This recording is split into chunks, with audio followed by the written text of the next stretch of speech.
Hi, welcome back guys. This is your friend, the Scion Fanfics. Back with amazing fanfiction. This is the third part of What If Deku Had Mythic Puppeteer Quirk.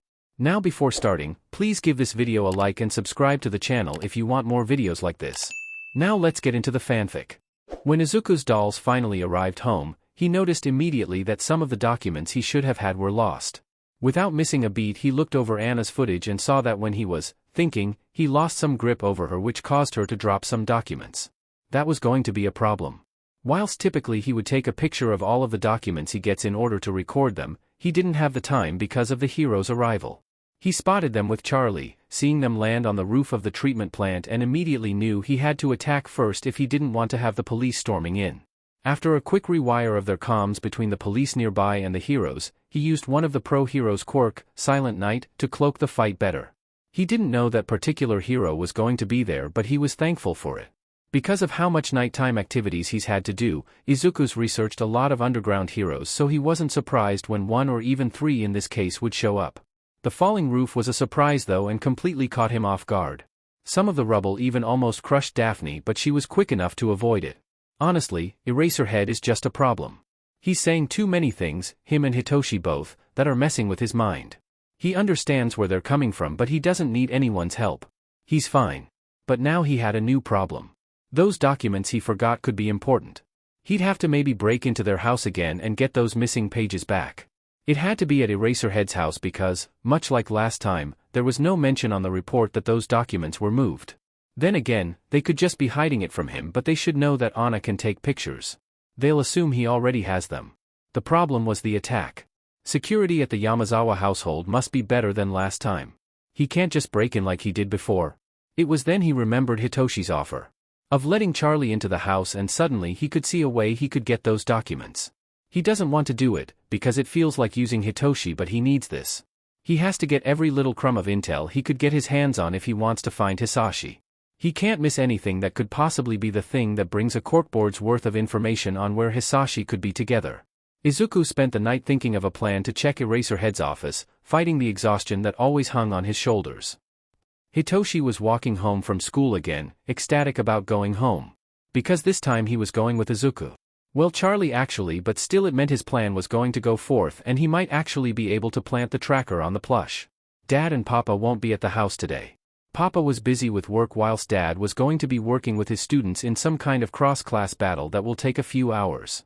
That meant there was no risk of Izuku being exposed, meaning that he could come and not worry and possibly run away. The two hopped up the steps through the threshold of the house, Charlie taking a moment to look around before going, and immediately the two were now standing in his home. Of course, then they were greeted at the door by the cats. Pepper and Dot were running up to greet Hitoshi home, but froze the second they saw the plush cat staring at them. At first, the boy thought they were going to have a fight, and it certainly seemed that way with how low the two felines got, but they calmed down once they seemed to realize it wasn't a real cat, even if Charlie did look like one.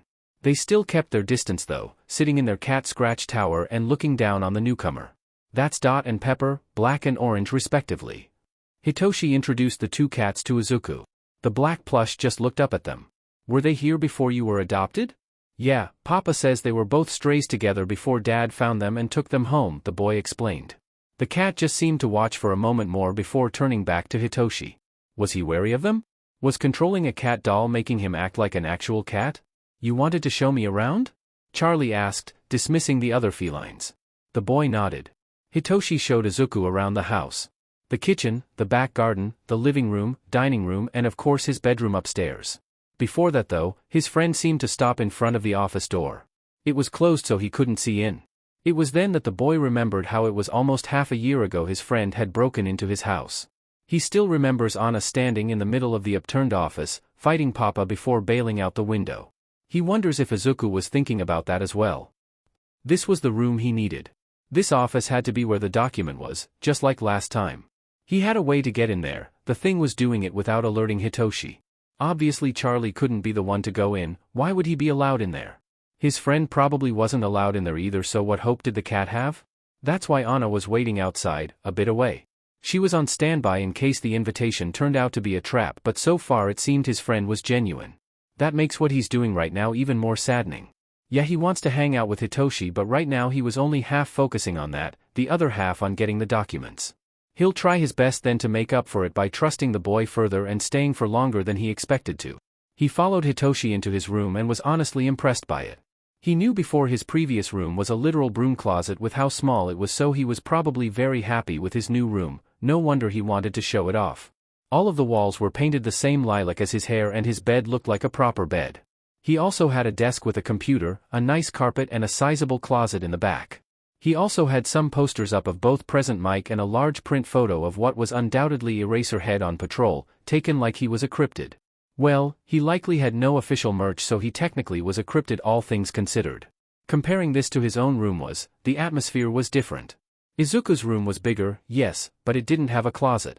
Instead there was a large desk where he sat, 2 monitors blaring all hours of the day, a cushioned seat with so many pillows it was practically his bed. His actual bed was still the one he salvaged from the beach and hadn't been slept in for at least 2 days. Besides that, there was an array of discarded dolls, plush animals he liked the look of online, and an air conditioner that was currently turned off due to it being early November. There were windows, though you wouldn't be able to tell. 2 huge blackout curtains smothered them completely, not allowing any light into the room besides the glow from the monitor and the warm colors of the fairy lights along the ceiling he had gotten in his earlier days. His room had more stuff, yes, but while Hitoshi's felt lived in, Izuku's felt died in.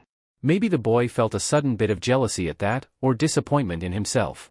Maybe his confidence fell a bit when he realized just how different their lives were right now and how he might just want his. No. He can't keep thinking like this. He's fine as he was and he will be. Sure, things look better, but that didn't mean it would be better for him. His room was cozy, comfortable and safe. He didn't feel compressed at all. If anything, these 4 walls are where he feels the most free in the world. Second being the bathroom and third being the hallway outside. Hitoshi sat down on his bed after showing him the room, patting the space next to him and waiting for the cat to join him. Charlie looked on for a moment, thoughts still elsewhere, before the cat hopped up onto the bed. Izuku was finally here.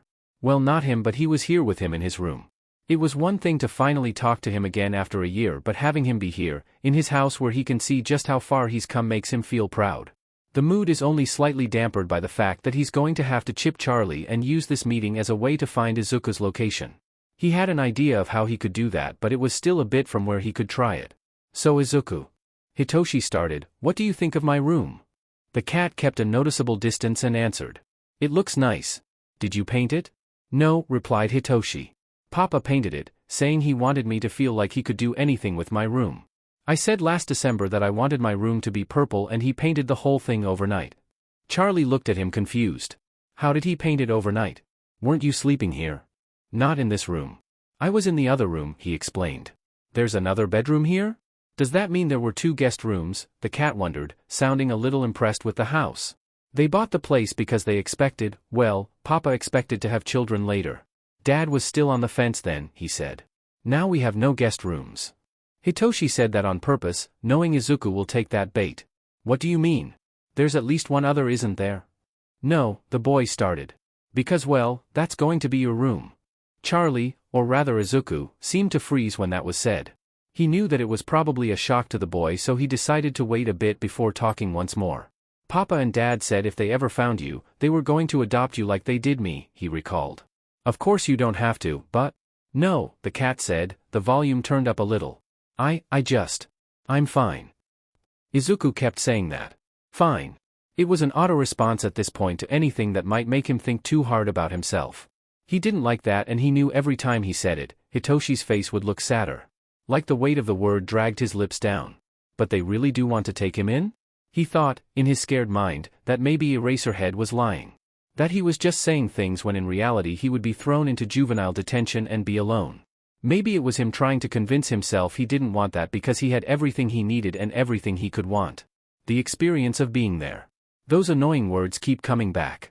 He doesn't understand why he'd need that, but maybe it was more than just FOMO. No, never mind. He can't let himself get weak, not when Hisashi could be within reach. Though it wouldn't hurt to look, would it? "Can I see it?" Charlie asked. The boy couldn't help but smile. "Sure." The two went just down the hall to a room in a quiet corner of the house. It faced the back garden, giving a lot of privacy compared to a front-facing window and the street outside. The walls were all painted green and the bed was brand new. Not only that, but there were some plush dolls on the bed, some of which they had earned from the arcade so long ago. Hitoshi watched the cat step in and look around, its black lens taking in every detail. It was mostly bare, but that's only because it was devoid of anyone living there. Despite that though, there was no dust, like the place was waiting for its owner to come home today. There were drawers as well, and in them were clothes of different sizes. "We don't know what your size is, so we got a bunch of them," Hitoshi explained. "It's only pajamas for now, but when you get here we'll find you all kinds of clothes to wear." His excitement was almost infectious. This room really did look like it was waiting for him. It was his favorite color on the wall, the bed looked comfy, and there was a desk like Hitoshi's. No computer though, maybe because they were expecting him to bring his with him. The cat hopped onto the bed and looked at the plush dolls from the arcade. They looked just like he had remembered them. They were the same ones he gave to Hitoshi when they won those claw games. He never expected him to keep them when they were just cheap stuffings. As if he was reading his mind, the boy answered. "I kept them because I liked getting them from you. I know they aren't that good, but it's not the actual doll but the memories it gives you that counts, right?" "Yes," the plush replied after a pause. Hitoshi sat next to him on the bed and the two kept chatting, all the while Anna made her way to the front door. She waited for the right moment as Charlie asked if the other boy had heard any new songs recently. Of course he did, and put on his phone some music that has been getting popular lately to do with some new idol in Narahata. The doll pushed through the front gate quickly and closed it, making her way through the front door only to be greeted once more by the two cats. Izuku paused for a moment, worried they might give away the doll being there, one seeming to slowly hiss a little at her entrance. "What was that?" Hitoshi asked, looking at the closed door of the room. "Sorry," Charlie started. "I accidentally hit a key on my soundboard." "You have cat sounds for your doll?" the boy questioned, seeming to buy it. The plush let out a re-recorded meow that immediately made him laugh a little bit. Meanwhile downstairs, Anna had managed to placate the cats by grabbing some of their food from downstairs and pouring it into their food bowl, buying their silence. She headed upstairs, mindful of any creaks he saw when Charlie went up and reached the office. Opening it slowly, the doll looked in to see the room void of people. Lots of documents though that he immediately begins to look through. Funny enough, he was so distracted by the two things happening at once, that he failed to notice the motion detector in the corner. "So, what kind of music have you been listening to lately? If you've got a soundboard in there then surely you've got a stereo," Hitoshi asked. "Oh, I don't really listen to much. I mostly just listen to whatever happens to be on the radio," Charlie responded. "That wouldn't happen to be Papa's show?" the boy wondered. The plush shook their head. "No, it's more classical, but I have listened in on his a few times." "Well, that's great. What shows have you?" the boy started but then stopped at the sound of a distant thud. "Oh no." "What?" Charlie uttered, getting slightly on edge. That was Papa's car door. "I didn't think he'd be back till later," he panicked. Sure enough, a few moments later the sound of the front door opening could be heard and the cheery sounds of his papa rang out as he closed it quickly to stop the cats getting out. Hitoshi hopped off the bed and ran for the door, opening quickly just in time to see the blonde climbing up the stairs, shocked to see him come out of Izuku's room. "Hey there, Toshi," he chirped. "What were you doing in Midoriya's room?" Hey. "I was just dusting it a little," the boy excused. "What are you doing back? Did work finish up early?" His dad smiled a little when he heard that he was dusting Izuku's future room. "Just for a moment. Forgot something in the office." Oh, I see," the boy stuttered slightly, a little bit of relief washing over him as he hoped Izuku was still listening. Papa seemed to stop for a moment once he reached the stairs, looking at his kid and seeming to notice something. "Hey, what's wrong, Purple Fluff?" The boy was a bit taken back, not at what the question was but because he was afraid the blonde might have caught on to something being wrong. He didn't want Izuku to be exposed because not only would that get Hitoshi in trouble but possibly scare his friend away forever. It's nothing," he tried to lie. Papa looked past him at Izuku's room and for a moment he was scared he might have spotted Charlie, but the man just looked back at him. "Thinking about the little green button, aren't ya?" "No," he replied, but the look his dad gave him showed he didn't buy it. "Okay, yes. I've been thinking about him a lot recently. I'd be surprised if you weren't." Papa replied and put an arm around his shoulder and motioned him into Izuku's room to sit on his bed. Hitoshi was terrified, carefully looking around and hoping Izuku was somewhere well hidden before he saw a sight that completely baffled him. Sitting amongst the plushies was the cat, still as a statue and posed like its arms and legs were melded into the body. "Oh, this one's new," the blonde commented, picking up the plush doll. The boy quickly grabbed it, almost snatching it away as he set it on his lap. "I got it just today. I thought Izuku might love it when he gets back." "Well, he's certainly adorable," Papa commented, petting the inanimate cat on the head like it was real. His expression then turned to a more understanding one. So, Toshi, you want to talk more about Midoriya? Don't you have work to get to? Hitoshi asked, hoping this conversation would end quickly. I've got time, especially when it comes to something bothering you, Purple Fluff, the man replied, smiling softly. Papa, I love you but please not right now. Hitoshi thought as he subconsciously petted Charlie on his lap. Then suddenly an idea came to him. Wait, I can use this position to plant the tracker on the plush doll. It would make for the perfect way to do it. He can't right now though, he needs to get the tracker from his pocket first and then find a place on the plush to put it on discreetly. If he could get Papa talking, it might also distract Izuku too.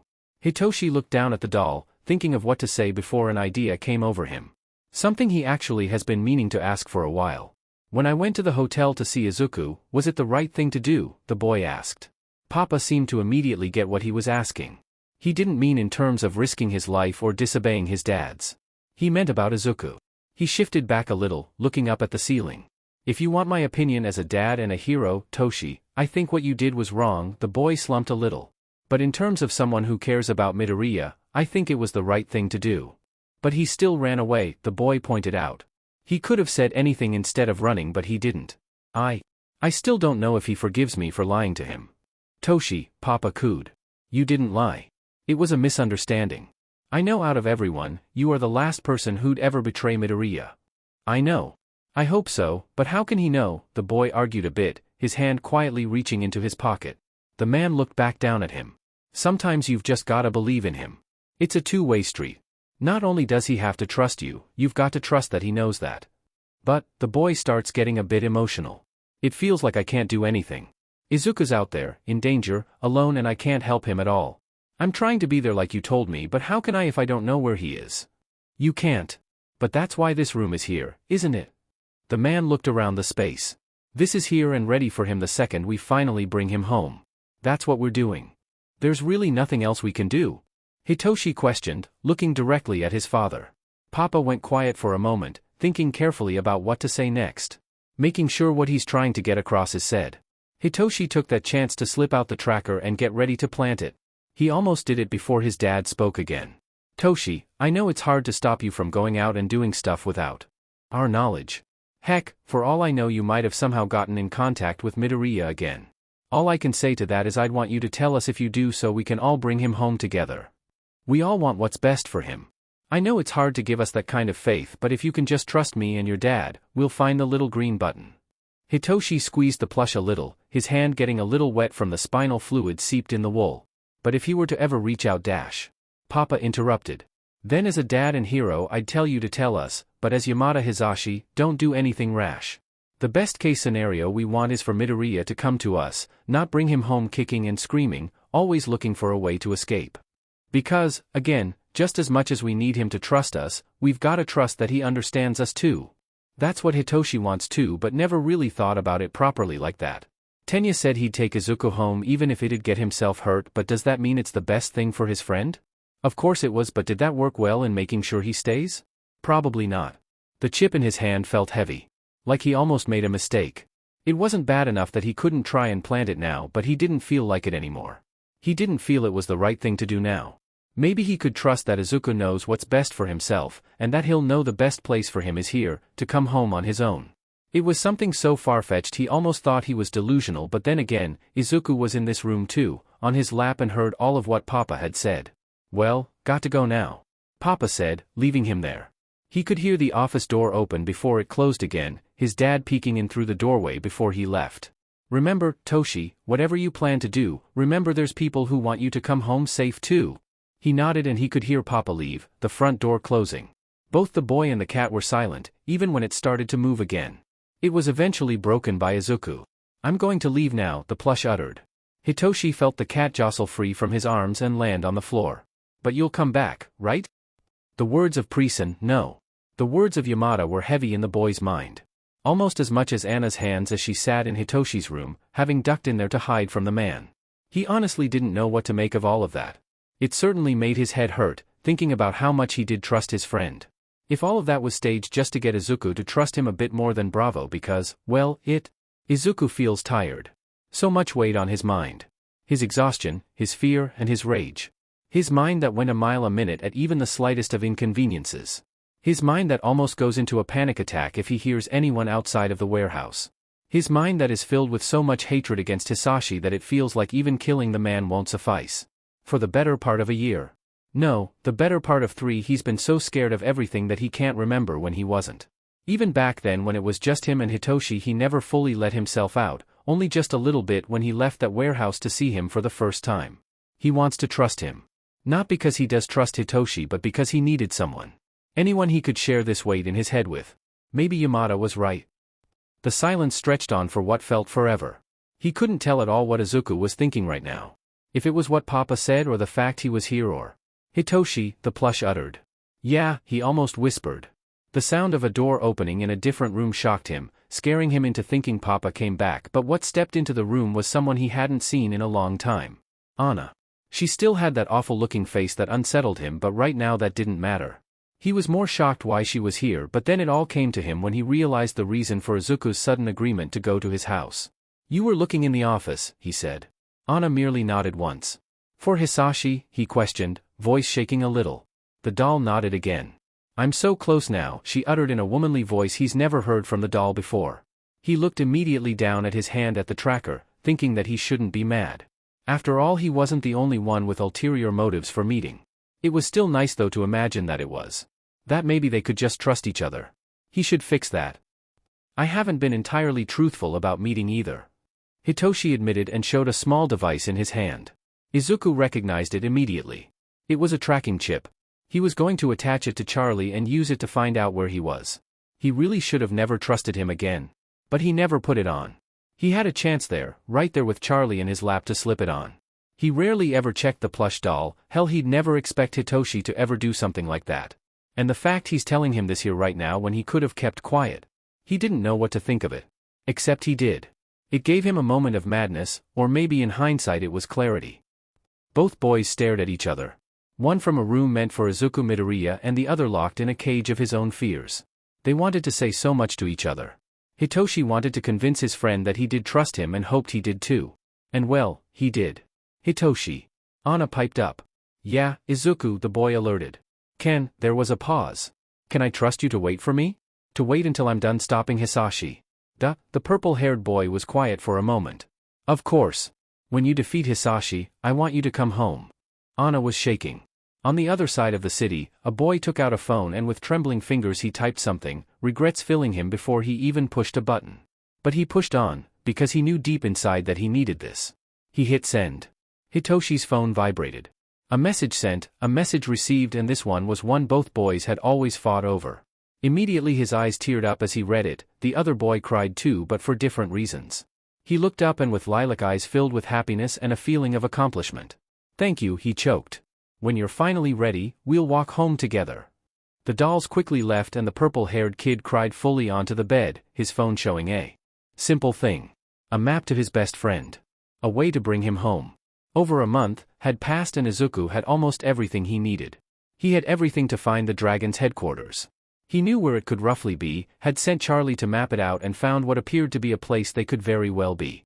The funny part was it was nothing like their operations. It was an office space for a paper-making company, obviously meant as a front to the actual organization. He ultimately found this out when he realized all of the documents were seemingly made from the same brand of paper. That was incredibly hard to figure out, and at the time he was clutching at straws, but if it got him to where he needed to go, it got him there. The snow was heavy now. The Christmas season was in full swing and decorations were put up at malls and couples events popping up everywhere. It was because of that it would be the perfect time to attack, with the holidays coming up and the streets being empty on Christmas Eve. He was going to attack the tower, find Hisashi and kill him. Simple as that. From his findings, the actual base was on the top floor, and from what he saw from some camera shots made by Charlie, there were bedrooms up there, meaning people stayed. Hisashi had to be there, and he was going to find that man and finally stop him for everything he's done. Then, he was going to trust Hitoshi and let himself finally be caught. Shoyuta and Hisashi were meeting up with a bunch of heroes. There was a lot. Endeavor and Crimson Riot were back on the case again, along with Namiri and Tensei. There were even some from UA, Ishiyama, Snipe and Kan. That's because after 2 months of solid work, a rat at full power, a determined couple of parents and the efforts of several underground heroes, they had finally located where the dragon's lair was. A high-rise building in the middle of Esuha City, and from what they had gathered after all of that intel was that it was the home of the dragon's roar higher-ups. Most of the heroes here didn't know the base was discovered, as it was important to keep that knowledge secret in case of a leak, but it would be tomorrow, late Christmas Eve, that they'd launch the full raid. The reason for the heavy reinforcements was because of how much resistance they were expecting from the dragons when they attacked. In particular, the fact the building was in the center of the city, in one of the busiest districts, meant that there was a massive chance for civilian casualties if things got out of hand. This was also the chance they had to finally stop one of the most unkillable organizations in Japan, and to do so they'd need to be sure there wasn't a chance they could bounce back. They can't allow even one of the higher-ups to escape. Of course they still didn't know who they were, besides Hisashi, but they do know that they have a teleportation quirk that needs to be stopped first and foremost to cut off any escape. That's why there'll be an infiltration team that will look for that head first and take them out before the battle could begin. That team being Shoyuta, Edshot, and Silent Knight. Everyone in the room was of course updated on the dollmaker situation. Nedzu wasn't sure if Midoriya will appear, but they can't take any chances if he does. In specific, the intelligence hero gave the all-okay that if any puppet is found, it is to have its camera removed and destroyed, falling in line with his plan on capturing Midoriya. Most of the pros there were almost exclusively required to have at least a few years of experience. The only skirting exceptions being himself, Hisashi, Namuri and Tensei, but as they have a personal stake in this and each of their quirks and skills can prove invaluable, they were let on board. So then, once all heroes have been set in position, the infiltration team will move inside and search out the dragon head we've identified as Wings. Nedzu restated.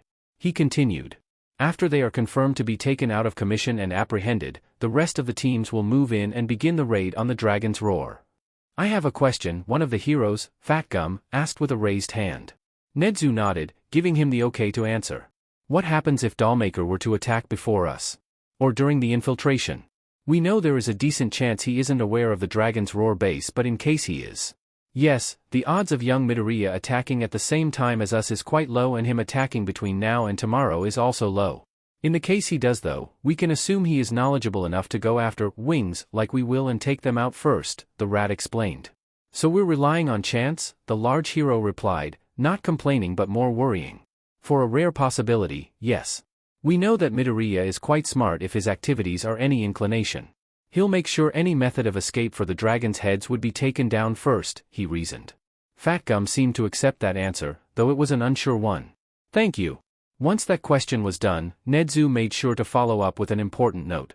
As something also to notify the room of, he began, we know that young Midoriya's target is first and foremost Hisashi Midoriya, or Roar, as closer to his actual name. Aizawa, do you believe that his life will be in danger? Shoyuta was a bit surprised at being asked that but didn't let it show and remained professional. I believe that Midoriya will likely attempt to kill Roar and maybe even leave once he's been assured he's dead. I know it's an obvious thing to say, but if you capture Roar, whose quirk can breath fire, please be on alert in case Midoriya appears. Another hero raised their hand, but this time it was Tensei. If we do apprehend Roar, should we remove him from the area as fast as possible? Not from the area but from the building, yes.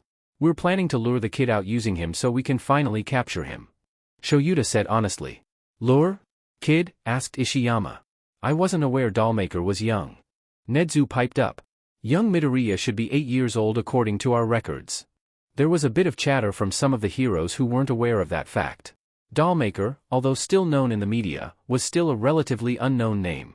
Because the kid always attacked during the night or chose quieter places, there was less footage of him in action, so there was less attention. That, and he was going after the dragon's roar, something the media didn't really care about due to the kid being a vigilante. It wasn't that it was popular to cover them, but the more discreet ones rarely show up on the news. Still doesn't stop the few videos out there making Midoriya more known than most people. Nedzu turned to Shoyuta. The Erasure hero nodded and looked to the rest of the room. He explained Midoriya's situation in the best summary he can, leaving out his son's involvement by saying it was an anonymous tip whenever needed. By the end there were some determined faces. Poor kid, uttered Fat Gum. We've got to make sure he doesn't get lost forever. But using a man as bait? Ishiyama pointed out. It could be risky for many involved. It is, spoke Nedzu. But destroying all of Midoriya's puppets in one swoop will make his replenishment more noticeable. We need to find him as fast as possible unless the HPSC is forced to label him a villain. It sounds to me he already is. Endeavor finally spoke up. If you're worried about him killing people, then how can you be sure he isn't already? Shoyuta was about to say something, Hisashi too, before Nezu stopped both with a raised paw and answered for them. Midoriya is still young. He is also scared and alone. I believe once we get him the help he needs, we can put him on a safe and stable path again before he's tacked on a label that will follow him for the rest of his life. The flaming hero seemed to accept that answer, or rather wasn't bothered to continue talking about it. After a few more questions about Midoriya's dolls, the dragon's lair and the plan the room finished their meeting and parted for the day, most likely not seeing each other until the raid in less than 24 hours. Hisashi called in their hotel room. Yeah? Shoyuta responded. Do you really think we'll finally get Midoriya if this plan goes through? He questioned. I do, he affirmed. His blonde sat on the bed and looked down on the floor. They were going to sleep now so they weren't tired later tonight. Do you think he'll want to stay with us? What if he doesn't? That's always been a question he's wanted to know the answer to. Just because Midoriya needed parents, it doesn't mean they were going to be those parents. Hitoshi was one thing, a kid with a lot of things both his dads share, but Midoriya wasn't like that. Neither of them knew if they were the right person to give the boy what he needed. Maybe they were, or maybe they'd be the worst. For all they knew, he might hate them and not want to move in with them at all, and then the kid would be lost in the foster system like Hitoshi was. It was a scary thought, but he didn't think it could be true. He remembered the hesitation. The doll dropped the papers the second he said there was a home for him with them. He can't read the dolls as well as his son probably can, but that had to mean something. At the very least he is sure he doesn't hate them. Whether that would change after they brought him home was something they'd have to find out. I think he will. I can't be sure, but I think he will, the man admitted. Hisashi looked up at him, wanting to believe him. He's about to say something before Shoyuta continues. I know we can't be sure, but that doesn't mean we shouldn't try. I know you've been a great dad for Hitoshi. And I know I've changed a bit too. The blonde smiled. You have. Only a little, but I can see you and Toshi getting closer every day. I still feel like I could do more. You're better at talking than I am. Shoyuta sighed as he sat down next to him. I am being paid due to my way with words. Hisashi mused. Yeah, all that squawking on the radio was going to end up with someone paying you to be quiet at some point, the other man joked. The blonde let out an indignant sound that almost sounded like a cockatoo before relaxing into a laugh. And all that stoicism was surely the reason your students gave you a mug calling you the meanest teacher in the world. I drink from that cup with pride. Shoyuta argued. It'll help next year's class know who they're dealing with. They both let out a small laugh before Hisashi stopped. Do you think, after this is all over, we can take a vacation? The four of us? As long as it's somewhere quiet, I'm sure we can, the scruffy-faced man assured. The golden-eyed man leaned on him, resting his head on his shoulder. Shoyuta snaked an arm around the man's shoulder to pull him in closer, and the two laid back in bed, relaxing quickly into sleep for the next few hours before the time came they must get to work. All of the dolls were in place. Adjacent from the dragon's lair, there was another building. Not tall enough to reach the higher floors but enough to get past the front door. All of them sat there, patiently awaiting orders as the clock ticked away before the moment came for him to strike. They were going to move in when it was at the darkest, midnight, when everyone was definitely asleep. Izuku watched as the building was completely dark besides a couple lights in the upper floors where he believed the dragons' heads were resting. Where Hisashi was right now. This was it. Once he was dead, he was going to tell Hitoshi he was ready and he'd pick him up. The anticipation was loud in his mind. Was he even sure that he could leave this place? The warehouse he had stayed in for almost 3 years? That time felt so long. He can't even remember what it was like feeling the sun on his skin anymore. He can't even remember how human touch felt, only memories that kept coming up were blurs of Mama's soft hands soothing him after he was scolded or Hisashi's painful grips and grabs that were a lot more clearer.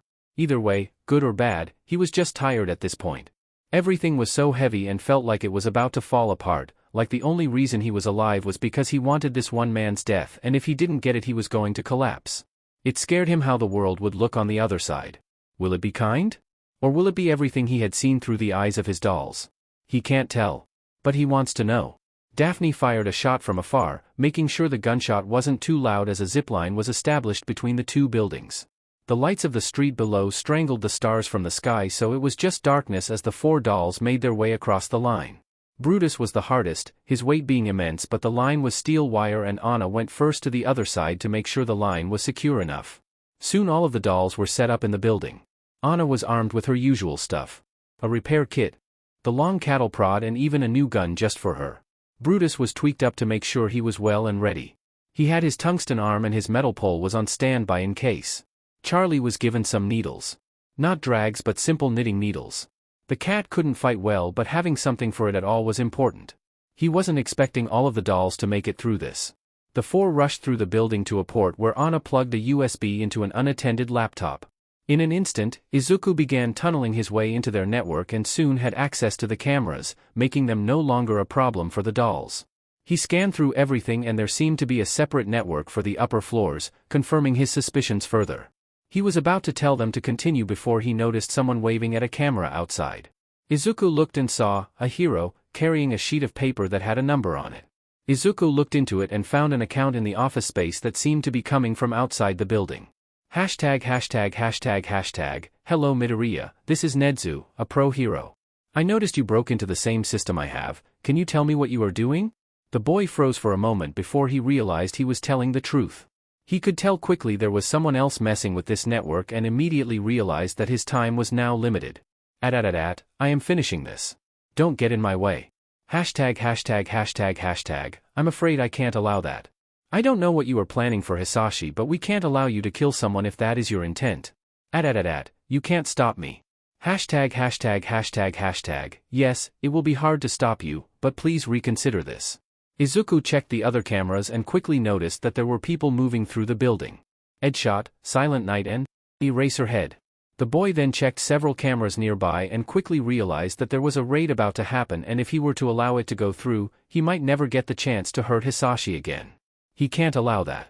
The dolls moved, rushing to the stairs but not before closing some security shutters to make sure the heroes will have a harder time following. Hashtag. Think carefully about this Midoriya. You can still turn back. We can work something out and get you the help you need. What help? He doesn't need help. Sure he's going to turn himself in after all of this but that doesn't mean he was sick. He was fine, he was just tired of being lonely, that's all. I am. After I kill him I'm going to turn myself in. That will probably get him to shut up. After all that's all he should care about, right? Killing Hisashi will allow him to let go and finally be better than okay. Hashtag. That isn't going to do well for you. We're planning on raiding the Dragon's Roar now.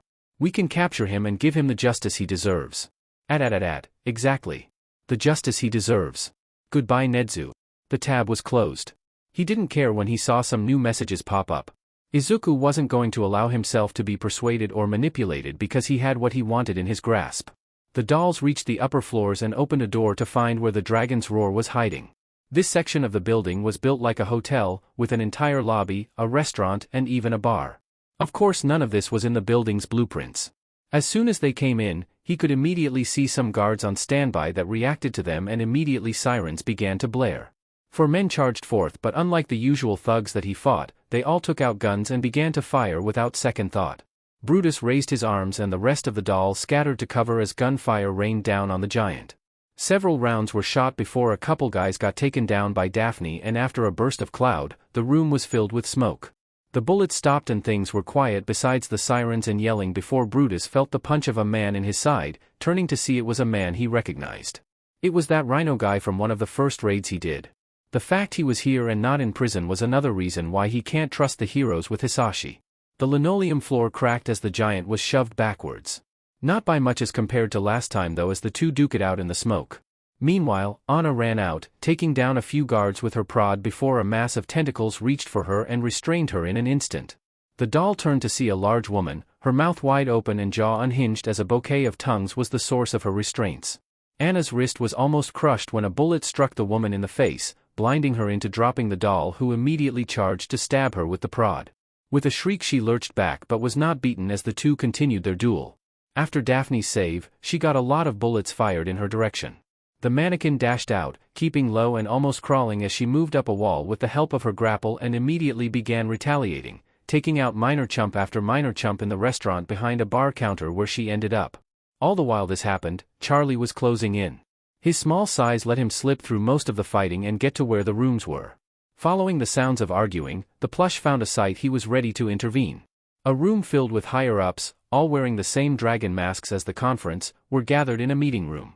One of them, the winged one from before, was using her quirk to make their escape. Remembering it took her a while to get away, the cat ran for the woman, surprising the room of masked men as it took out the needles and jabbed her in the arm, breaking her focus and dropping her wings. "You little sheet," she swore as she ripped out the needle from her. "Destroy that thing." Charlie leapt under a meeting room table and dodged swing after swing after swing. Every time the woman tried to use her quirk again, he stabbed her once more, earning another screech. He couldn't tell if Hisashi was amongst these people, but he knew it didn't matter at the moment. First he needed to stop her. Shoyuta could hear the fighting upstairs as the three heroes of the infiltration squad ran up.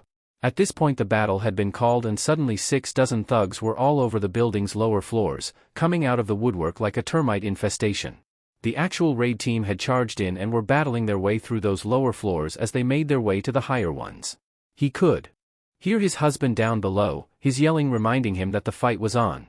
After erasing a few guys' quirks on the stairs up, the trio entered the smoke-filled lobby to watch the giant toss a huge rhino-quirked man over his shoulders and into a wall, shaking the room.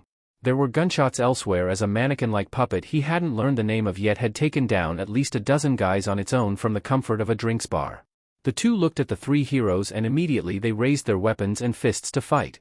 Edgeshot was naturally the first to act, but despite how powerful his quirk was, against a target like these dolls that don't have vital points, he was at a disadvantage. That's why he shouted out an order.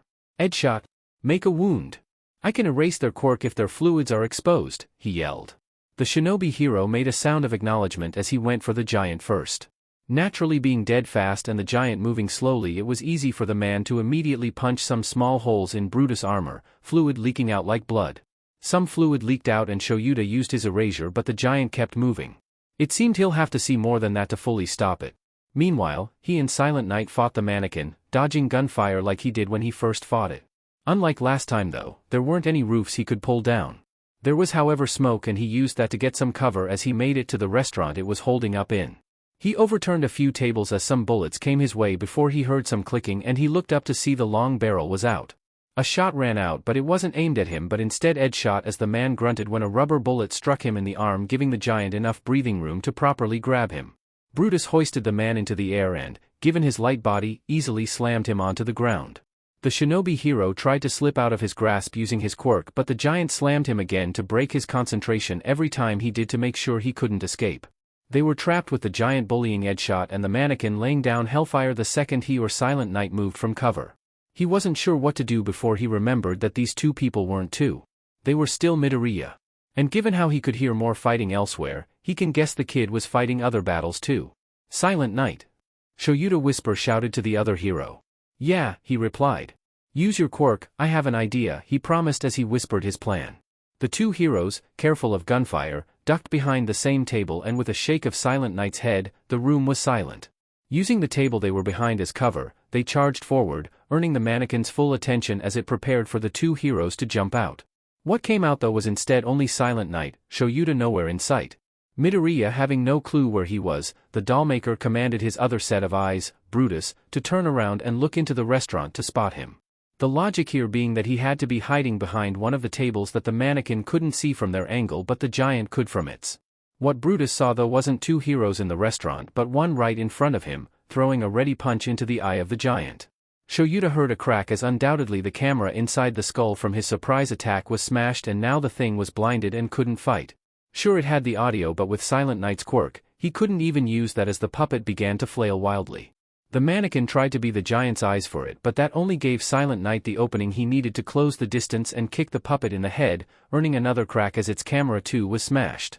Now both the puppets were blind and flailing wildly, but now that Edgeshot wasn't being focused on, he finally slipped free from Brutus' grasp and along with another powerful kick from Shoyuta, broke open a wound big enough that he could finally paralyze the thing. Once the metal puppet fell, with a twirl of his capture weapon, he wrapped a strap around the struggling mannequin's gun arm and yanked it over to him, Edgeshot stabbing through it and pinning them to a wall. Silent Knight then ripped her gun arm off and now both of the mannequins were disabled, incapable of fighting back. Brutus had his arms removed too after some effort and Shoyuta could finally drop his quirk as the puppets fell from fluid loss. Silent Knight deactivated his silencing quirk and sound had returned to a now peaceful room. "Wait," Edgeshot muttered. "Shouldn't there have been more fighting upstairs?" The other two heroes looked at him and the three ran up the steps to a meeting room where the fighting was heard from before. Charlie just leaped over another punch before at last someone grabbed the cat's tail and swung it into a wall, cracking the lens a little. Despite the lack of combat skill, the feline managed to take down 2 of the masked men before finally getting destroyed. The winged woman was back to channeling her quirk, but it didn't matter as finally, Anna arrived. Immediately taking one of the dragons out with a taser, there were only 3 left including the winged woman. Scales, Claws, hold him off, the woman commanded, the 2 men rushing forward to fight whilst she continued to channel her quirk. Scales grew armored scuttles along his body and swung with a heavy fist towards the doll. She dodged him easily and stabbed the cattle prod in his direction. It was parried though by Claws, whose sharpened hand swung and made a gash on the doll's body, some fluid seeping out. "I admit, kid," the older-sounding woman shouted. "Roar was right, you really could be a valuable asset for us. No way to convince you to join us willingly." Anna made no response as the 2 villains kept fighting her, the doll just barely keeping up. Wings continued. "I'm serious. Compared to him, you are a lot more useful. We could kill him if you want and have you take his place? I know it's unorthodox to have an 8-year-old as a leader, but clearly you aren't normal." The doll just kept ignoring her, managing to get a shock on the Claws guy, causing him to recoil enough to kick the Scales villain back and rush towards the woman. Just as she was about to stab her with the prod though, she dropped her quirk and in a flash she teleported behind the doll, grabbing her and throwing Anna over her shoulder in a judo takedown. Anna was pinned, the prod casted to the side as the 3 villains surrounded her. "The longer I channel my quirk the farther I can go. For just a short jump though it takes 2 seconds, she explained, applying pressure with her knee to the doll's back. "Now normally I'd just destroy your little toy here, but I'd rather have it in one piece. Makes for a good model to base the next ones off of," she said. "We don't have long," Scales stated, holding a hand to his ear. "The heroes will be here any second." "Right. Then I'll just teleport a few blocks away so we have time to go further," she planned. "But first, can't have you being a tattletale." Wings removed the camera from the doll and threw it away, Izuku staring at a black screen in silence as he felt complete and utter panic at all of his dolls getting defeated. "Well, all except one. Now then, let's get going, agh." Wings screamed as her channeling was interrupted by a barely functioning Charlie who stabbed the old woman in the foot. "Ugh. Can't you things just stay down?" she yelled, kicking the plush cat, Claws giving one swipe and shredding the feline to pieces. "Let's go," she ordered, having to restart her quirk for the umpteenth time. But that was all the time he needed. The 3 heroes bursted into the meeting room, edge shot taking out Claws instantly whilst Shoyuta erased all of their quirks. "Scales!" The woman barked, panicked, and the scaled man charged forth. He was aiming for Shoyuta but was shoulder tackled by Silent Knight who pinned him to the ground. "Your reign is over, dragons," the shinobi hero uttered as he began restraining them. The old woman roared and screamed as she struggled, Shoyuta managing to catch her in his capture weapon. "I'll get you all. You think I can be contained? I'll break out and kill that little runt for this too." Silent Knight used his quirk to create an area of silence around her as the 3 heroes collected themselves. They did it. They finally did it. All of the villains were captured, all of the puppets were seemingly destroyed and the man spotted the shredded plush black cat in the corner. Even though the body was shredded, the camera was still intact enough that he was sure Midoriya was watching. "Kid. We've got him," he said into the cracked lens as he picked it up. "And we're going to bring you home." Izuku stared into the screen, the only video of the scruffy hero's face promising him. But it wasn't. It was far from over. The boy typed it as much. "What do you mean?" Eraserhead questioned. "It's because he isn't there. There were 7 dragons roar heads but there were only 6 in the room. None of the others used fire, which meant none of them could be him. He was still out there, he was still looking for him, he was." "Found you, Izuku." The voice was rough and was teeming with sickening glee. The boy turned his head, not as a doll, not as a camera but with his own. Because that sound wasn't over his computer. It was real life. The man, Hisashi, was here. Standing in his room, a sickly smile etched on his face. He found him. Hisashi always was going to end up being a man who would do terrible, terrible things. He knew ever since he was 6, and used his fire breath quirk to wipe out a colony of ants from the inside of their hill. It was inevitable, and sure, there were maybe a few chances here and there where he could have changed if he met the right person, but instead it was the wrong way around. At heart, he was a bully who learned from a young age that the only way you can escape that title is to become better than you were. Not in terms of morals, no, but restraint and cunning. He knew intelligence and how important it was for him to use it to grow past being the kid who smiled at little burning ants. It's why he became Roar. Of course Hisashi wasn't his real name. He casted that away when he had to flee Beijing and move to Japan, taking his operation and people with him. Back then the dragon's roar was merely a whisper, two words with no connotations attached except fire and pain. You'd think it was a stupid move going to the most hero-driven society in the world, but the truth is where the light shines brightest, the shadows grow largest. It didn't take him and his cohorts long to find a place in the country. It was also convenient that he managed to find his Hisashi cover. He knew he needed an heir at some point. He wanted the dragons to go far, far beyond him. After all, with a name like Roar so obviously being the founder and leader, it was something that would permeate through history like that old all-for-one legend. He would become something just as big. Naturally he needed to find someone who both had a good quirk but not too good that they would have a lot of attention, and hence that attention extending to him. He also needed someone who had a way of bending, both to him and the law. He found such convenience in Midoriya Inko. A girl with no family or friends beside one blonde chick who she met in college. The same college where he met her. Hisashi has always had good surgeons. He could make himself appear a whole 20 years younger if he wished, and that was how it was with Inko. A girl who didn't ask questions, fresh from the arms of abandonment and a soft yet malleable mind he could make his. And to top it all off, the telekinesis quirk was incredible. Sure, it wasn't the strongest, but he wasn't looking for a powerful partner but a powerful child. When they had Izuku, he was ecstatic. It was the first kid he's had that wasn't an accident, and maybe there was some warmth there. Maybe that's why he never could hit him in the end. Honestly, he never cared how the child grew, he just needed them to be strong and ready. That's why when the kid started idolizing heroes and playing with dolls, he felt that the legacy he aspired to have was in danger. It was never the dolls that were the problem but what they represented. When he had Izuku, he wanted another him, not another Inko, and that was what the dolls did. Made him weak, compassionate, caring. Sure, maybe some of those are good qualities, but they were hindrances when you were running a criminal empire. He almost considered having a second child, taking them away and starting there from scratch. He seriously did. The only reason he stopped himself was in case the kid actually got a powerful quirk. And that he did. Pyrokinesis was something he was aiming for, but instead he got something entirely different. Something rare, something unique. It had to be mostly Inko's blood in him, and while yes, that set him off a lot, it still meant he had a son with a quirk that could destroy a country if left to his own devices. He could raise armies with it, command machines like they were his own hands, maybe even bend humans to his will if used right. He certainly had the means to test it all. Hell, even the kid showed that potential with how he almost managed to single-handedly disarm his empire. Yes. He needed Izuku. He needed him back, and if it took dragging him, beating him into shape and maybe even drugging him, that's fine by him. God. He wants to know what Trigger does to him. Would his puppets become stronger? Would his range of control increase? How would that look? Would he be able to inject his fluid into a car and make it run on command? Could he pilot an entire plane remotely if he knew how? How about electronics? How do they react to his quirk? He was muttering again. So many different theories, ideas and plans he wants to test out. It reminds him of the ant hill again. Watching the little brown dots run around in different ways depending on how hot he made it. Their little minds haywire under the heat of his breath. The thing he hates though is how defiant this little sheet was. Not only did he run away, but punched him, broke his nose in a way surgeons still can't fix, and even damaged his eye. Not to mention the amount of money lost from his little temper tantrum. When he gets his hands on him, he'll be sure he knows what happens if he tries that sheet again. And now he did. After months of hard work, he finally had that brat in his sight. Some dingy warehouse that he had to have some guys break the door of and storm in. Admittedly, he was prepared to fight those puppets of his.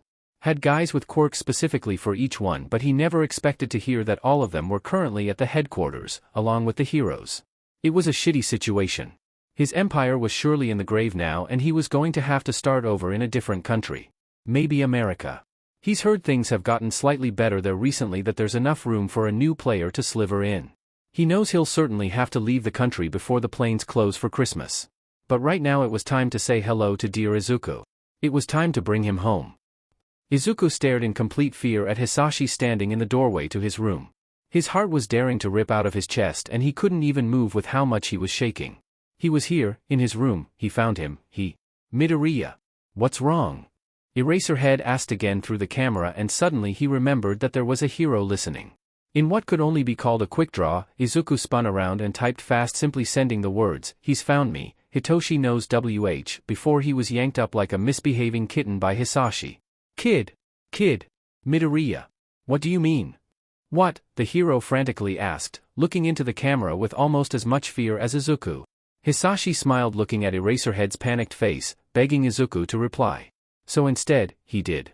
Feeling cocky, he reached down and simply typed in, mimicking his first message, "I found him, hero." The sudden spark of confusion, then realization and next fear washed over the man, and Hisashi clearly couldn't help himself from laughing at that. Such a shame about the dragon's roar, but I'd say this can make up for it a little. What do you say, Izuku? He was too terrified to speak, and even if he could, his voice was so weak from disuse that he didn't even think he could scream if he wanted. Staying quiet, you little brat, the man growled, hand on the back of Izuku's neck gripping harshly. He raised his hand, ready to slap before he finally got a proper look at his kid. He looked awful. Almost skeletal with how thin his body was. You could see his bones, his ribcage and even his pelvis clearly. He had circles so deep in his eyes that the skin looked dead and his legs just dangled from exhaustion and atrophy from years of inactivity. The kid was a doll. One made of porcelain so fragile that a slap might actually kill him. Hisashi can't have that. Not yet. He lowered his hand. PFT, look at you. And I call you my son. You're more like a walking corpse. One I'll have to whip into shape. He lifted Izuku up, where he squeaked a little, being brought up to the man's face. It smelled like expensive cologne and tobacco, and he was sure the hand that was grabbing him was starting to bruise the back of his neck. You're like a glass doll. Annoying because I have some anger I need to place, but it'll wait until you're better. First, let's make sure we can't be followed, he smirked as he turned to the computer. With a cough, the machine went up in flames, fire destroying the computer and monitors, leaving it in ashes in a matter of seconds. The only hope he had at reaching out to someone to save him gone forever. The fire crackled, spreading along the wooden floor. The room lit quickly and the fear and panic of it all rushed over Izuku. Images flashing of the hotel and Mama dying in front of him, but this time he can't run or hide or escape. He was alone and had no one. He's crying but unable to whine or scream. Just tears. Hisashi never let go. Carrying Izuku out the door and towards a bunch of thugs who looked like they were ready for a fight.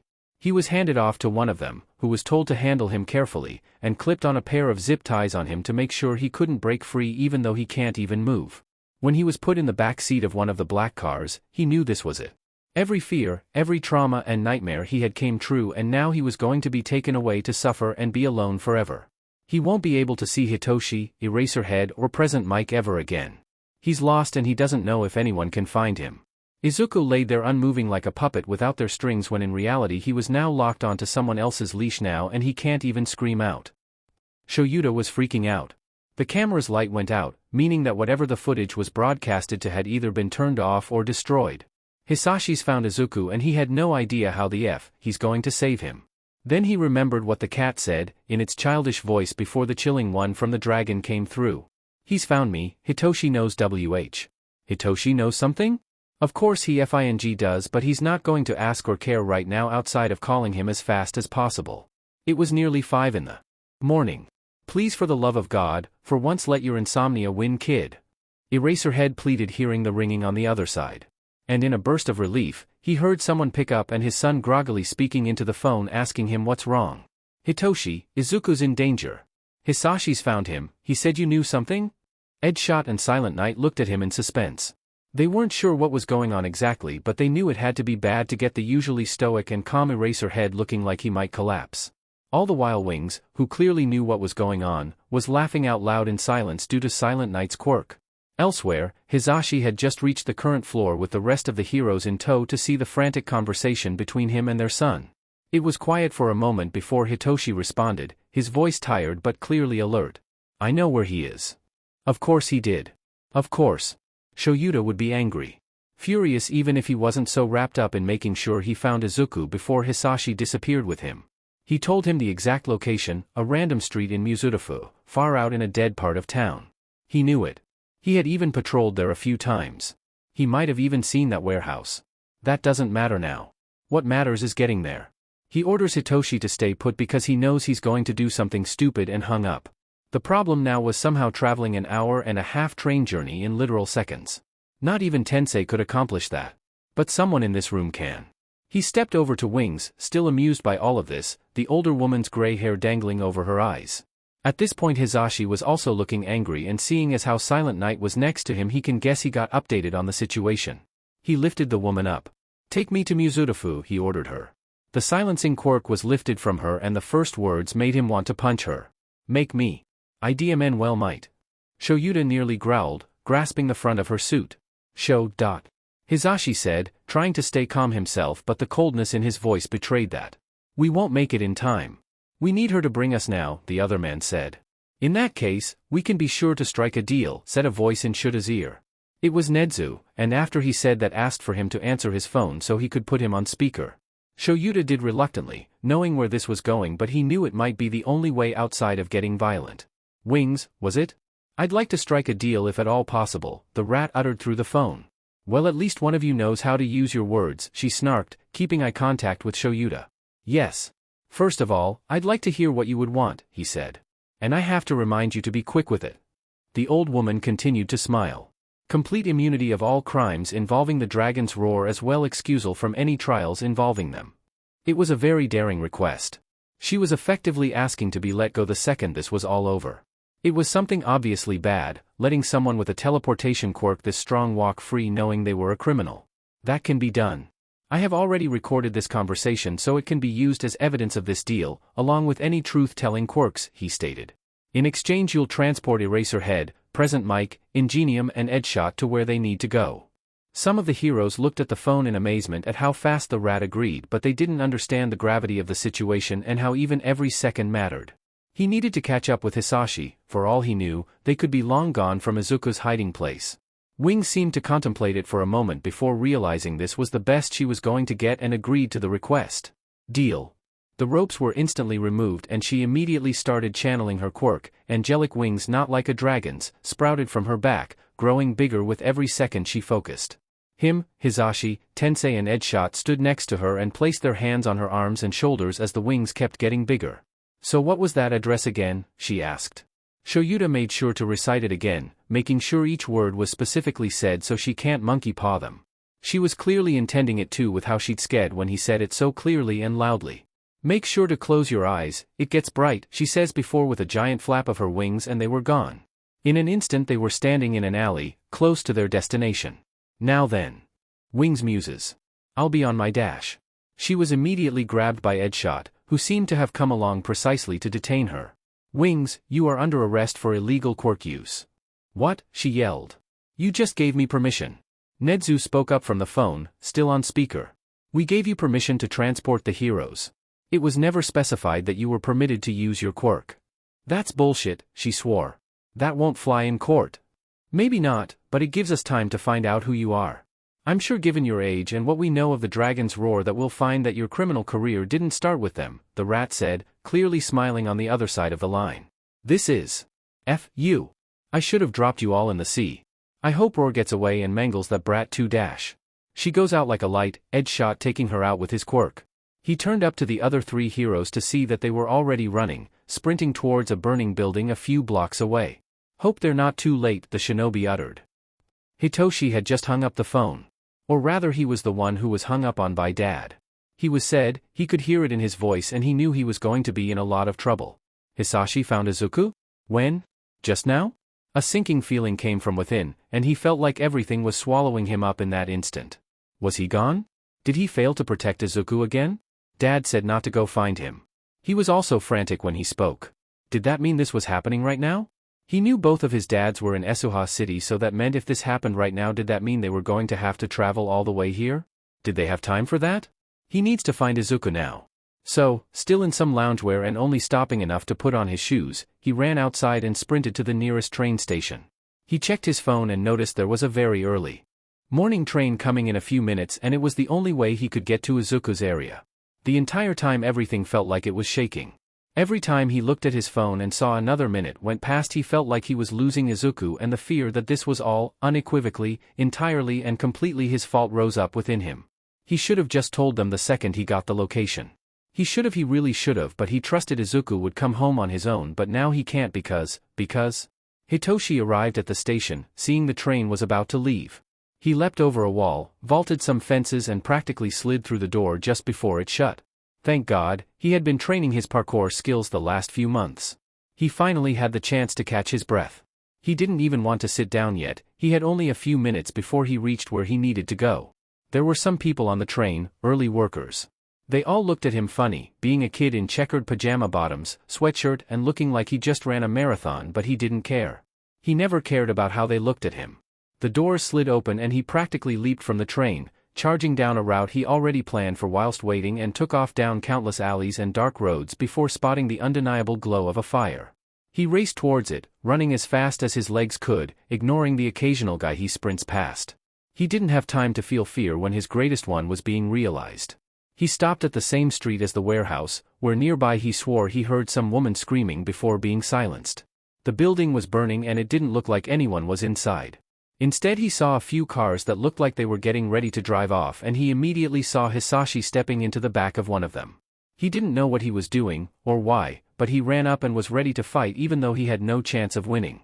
He was stopped though, when he heard his dad yell out at the top of his lungs, "Hitoshi! Get back now!" That voice made everyone turn to the roofs, where a battle-ready Ingenium, enraged Present Mike and a set-off Eraserhead, dived down on the cars and began to fight.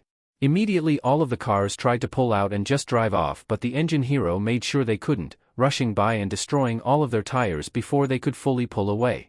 After several men rushed out of their cars to fight, Dad erased their quirks with a look whilst Papa let out a controlled yell that knocked out a few thugs immediately. The fighting was wild and chaotic.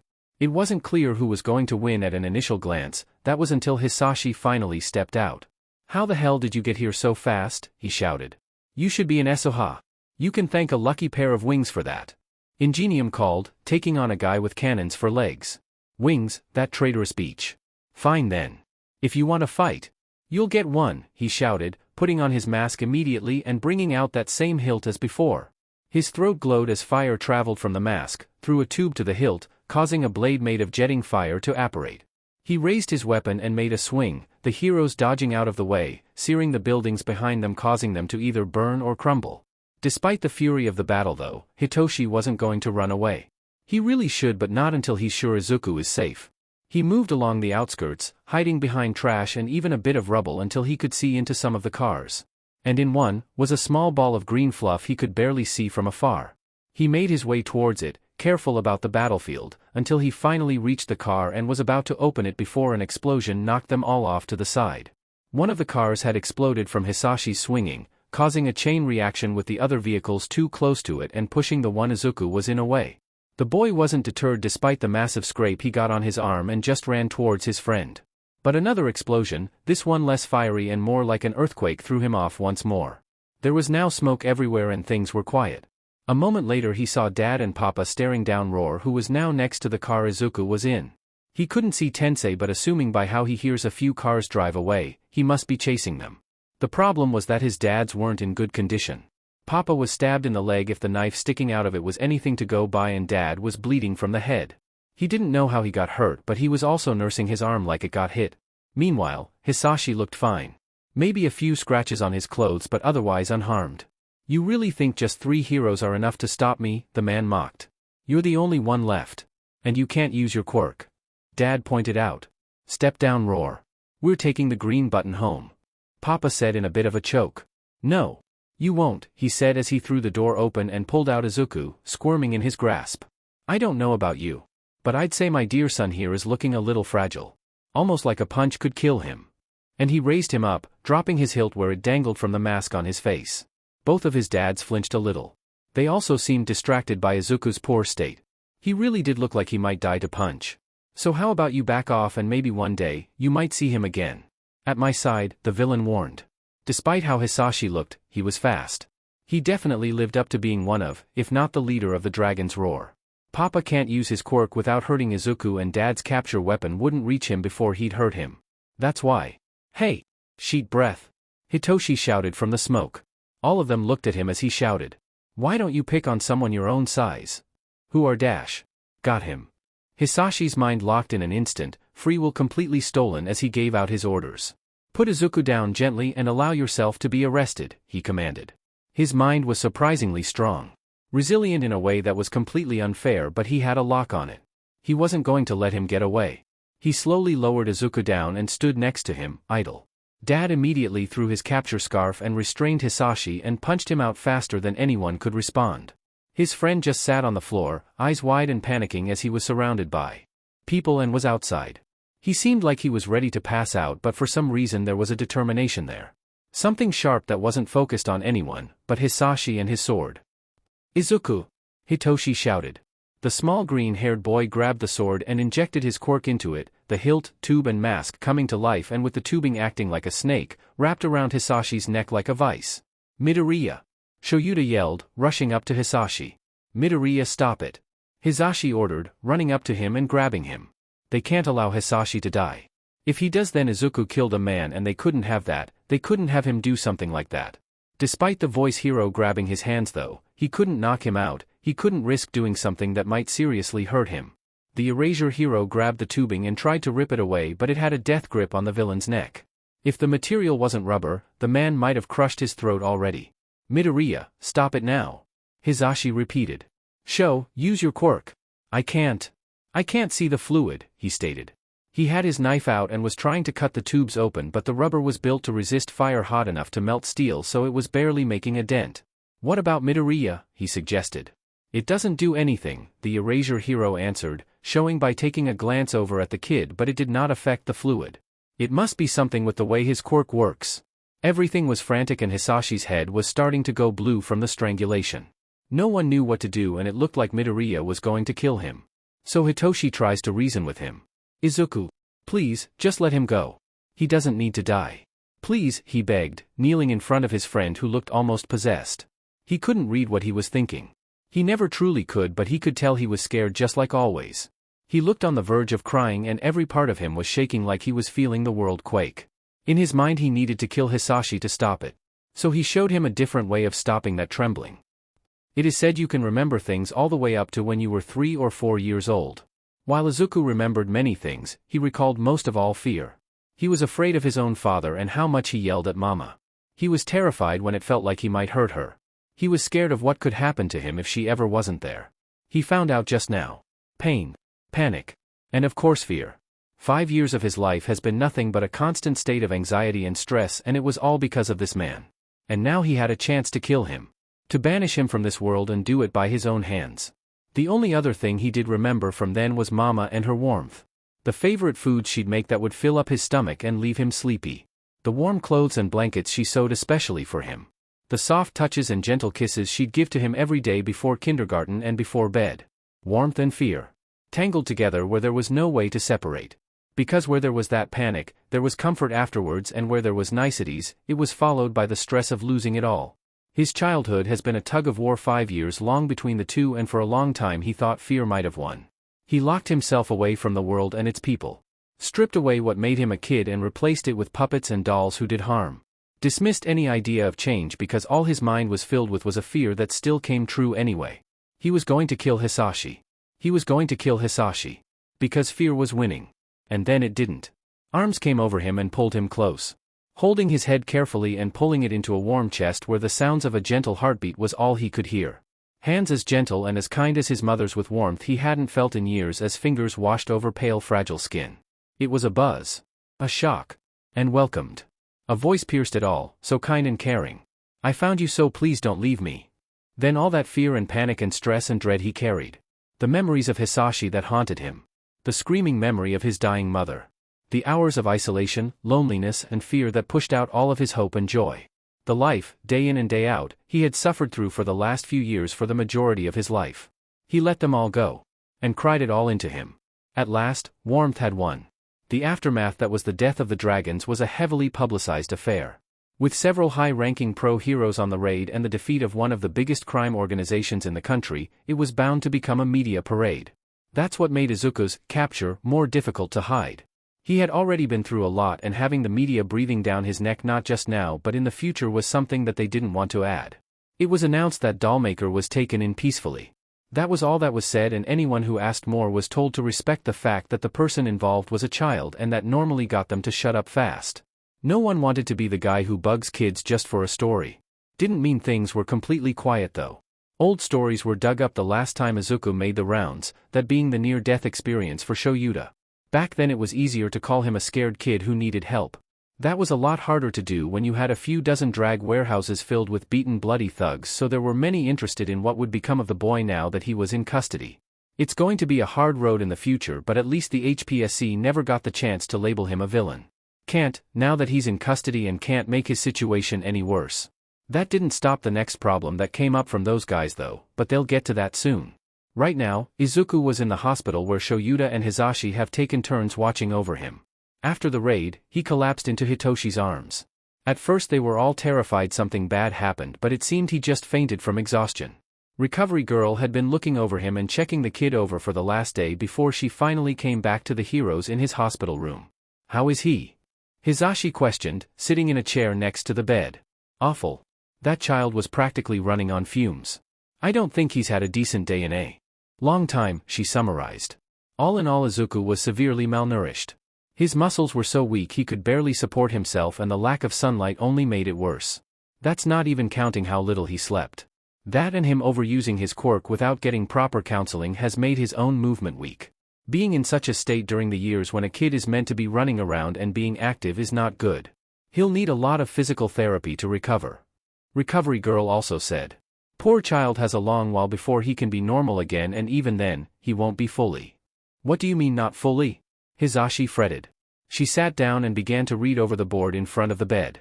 Muscle atrophy is typically something that can be reversed with enough time, exercise and food, but because of his quirk overuse, it has led to some of it being permanent. How bad is the permanent part? The black-haired man asked, dread creeping through him. Well, the worst of it was his legs. I don't think he's felt them in years. He will walk again, as long as the therapy is done, but in terms of anything beyond that is a hard no, she explained. She continued. Then again, we might get some surprises down the road. Maybe a few years and he might be able to do more than that, but in terms of mobility, he'll likely always need some form of help if it's long distances. What do you suggest we do? Shoyuta asked attentively. Oh, the heroine said in a bit of shock. Has it been confirmed he's staying with you already? Both of the fathers looked at her in confusion, thinking she might be joking, but from her face it was not the case. Everyone should know they're taking Izuku home with them, but from the old woman's face, something seems to have gone wrong. What do you mean? It means there's a slight bump.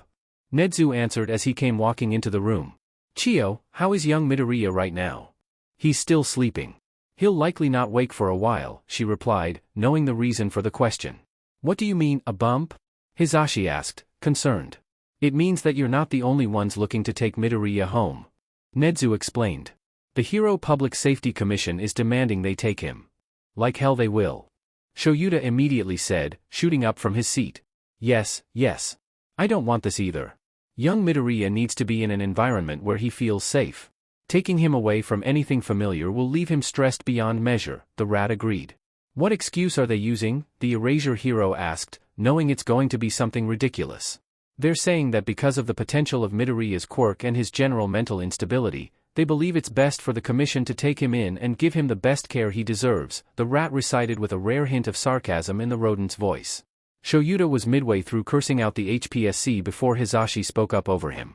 What can we do to stop that? Nedzu took a seat where Shoyuta once was and explained their plan. Well, you two are already foster parents, and there is the emergency foster license given to all heroes in the case of a situation such as this. He continued. Because of that, we can put him in your custody once he has been cleared to leave the hospital. And after that? Hisashi questioned. You must improve Midoriya's condition. Prove that he is best under your care. Once that is undeniable, their hands will be tied, the rat laid out. It sounded so simple, but it really wasn't that. They all knew that even the slightest fault, even if it was something understandable like a mental breakdown or the kid recovering slower than expected, they could use that. Why do they even want him? Hisashi questioned. Officially they are concerned. Nedzu answered. And unofficially? Shoyuta answered for him. They're looking to use him. The blonde looked at him a bit confused, unsure what that meant. It was understandable. The majority of the heroes, no, not just them but the public too, are unaware of how much the HPSC values maintaining the status quo. He himself has never been in their way, at least properly. He's heard about the rumors. Heroes associated with the committee being less in service of the public and more in service to them and their ideals. There's never been proof, of course. All of it would vanish, but that doesn't stop stories like Lady Nagant's from circling around the underworld. He doesn't know exactly what they want to use Izuku for, but it can't be good. Not just for him but in general. How long do we have? He questioned. Until he is 9, in 6 months, the rat said. Why's that? So we can use the defense that Midoriya has acclimated into your family, and removing him from that would be hazardous. Nedzu explained. So in conclusion, they needed to get Midoriya stable enough and well enough to show he is better in their care than anyone else's. Can't say he wasn't planning on doing that even without the HPSC breathing down their backs. What can we expect from them? Shoyuta asked. At least some visits from social services to check in on young Midoriya's well-being. Expect them to be scrutinizing everything. Great. Hisashi turned to Midoriya, a worried but determined look on his face. So we just give this green bean all the help he needs. Not that we weren't going to do that already. Yes, well, just be careful.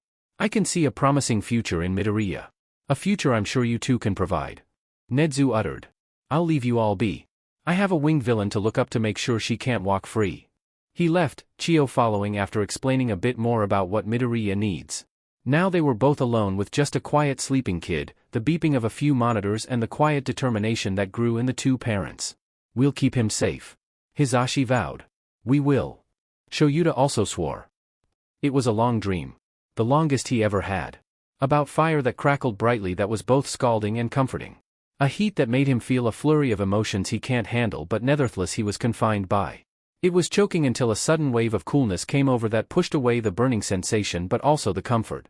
He was embracing a block of ice amongst a volcano, like a koala, clutching on and shoving his face into the moist cold surface. There was no comfort here, it made him shift constantly to try and find some way of not feeling itchy so he let go and felt the fire again. It was back and forth. Jumping between comfort and pain or unease and peace. He didn't understand why he couldn't have the best of both. Is it too costly? He gasped quietly, opening his eyes. He was in a room with a few seats, paintings, a window, a wall-mounted TV and beeping monitors. He didn't recognize this room. The beeping on the monitors got faster. He wasn't safe. He wasn't in the warehouse, he was outside it where everything else was and he had no dolls to protect him, he was alone. He was stuck and in the dark.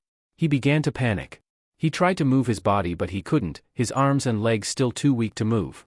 Instead he flailed as his vision blurred from the tears starting to spill out. Where am I? What's happening? Where's my dolls? One by one he remembered. All of the dolls were defeated and he didn't know where they could be. He couldn't even feel his control over them, not even the satellite dish on his home's roof. Next he recalled what he last remembered. Hisashi found him but then Eraserhead, Present Mike and Hitoshi found him. They saved him. And then he tried to kill Hisashi but he couldn't. He let him go. He didn't have the strength left to do it. Finally he made sense of where he was. It was clearly a hospital but where? Which one? He didn't want to look out that window. The idea makes him feel sick seeing outside. He tried moving so that he could get away until he remembered what he could do. Hisashi was coming back from the cafeteria with lunch. He was currently in his civilian attire because he couldn't relax whilst wearing his hero gear.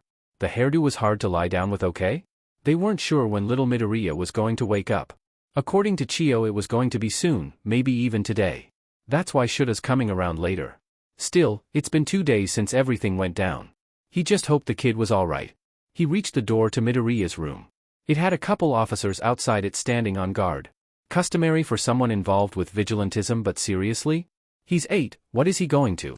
There was a thud inside the room and immediately the officers and him turned to the door. Hisashi swung it open to see Midoriya was awake and currently commanding the bed he was on to overturn, the blanket to wrap him up and effectively create a fort out of the two. The kid looked terrified. The greenette spotted them immediately and moved the bed quicker though there wasn't much room left to move, pinned to a corner now. One of the officers tried to step in but Hisashi stopped him and told them to call Eraserhead before he stepped into the room and closed the door. Immediately he got down on one knee, trying to appear as friendly as possible and smiled. Hey there little Midoriya. Do you want me to call you Midoriya? The fort closed in on itself, only a small hole looking out as the kid remained inside like a hermit crab. He said nothing besides a squeak when he first spoke. The man would call it adorable if he wasn't more concerned than he was. My name's Yamada Hisashi, but you can call me Hisashi, he greeted. He didn't know if he was listening. All he could hear was sniffling and crying coming inside the fort. He can't see in but he could see the smallest flicker of emerald eyes looking out, quivering. Hisashi really wanted to dive in and give him a hug and tell him everything was okay but he knew that would just make things worse, for now he needed to be patient. Hey, it's okay. I'm not going to hurt you. It's me, Present Mike remember? Shuta's on his way here. He's Eraserhead, he said, hoping that would be the kid's nerves a little more at ease. He still didn't reply. Just keeping quiet with weak whines and cries. That's when Hisashi remembered that he was probably mute from how little he used his voice. So he took out his phone and unlocked it, pushing it over. There's a text-to-speech app in there, if you need it, he supplied. He then went into a kneel and waited. Minutes had passed, Hisashi looking around the room from where he sat and even grabbing a small magazine in the corner to read. He knew it was smarter to not look directly at Midoriya. If he thought he wasn't paying attention, he might feel more safe taking his phone. Sure enough, after some time passed, he spotted from the corner of his eye a small piece of fabric sliver out of the hole and coiled around the phone like a snake before pulling it back inside. Admittedly, it was kind of eerie to watch, but he didn't mind that right now. After he looked up and heard another squeak from inside the fort. He knew Midoriya was still watching, so he was probably startled by his look. He only kept his focus for a moment, smiled, and then looked back down at what he was reading. Though in reality he was now watching the boy from his peripheries. He noticed a small glow come from the fort now. He probably had turned on his phone. It was likely locked now, so he looked over at the fort to give him the code. The code is dash. Please don't call me Midoriya, a robotic voice said. That shocked him a little. Wait, how did you know my passcode? There was the sound of frantic typing before a response came through. People usually make codes based on birthdays. I tried yours and then Eraserhead's and it worked. Whoa, remind me to make it stronger next time, he said, a little bit embarrassed that a kid managed to break into his phone so easily. After a moment Hisashi remembered what Mido, actually. What would you rather me call you then, he asked, just making sure. There was a moment before he got a response. Izuku. Just Izuku. He could probably guess why he wanted to not be called by his family name, but he wanted him to speak more. That way he might get more comfortable. Mind me asking why? You don't have to, but, just curious. The kid kept silent a moment, before finally typing out. I don't want to share a name with him. Hisashi nodded to show he understood and was about to say something else until Izuku spoke first. Where is Hitoshi? Izuku questioned. Well. He has school. He was here yesterday but you were asleep and he was also grounded, the blonde explained. Why? Questioned the boy, typing fast. Well, it's just that he knew where you were. If he hadn't told us sooner, you might have not had to go through all of that at the end, he clarified. There were a few seconds where it seemed Izuku was thinking before he started typing again. It was longer this time. He didn't mean to. I told him I'd turn myself in once I stopped Hisashi. I trusted him to come get me after, the boy stated. Were you? Hisashi questioned, not in a manner like he didn't believe him but just making sure. Yes. Izuku assured him. He couldn't tell if it was a lie or not but he'll believe him. Well, still. He should have told us.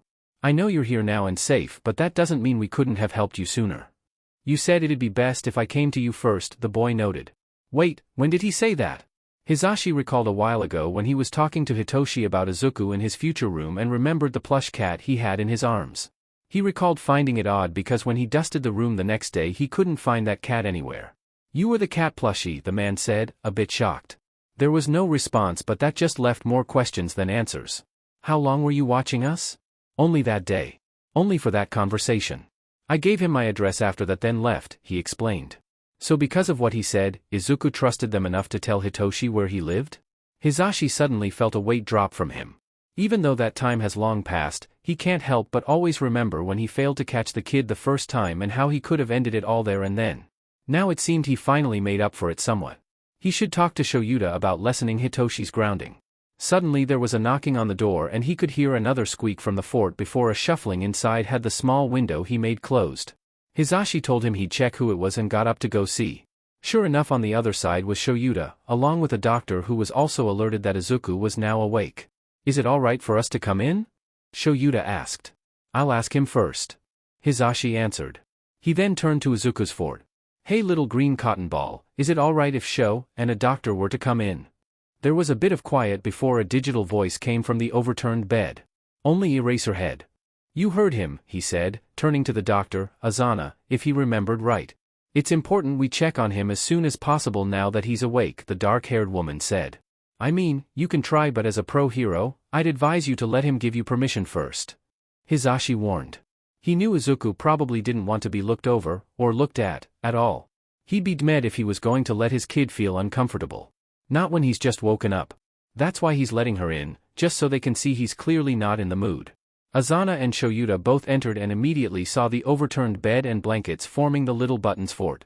He could see a small smirk form on his husband's face at the absurdity of it, but the doctor wasn't much the same. Slightly exasperated. Midoriya, would you please come out? We need to see if you are well, she ordered non-aggressively in a gentle voice. No, a robotic voice sounded. She looked to them, asking for help with a look, but both of them know it will be difficult to get him out of there without forcing it. And frankly neither of them want to do that anyway if it did. It didn't hurt to try though. Hey Midori started Shoyuta before he was stopped by Hisashi. Don't use his family name. He doesn't like it. Izuku's fine. His husband nodded in understanding. Izuku, do you mind letting the doctor look you over? You can go right back into your fort. We can even get you more pillows, the blonde negotiated. It took a while before another response came through. I don't want to be touched. I don't have to, the doctor explained. I just need to confirm you're alright. I'm fine. Izuku immediately said through text. She needs to see it to believe it, kid. Shoyuta argued softly. It was a bit of a standoff. Every time they made an offer, Izuku shot it down saying he didn't need it, stubbornly not allowing anyone to see him no matter what. He could tell the doctor was getting a little frustrated, meanwhile his husband was growing more and more tired. They tried offering cake, dolls, more pillows, a bigger room, he hated that, toys, even Shuta's phone, suggested by Hisashi of course, in case he wanted it for some reason, but he refused it all. That's when an idea came over the blonde. Something he might not say no to. We can bring you Hitoshi, he offered. We can bring him over tonight to say hi. This time there was a pause. Whereas before he just kept replying no, with a reason as for why, this time he very clearly stopped. Will you? Of course. Hisashi exclaimed cheerily. Give me that, the cake, pillows and Eraserhead's phone, and I'll accept, the child replied. I'm not giving you my phone.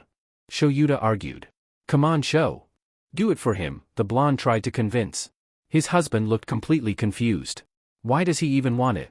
Why can't you give him yours? I've already given it over. Hisashi admitted. What do you think he's talking with? Shoyuta looked at the man he loved, and was flashed his cheesy wide, whole-toothed smile and just sighed. He took out his phone and opened it. I need to lock certain apps first, did you lock your messages? No, why? The blonde asked. There was a moment where even Azana looked at him, clearly understanding what the man meant by that, and immediately Hisashi panicked. Wait. Izuku. Don't read my messages.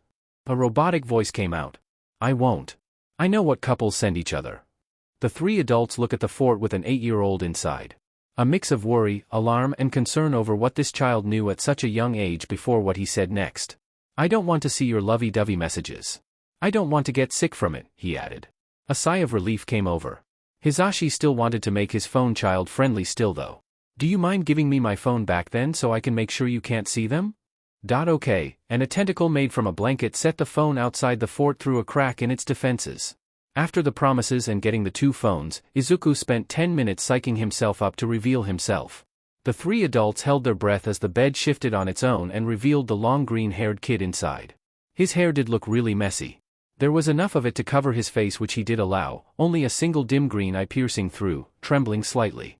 He was hugging a pillow to his side like it was his lifeline and looked ready to shatter if anyone tried charging at him. He looked completely different from how he acted over text-to-speech, but then again, you can't really convey tone or intent through a robotic voice. The doctor knelt down and looked him over, Izuku staring her down the entire time like a cornered animal until she seemed satisfied and stepped away. As soon as she did, the bed practically flung itself back between him and the world, hiding him once more. He's alright, but we'll need him to put the 4 back in, she explained. I don't need it. Izuku said through a phone.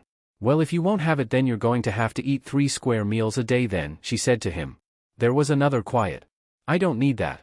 I'm fine with just rice. You need more than rice, kid. Shoyuta uttered. And I also mean more than 1 bowl. I'm not hungry, he replied. I can see your bones, Izuku. You need to eat, he argued. No, the voice said. Kid dash. Hisashi interrupted. Stop Sho. We won't convince him. His husband looked like he wanted to say more, but he looked at him like he had an idea. We'll leave you alone now, Izuku. Me, Sho, and the doctor here need to have a chat about something. Okay. Izuku simply said. The 3 adults let him be and stood outside in the hallway. He needs to eat, the doctor stated. He won't be discharged until he's back to a healthy weight. I know, said Hisashi. But we can't convince him. Shoyuta sighed. What are we meant to do? It's simple. We will get someone who can convince him, the blonde answered. Izuku sat curled up in his little fort. He was clutching his pillow tightly and had more blankets now that he was given along with Eraserhead's phone. He didn't know why he wanted it, but right now he had no technology or freedom on him, so having anything connected to the internet felt good and reassuring. It means he can be away from here, if only for a little while. After the initial shock of not being in his room anymore, he calmed down enough to actually pay attention to his surroundings. He used the tentacle sheet to close the blinds because the sunlight was hurting his eyes and he liked the dark. It meant he was more hidden, and being more hidden made him more safe. He knew immediately the second he showed himself to the doctor and the heroes he didn't like being looked at. He felt exposed and weak. Like he was vulnerable and anyone could hurt him from any direction. With the covers and the bed, he felt protected and contained. Like his whole world was still again. He doesn't know what he's going to do though. He can't hide anymore, at least how he did before. He can't run, not that he was sure he wanted to. Press, Hisashi, he still can't believe he can call the present Mike by his first name, had said there was a room for him at their house. He saw it, yes, but hearing it properly from the guy and Eraserhead nodding along with him, he couldn't really believe it. Then again, how is he going to get there? He doesn't want to walk there, uncovered. Maybe they can get a cardboard box and carry him there? That might be better. Actually, he'd trust Hitoshi to do that. Izuku was light enough and he was tall enough. That was another thing. He's going to see Hitoshi. Not over a doll but in person, and he couldn't run away from that. He was nervous. What if he didn't want to be his friend anymore after he almost killed Hisashi? He wanted to be a hero and Izuku was almost a villain. What if he hated him? Maybe it was a mistake to ask him over. Right now though, it was Eraserhead who was watching over him. The man was drinking coffee, he thinks. He doesn't remember many smells, but he thinks he remembers the one for coffee. Though he thought the stuff was meant to make you more active, instead he just looked tired. Then again, Hitoshi drank it daily too but looked like he barely got any energy from it. Speak of the devil and he shall appear is the next thought in Izuku's head before he descended into panic as the door opened and in came his friend. Hitoshi immediately looked to the fort. He seemed to look completely confused by it until Hisashi explained that Izuku was there. He took one step too many over and on instinct, his blanket tentacle struck out. The boy stumbled back, a bit startled, and Izuku freaked out. "I'm sorry, I didn't mean that." The monotonous voice of the text app didn't help convey his panic, so that's when he immediately went to look for a voice with more emotion and grabbed a decent one from online. "I'm sorry," he repeated, now in a more kid-like voice that changed tone depending on the punctuation. "It's okay, Izuku," Hitoshi stated, grinning happily. "I'm just happy you're safe now." "All right, kids. We'll leave you two to get reacquainted," Hisashi said as he and Shoyuta were stepping out the door. He set down what looked to be a tray of something that was covered with a sheet. "Toshi, make sure you try that thing we talked about." The purple-haired boy nodded and Izuku was now confused. They both left and immediately he asked him what it was about. "What are they talking about?" Nothing," he said, reaching over and grabbing the tray. He pulled the sheet away to reveal some food from the hospital, as well as the most tantalizing piece of cake Izuku had ever seen. It was strawberry, with frosting and even whipped cream on top. It was small too, so he could probably eat it all. It must have been the cake he was promised and immediately sent out a tentacle to grab it. But Hitoshi pulled away.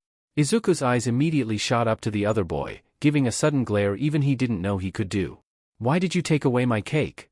Hitoshi couldn't help but crack a smile at the glare. It made his friend look like an angry kitten, even without fully seeing his face.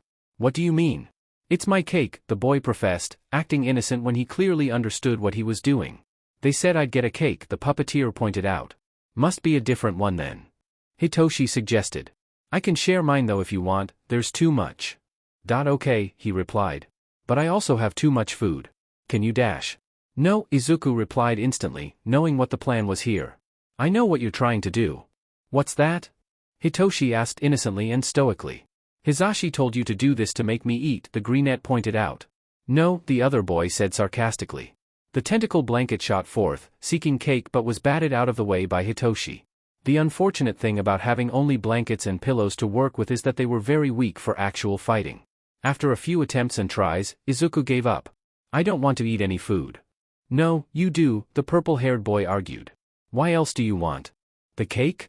He went quiet at that. He knew the answer. He liked cake but he didn't like anything else but that and katsudon, which the other food was. "Why are you trying to make me eat?" "I'm fine," the boy stated. "They said you can't leave the hospital unless you gain enough weight," Hitoshi explained. It made sense, but that didn't mean Izuku liked that answer. Sure, he could eat this food here now, but then how can he argue later when they bring him food that wasn't cake or katsudon? It was a trap meant to. Why was he fighting this again? He was unsure outside of just not feeling hungry. His mind was always shaking so much, but right now it wasn't and he felt safe. It was hard to argue, but he also didn't want to let them win for some reason. He can't understand it outside of relating it to the same feeling he gets whenever Brutus fought in cage fights. He doesn't want to lose. Lose what? He doesn't know. You know, if you don't eat you're going to remain tiny forever. Hitoshi commented. What? He wasn't tiny. Sure, he was short, especially now that he can see Hitoshi properly from his perspective, but it was only a head. He can make that back in no time. I'm not tiny, the boy voiced his argument. Really? Because when I carried you to the hospital, you almost slipped out of my arms because you're so small. Hitoshi said back. I did not. You're lying. Izuku accused. The other boy chuckled and took a bite of katsudon. Don't believe me? I'm sure Dad can get the security footage of it. No, you're just messing with me, the not little boy argued. Really? Prove it. I can't see you in there, so show me. Fine, and the bed moved out of the way to show Izuku there, fuming. He typed frantically on his phone. See? I'm not tiny. I don't know, he grinned, from here you're still small. How about this? If your hand is the same size as mine, I'll give you the whole cake. If not, you have to help me eat the katsudon. Deal. Izuku said, without a second thought. Hitoshi set his fork down and reached his hand towards Izuku, stopping halfway. The other boy, completely forgetting that he didn't like to be seen, reached forth and gingerly pressed his palm against his. Izuku was annoyed.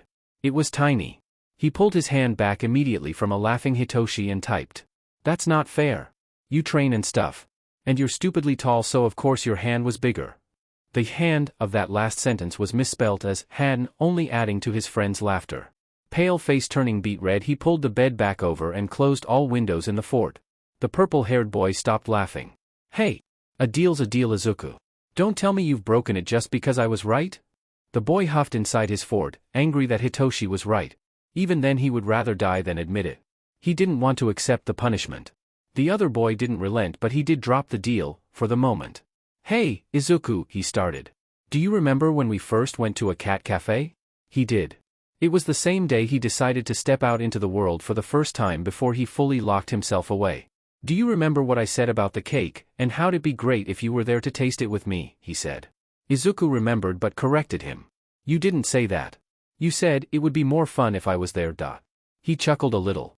Yeah, and it is. I want to do so much stuff with you now that we can do it together in person. I want you to meet my friends, go to school and even go to the park, the same one we went to before. Izuku was listening. He wanted to do those things too.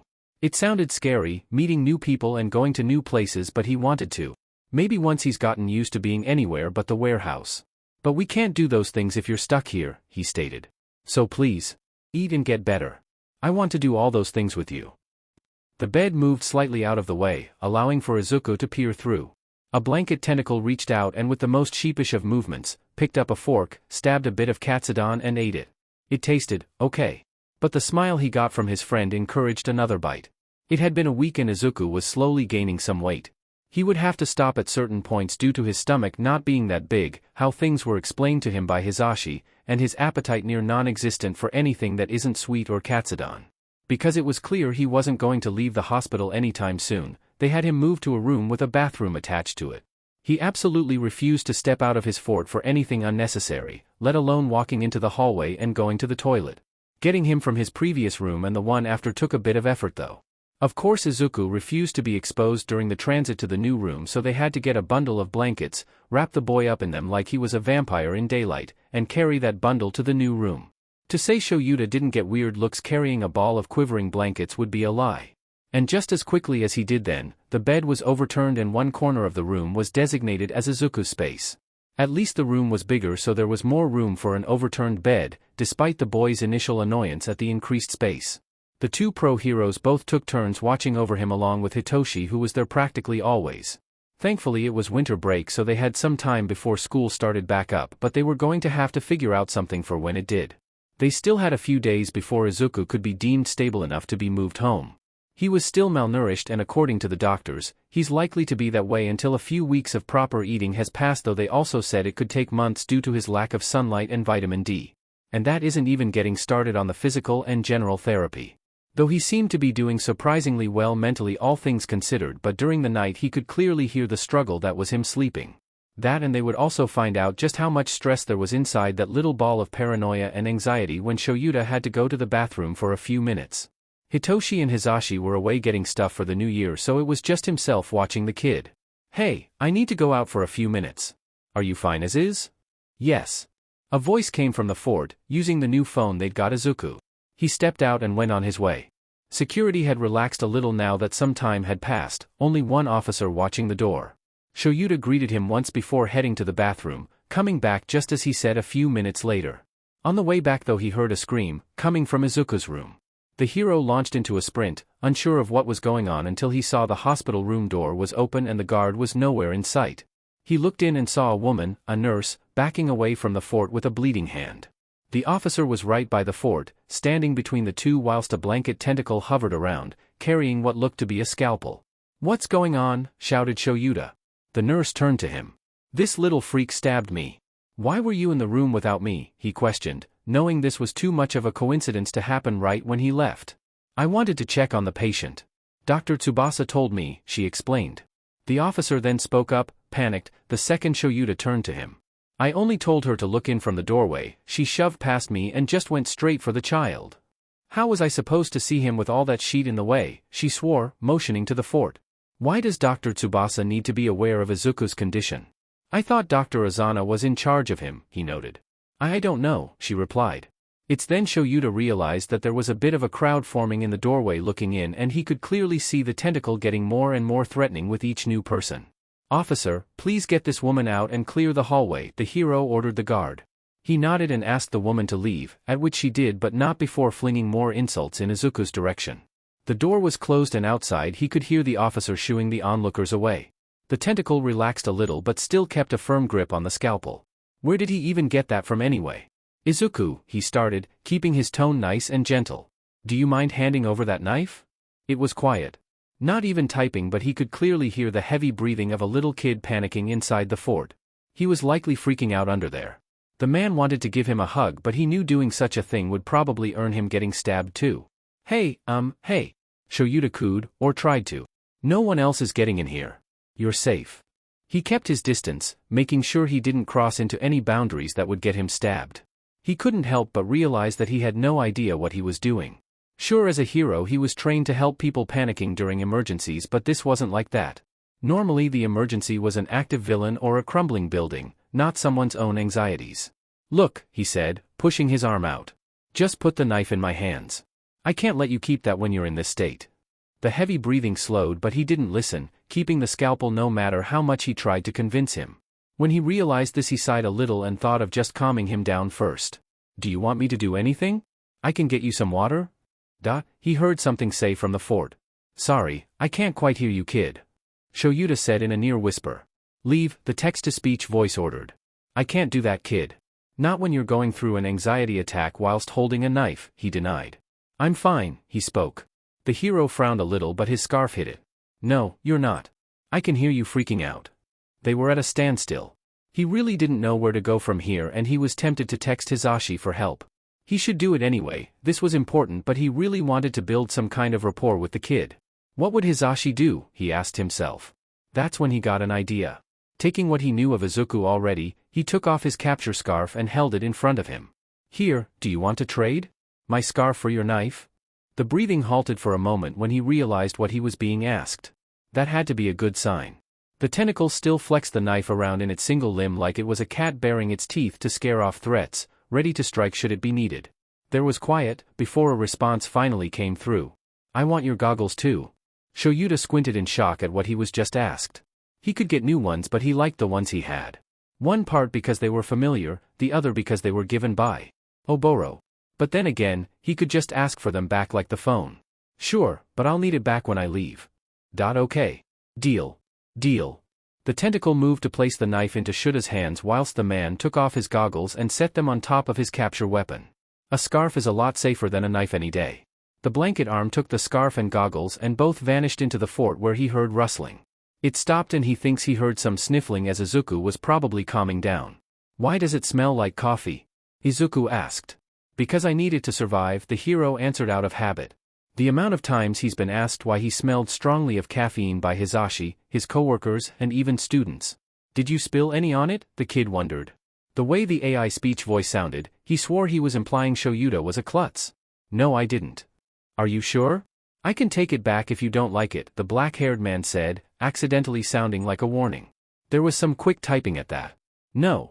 It's mine now. It seemed he was calming down, which was good for his health. The problem was that it wasn't good for Shuta's because he suddenly started bombarding him with questions. Why did you become a hero? He questioned after typing way too fast for someone Q. With practically zero energy. Because I wanted to help people, he replied. Why? Because it's the good thing to do. Why? That isn't a question. It is. Why is helping people a good thing? He demanded. Shoyuta paused for a moment at the kid's question. How can someone not understand that? Maybe it's not that he doesn't know, but he just wants help understanding things better. At least that's what he hoped. But explaining it was a bit difficult. You know how, he stopped, rethinking before starting again. You know how you helped Hitoshi? There was no reply, so he assumed Izuku was listening. Well, I'm sure you felt good doing that. Intimidating those teachers, helping him out with homework, taking him to nice places and giving him food, right? Yeah, the boy acknowledged. But that's because I like him. Could you say that back before you met him? The man noted. Yeah, I was lonely and wanted someone my age to talk to, he admitted. Okay, why do you think heroes do what they do? Shoyuta asked, wanting to hear his perspective. I don't know. I thought they just wanted money and fame, he guessed. He's convinced everything's about getting something in return. After thinking from a different angle he spoke, how about this, why do you think me and Hisashi adopted Hitoshi? Because you wanted a son. Izuku immediately replied. In that case, why did we adopt him? We could have adopted any kid but chose him. Shoyuta posed. The kid said nothing more, probably not sure how to answer that. That didn't mean Shoyuta was finished. He didn't know what was going on inside of Izuku's head, but he needed to make sure he wasn't twisting anything. We adopted him because we cared about him. That's what doing good is. Caring about other people even if you don't owe them it. Not everything needs to be a transaction, he spoke, making sure to add that last part, seeing as how that's the kid's mindset. He kept quiet, and after a minute of nothing, Shoyuta assumed something must have come through to him. He wasn't going to add anything else. He's not the preachy type to say lessons over and over again until they lose their meaning. He said things once, and if no one, especially his students, listened, that was their problem, not his. Izuku remained quiet for an hour, worrying Shoyuta a little because he also hadn't heard the phone inside go off. Suddenly he hears the familiar typing away on the phone he has gotten used to listening for. Are you adopting me? He asked. There was a pause between him typing and him sending that, meaning he was probably afraid to say it out loud. Now that the black-haired man thinks about it, he doesn't think neither he nor Hisashi have said anything about that. That's our plan, he answered. Only if you want to though. Do you? This was the moment he had been fearing a little. What if he said no? Would that mean the HPSC would get him immediately and there'd be no stopping them? Shoyuta hoped inside that the kid did want to be with them. I do, the boy replied. Thank God, he thought as relief washed over him. Then we'll do it, he said. When would that be? He questioned. Shoyuta explained to him how they would need to wait until his 9th birthday. When Izuku asked why they had to wait so long, he explained the whole thing to him. He knew he should have at least tried to hide some details, but he felt the kid would have noticed that and got suspicious of him. This way everything was out there. So, if I don't get better then I have to go away with strangers, he summarized. Shoyuta nodded. That's if we can't prove you're better with us than anyone else. I am. I think, the boy said. You don't force me out of my fort. Yeah, but you'll have to come out at some point. The commission's going to use anything they can to bring you to their side. If you're too scared to go outside, they can take advantage of that, he pointed out. But I can just use my dolls. Izuku reasoned. I don't have to go outside if I use them. Remember what we said about living? Shoyuta reminded him. I can't, he denied. I don't want to show myself. The pro-hero sighed a little. Not out of frustration but with the knowledge that he has a lot to work through. I know, but it has to be done. You've got to be brave. Izuku doesn't want to reveal himself.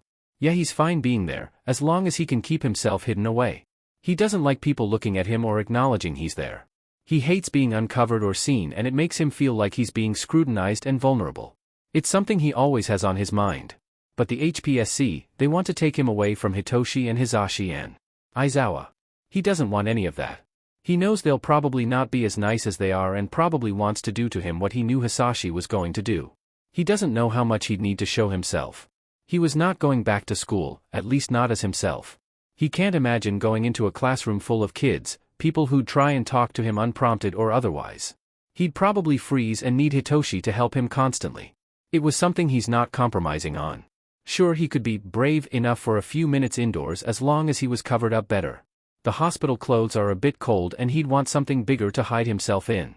But going somewhere like a school or mall for hours was a nightmare scenario, literally. It's not as if he needed school. He made plenty of money on his own, and even if he can't do that anymore, it wasn't as if he was stupid. He knows a lot of stuff about computers and machines from what he needed to do as dollmaker. Maybe there were some gaps in that knowledge, such as knowing proper Japanese or simple subjects like biology, but he could learn that all on his own. He was capable of that without school. Maybe he could make a doll that looked a lot like him. A replacement. He could pretend it was him and no one would know better. That sounds like a better idea. He'll have to find a way to get the components though. According to Aizawa, all of Izuku's dolls were taken in as evidence. It made him sad because they were likely not to be given back. He missed Anna's head most of all, so he asked the pro hero if he could get it back, and he said he would see what he could do. He really wants her head back, if only to feel comfort. The pillow he was hugging would have to do. Besides all of that, he has been eating more.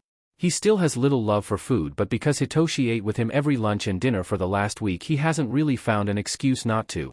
He kept making bets with him and annoying Izuku, who kept losing because they were all things he knew he couldn't do, like be taller or say a tongue twister. He still didn't know why he accepted that bet when he was practically mute. He wasn't actually annoyed though.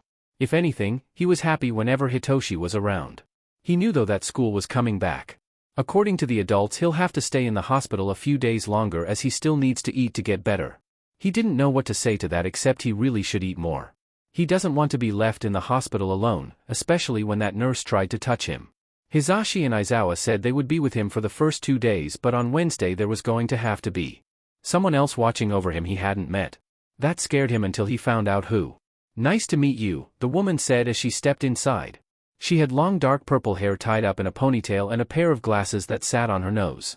Despite her appearing much more different than her hero persona, her tone and voice were still recognizable as Midnight, or as she introduced herself, Namuri. She crouched down in front of his fort where she tried to see in through the cracks, but there was no way she could. He was nervous she might try and force open a hole like that nurse did, but just smiled. "I can't see you in there, but from what I heard from Hisashi, you're a cute kid, aren't you?" She cooed a little. What did she mean? Izuku wasn't adorable, was he? He certainly didn't feel that way. "Mind letting me see you just once?" she requested. "I want to see if it's true." Now he got what was going on. She wanted to see if he was alright. Well, he's not going to. He doesn't feel like it right now, so she can just go sit in the corner for the next few hours and leave him be. "No," Izuku typed into the text-to-voice speaker. Her face went into a pout. "Ah, why not? Is it because you're shy?" "That's what Hisashi told me." The voice she used annoyed Izuku, but not for the reasons that were obvious. He wasn't shy, he just didn't feel like appearing. He just didn't like being seen. Is that a problem? Why does he absolutely need to show himself for everyone to look at? "Here," she started. "Show me you're doing all right and I'll give you a gift." "A gift? What gift?" "Can't tell you, it's a surprise," she smiled. Izuku narrowed his eyes. "In that case, no." "Are you sure?" "Because I think you'd love it if what I heard about you was true," she promised. The boy took a look at what she had. There was a bag next to her, a shopping one, but the logo was too hard to read from where he was. It looked like it had something big and boxy inside of it, so it could be anything. It was there though, so she definitely wasn't lying about giving him stuff. He looked back up at her and she kept giving a semi-pleading look with her usual confidence the pro hero always adorned on camera. Why is it so much harder denying people in person? Izuku whined in his mind. It was the same with Hitoshi, Hisashi, and even Aizawa. He never worried about telling Jiren or whatever info broker or client he was talking to go away. The dolls made things a lot less personal than just being Izuku. "I'll only show a little. A moment is all she's getting, then she can bug off," he planned, giving the command for the bed to shift and make a hole big enough to show himself. He watched Namuri's eyes begin to widen and a smile grow wider as she took his appearance in. "Ah, you really are a cute kid. Like a little baby," she cooed. The window closed immediately. "I'm not a baby," he argued. "What? Don't like being called that," she mused, smirking. "No," he denied. "I'm 8. And adorable," she added. "I'm not," he typed back fast. "Why? What's wrong with being cute?" she asked, still keeping that sweet tone that sounds like she's babying him. "It's because, well, he isn't. He knows he looks kind of bad. His hair was awful and overgrown, he was too thin and he had terrible eye bags. How was any of that cute?" "I'm not," he said. "I can't be." "Why?" she asked. "Because I look awful," he explained. "Why?" she repeated. Because I didn't eat or sleep enough, he answered. Why, once more? Because, he didn't know. He kept getting nightmares every time he slept, so he just didn't. It gave him more time to do important stuff anyway, so it was easier to just not sleep. Eating though, he didn't know. He just didn't get hungry and he couldn't tell why. He knows everyone else gets frustrated or annoyed over it, but it's not as if he doesn't want to get better. He just can't eat well. Not without Hitoshi there. He even had to not eat lunch yesterday because it was his first day back at school. He didn't know why. Same for sleeping now. Hisashi was gone, locked away forever.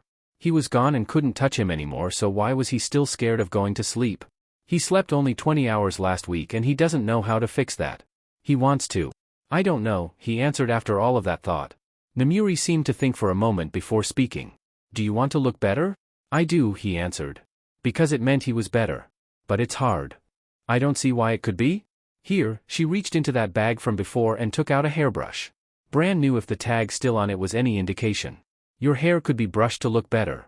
Tentatively, the blanket tentacle reached out and grabbed the brush from Namuri's hands, pulling it in. Izuku touched the bristles of the hairbrush gently. He never had one. He had long hair, yes, but it was a wreck. Every time he washed his hair it would come out straw-like and frizzy, but as long as it didn't stop him from seeing the screen he was fine. He actually liked the length. It made him feel more covered and safe. It was something he could always hide behind. He never thought about brushing it though. The boy lifted the brush up to his head and let the bristles touch his hair. It was a hairbrush with a bunch of rubber stubs. It felt his head and he immediately felt uncomfortable, but when he tried to move the brush it didn't move, stuck in his hair. He tried to use it but it didn't brush, it just stayed tangled. He tried to then remove it but his hair had gotten wrapped up in the bristles and now it was stuck. I can't get it out. Is it stuck there forever? Do I have to cut it off? He panicked, continuing to try and remove the hairbrush. He looked around his fort for anything that could help but there was nothing. He doesn't know how to fix this. Izuku? Are you okay? Namuri asked and it shocked him when he remembered she was still there. He picked up his phone and typed out his dire situation, asking for help. The hairbrush is stuck. I can't get it out. It's starting to hurt. How do I remove it? She looked a bit shocked but then started to grin as an idea came over her. One that Izuku hated. I can help you take it out. No, he replied immediately. Well, I can't help you much if I can't see, can I? She reasoned. The boy thought through his options. He could just try and remove it himself, but he didn't want to do anything that might rip off his hair. He could instead leave it in, but it was really starting to hurt and he didn't like to feel pain. Otherwise, he could let her see him and guide him. Fine. Only until this thing was out of my hair, he reasoned, using his quirk. The bed was moved and Namuri could see him again. He stared her down those slowly wetting eyes and heard what he swore was a snort. Just help me, he typed into the phone. Okay. Come here, she tried to calm as she leaned over. No, the speaker shouted, the bed closing a little. Just tell me. You won't be able to untangle it without seeing it, she explained. Just tell me how, he reiterated. And so she did. She told him to start by using his fingers to feel the stubs where his hair is tangled and gently unravel the hair there. He tried to, but his arms kept getting tired and the pain was starting to get worse, but he didn't want anyone to touch him, especially a stranger he's only talked to an hour ago. Izuku got upset. He never got this frustrated over anything before. If he had Anna, she could have done this all easily, but he didn't. He looked over at Namuri and knew what she was thinking. He wasn't going to give in, but he's seriously starting to get angry with himself. Why can't I get it? He thought to himself, trying hard to follow the pro hero's instructions but just couldn't get the brush out. He then got a sudden jolt of pain from his hair that made him whine out loud. He then heard a shuffling next to him and could see the woman get closer the second he did. Izuku shuffled back, unsure of what to do before she began to wordlessly reach into the fort, towards his head. The blanket tentacle, along with a few new ones, shifted up defensively, unsure whether to attack as she carefully laid a hand on the brush. She looked a lot more concerned now that she realized he was actually hurting and without saying anything else, carefully removed the hairbrush from him. Izuku felt a bit lightheaded. She smelt like perfume which made him feel woozy. Either that or it's her quirk that he's smelling. It was relaxing but he was no more alert to what was happening. Once the brush was taken away, Namuri didn't move, instead turning back to him to ask a question. Do you want me to brush your hair for you? Her voice sounded a lot like Mama's, not that anyone could ever replace her. Still, he felt a bit of himself lower his guard and just looked at her with a, definitely not, pouting face as he quietly typed his response. Okay. Namuri reached in closer to the fort and Izuku shifted a bit closer so she could reach better. He didn't want her in the fort and neither did he want to leave it, so the window was made wider to accommodate that. It took her 30 minutes. The entire time she told him all about split ends and conditioner, stuff he kept in his mind because he didn't want to struggle with the brush again. There were some moments where he felt pain, but she stopped immediately and asked him when he was fine to continue again. By the end, his hair felt smooth and was even longer now that it wasn't bunched up on his head. It went all the way down his back and all in all looked better than it did before. Namuri took out her phone and switched the camera on to show him how he looked. It was the first time he's ever properly seen his face in a long time. The dim green eyes, the faded freckles that kissed his cheeks and the long drags of dark under his eyes that made him look like a ghost. But then he saw the hair and how it made it look like he wasn't a walking corpse. It made his appearance look like it somehow on purpose even though he had no part in that. "Looking better?" she asked. He nodded slowly, taking himself in more. "I know you can look a lot better with more sleep and food." "Wouldn't you look even better?" she pointed out. He would, he thinks. He can definitely see he could eat more. In fact, there was a lot he could do more. He knows sleeping is hard, but if it makes Hitoshi, Hisashi and Aizawa happy to see him get better, he might do it. Namuri then reached into the bag once more. "I forgot to give you your surprise gift." She pulled out a box, the same one he must have seen, and took out a doll from it still in its boxy packaging. It was a humanoid green cat, the same shade as his hair, and wore a butler's outfit like he just stepped out of an English manor. It wore a huge red ribbon, wrapped around its neck and tied back like a bow. "Here." Hisashi and Shoyuta said, "You're like a kitten."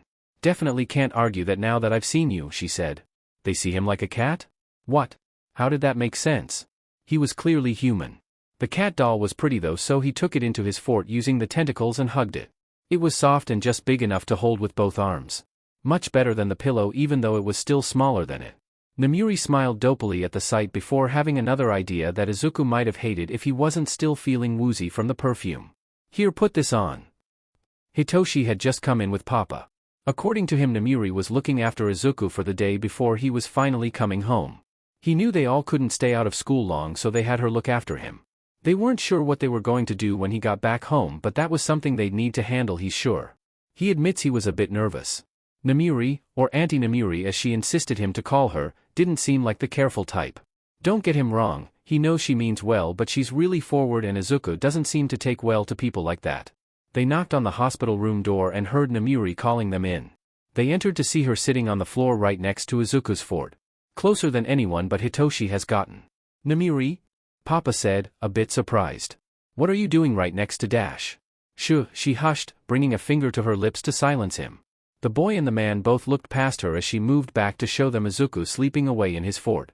They didn't know why he was sleeping, but given Namuri's quirk there was a chance she used it, but given the look on the other boy's face it seemed that wasn't the case at all. But what caught his attention more was the small green cat doll with a red ribbon wrapped around it. That, and a similar red ribbon tied up in Izuku's hair too in a hair bow. So many pictures were taken that day. Hitoshi walked up to the hospital after school, his dad's behind him, excited because today was the day they were going to bring Izuku home proper. They had a few things with them to guarantee he gets there, including a bunch of blankets to wrap him in. Izuku had said he wanted to be carried in a box instead, but Dad had said no, much to his friend's dismay. Ultimately they had decided on just wrapping him up in blankets and having either him or Papa carry him on the ride over. It's not as if Izuku was heavy. Arriving at the room they saw someone standing outside of it. Namuri was meant to watch Izuku again today and she was currently standing outside the room, talking to a suited man. Again, no.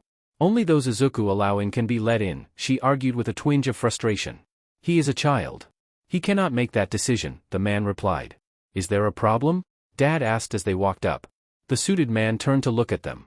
He had sharp red hair, neatly combed, and wore a pair of square glasses on his nose. Are you Mr. Aizawa? They spoke formally. Yeah, he replied. I am Ikani Ite. Are you aware of the state of the room in there? He asked. State? Was there something wrong with Izuku's room? Dad answered his question. If you mean the pillow fort, that is something Izuku made. And nothing has been done to fix that? How long has that been up? He was meant to be recovering from malnutrition, not building forts with hospital equipment, he argued, keeping an eerily stoic face that was nearly robotic like Tenya's, but in a colder way. Papa gently grabbed Hitoshi's shoulder and the two moved towards the door. Hey, Toshi, mind telling Izuku to get ready? The purple-haired boy wasn't sure what was going on, but he knew when Papa spoke like that it meant there was something he wasn't supposed to hear. He didn't argue, seeing Dad and Namuri starting to get more frustrated with the suited man, and just went inside. Hey Izuku. Are you ready to go? He asked, seeing the fort opening a window. What is happening outside? The green-haired boy questioned. Hitoshi looked back at the door. Papa, Dad and Namuri are arguing with some guy in a suit. He said he was from the commission. Izuku explained.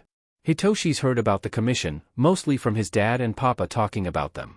Apparently they're the ones who say who's a hero, so he'll have to go through them one day.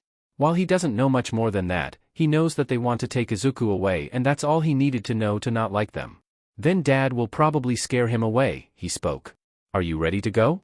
I have the blankets here to wrap you up in. There's also a change of clothes, new ones we got you. He handed them over to the tentacle, who took the bag and pulled it into the fort.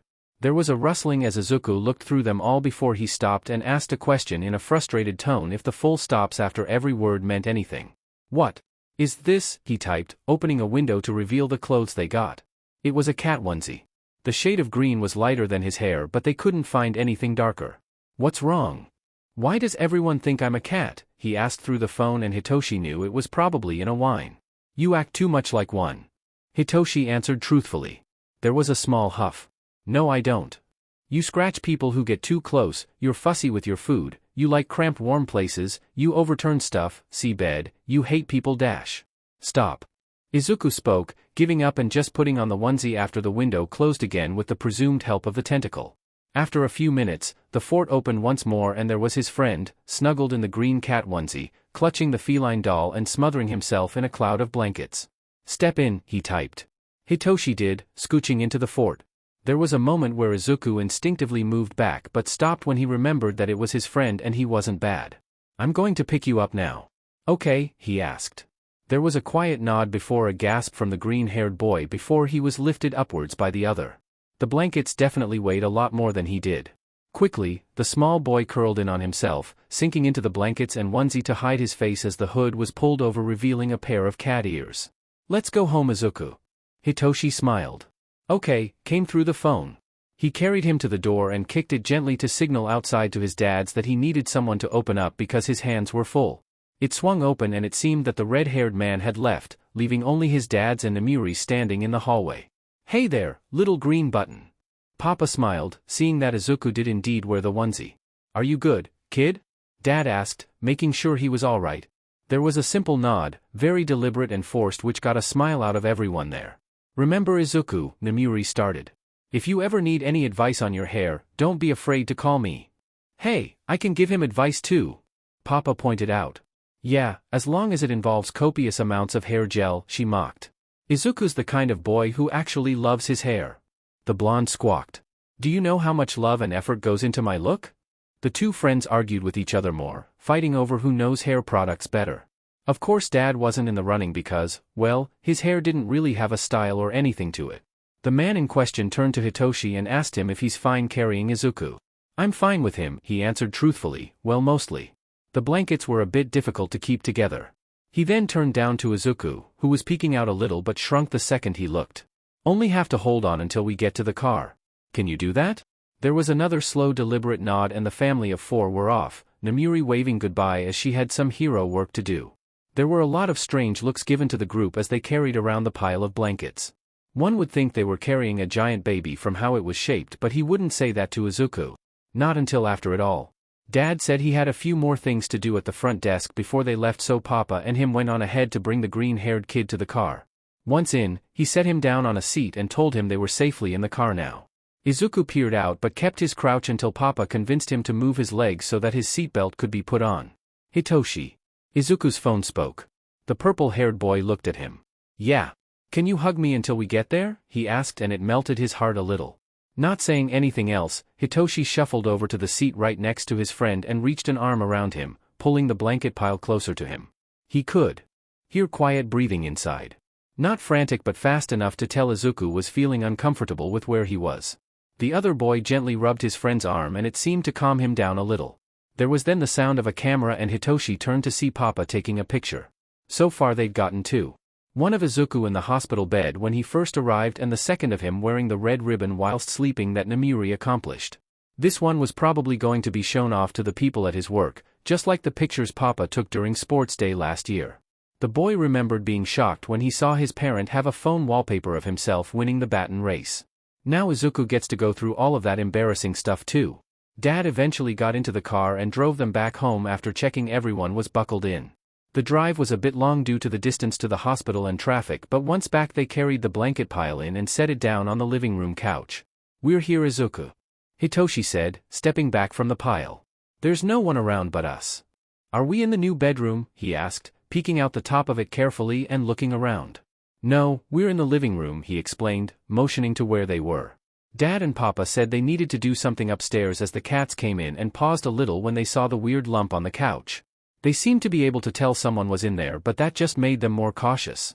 "Izuku, look," Hitoshi said, looking over to the cats. The blankets shifted and it seemed to startle both the cats and Izuku when they saw each other. "Is that?" he typed. "Yeah, Dot and Pepper. They seem a bit wary of you though," he commented. Izuku wiggled a bit more out of the pile to see the cats better, and it was really not helping the kitten allegations with how their looks practically mirrored each other. Eventually, the braver of the two, Pepper, moved up and hopped onto the couch, startling the boy and making him flinch back. The orange cat just ignored him in favor of getting the scent of the new arrival and snuggling up to the base of the pile. The green-haired boy's eyes glistened looking down at the feline snuggling up to the blankets. What he wanted to do was clear on his face. "You can pet them," clarified Hitoshi. "Just make sure they know before you touch them." It took a few moments, but a small hand pushed out of the pile and set itself on the back of the cat, touching Pepper once before flinching away in surprise. After a few more touches, the cat decided to force his head into Izuku's palm, shocking the boy again but not enough to pull his hand away. He petted the cat and Hitoshi was sure he heard a giggle come from Izuku. Upstairs, Shoyuta headed into their office, closing the door once Hisashi followed after him. They had to talk about Ikani and what he said at the hospital. "We'll be sending someone to visit you in the coming weeks to make sure Midoriya is adjusting well. If not, then we'll not hesitate to remove him from your care," the suited man said. Shoyuta narrowed his eyes. "You mean you can't wait to remove him?" "We have Midoriya's best interests at heart. It is the Commission's belief that we can give the best care to him. The only reason you have been given a chance is due to a particular nuisance," Ikani explained. "Thank Nedzu, God, the rat would probably try to correct, for making sure they got priority. If not, the Commission would already have Izuku, no contest." "Should we be worried about what he said?" Hisashi asked. He was worried. Shoyuta was too. That whole conversation felt like a declaration of war more than anything. What other reason did he have for being there at that time when he could have come any earlier in the week? "No. Izuku is best with us. At the very least better than the Commission," he replied. His husband was still worried. "We can't let them take him." "We won't. They'll try to nitpick and cherry-pick everything wrong with Izuku and treat it like it's our fault when it's no one's but Hisashi. We just have to be ready for that," he said. "And how do we do that?" "We need to lay out what we need to do to make it happen." Hisashi planned. What they needed to do was obvious. First and foremost was to get Izuku back to a more healthy condition. That starts with making sure he eats well and sleeps enough. They've already started that, and it seems that as long as there were no problems down the road, he was going to be alright. Next was school. There was no problem with grades, he doesn't think. The kid was smart enough to break into hero networks and countless police files. He also knew how to negotiate from taking jobs in the theater and was smart enough to not get conned. The problem then was finding a way to convince the kid to go to the actual building. Sumai was a great school, Hitoshi hasn't had any problems there, so Izuku should be fine as well. That is, if he even got into the building. He was still scared of showing himself and he can't imagine him going to school, let alone being in public.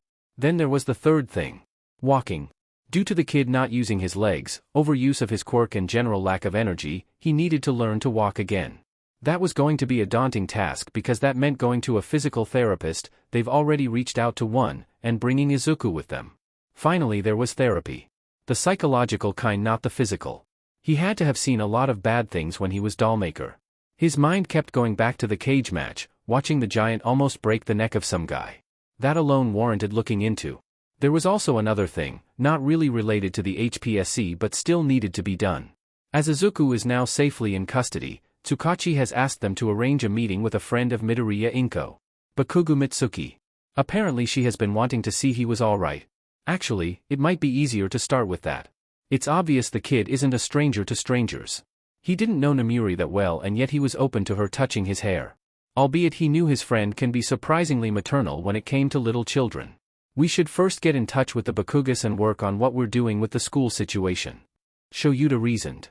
Alright, I'll get in contact with them. You ask Izuku about school after dinner. Hisashi planned. He nodded and the two headed back downstairs, to see the adorable sight of both Pepper and Dot snuggling up to Izuku's blanket pile, the boy reaching out and petting them both with an adorably amazed look on his face. Dinner that night was Katsudon. They all sat at the dining room table because of it, which meant Izuku had to leave his pile. The kid was clearly uncomfortable but still kept one blanket over him along with the cat doll.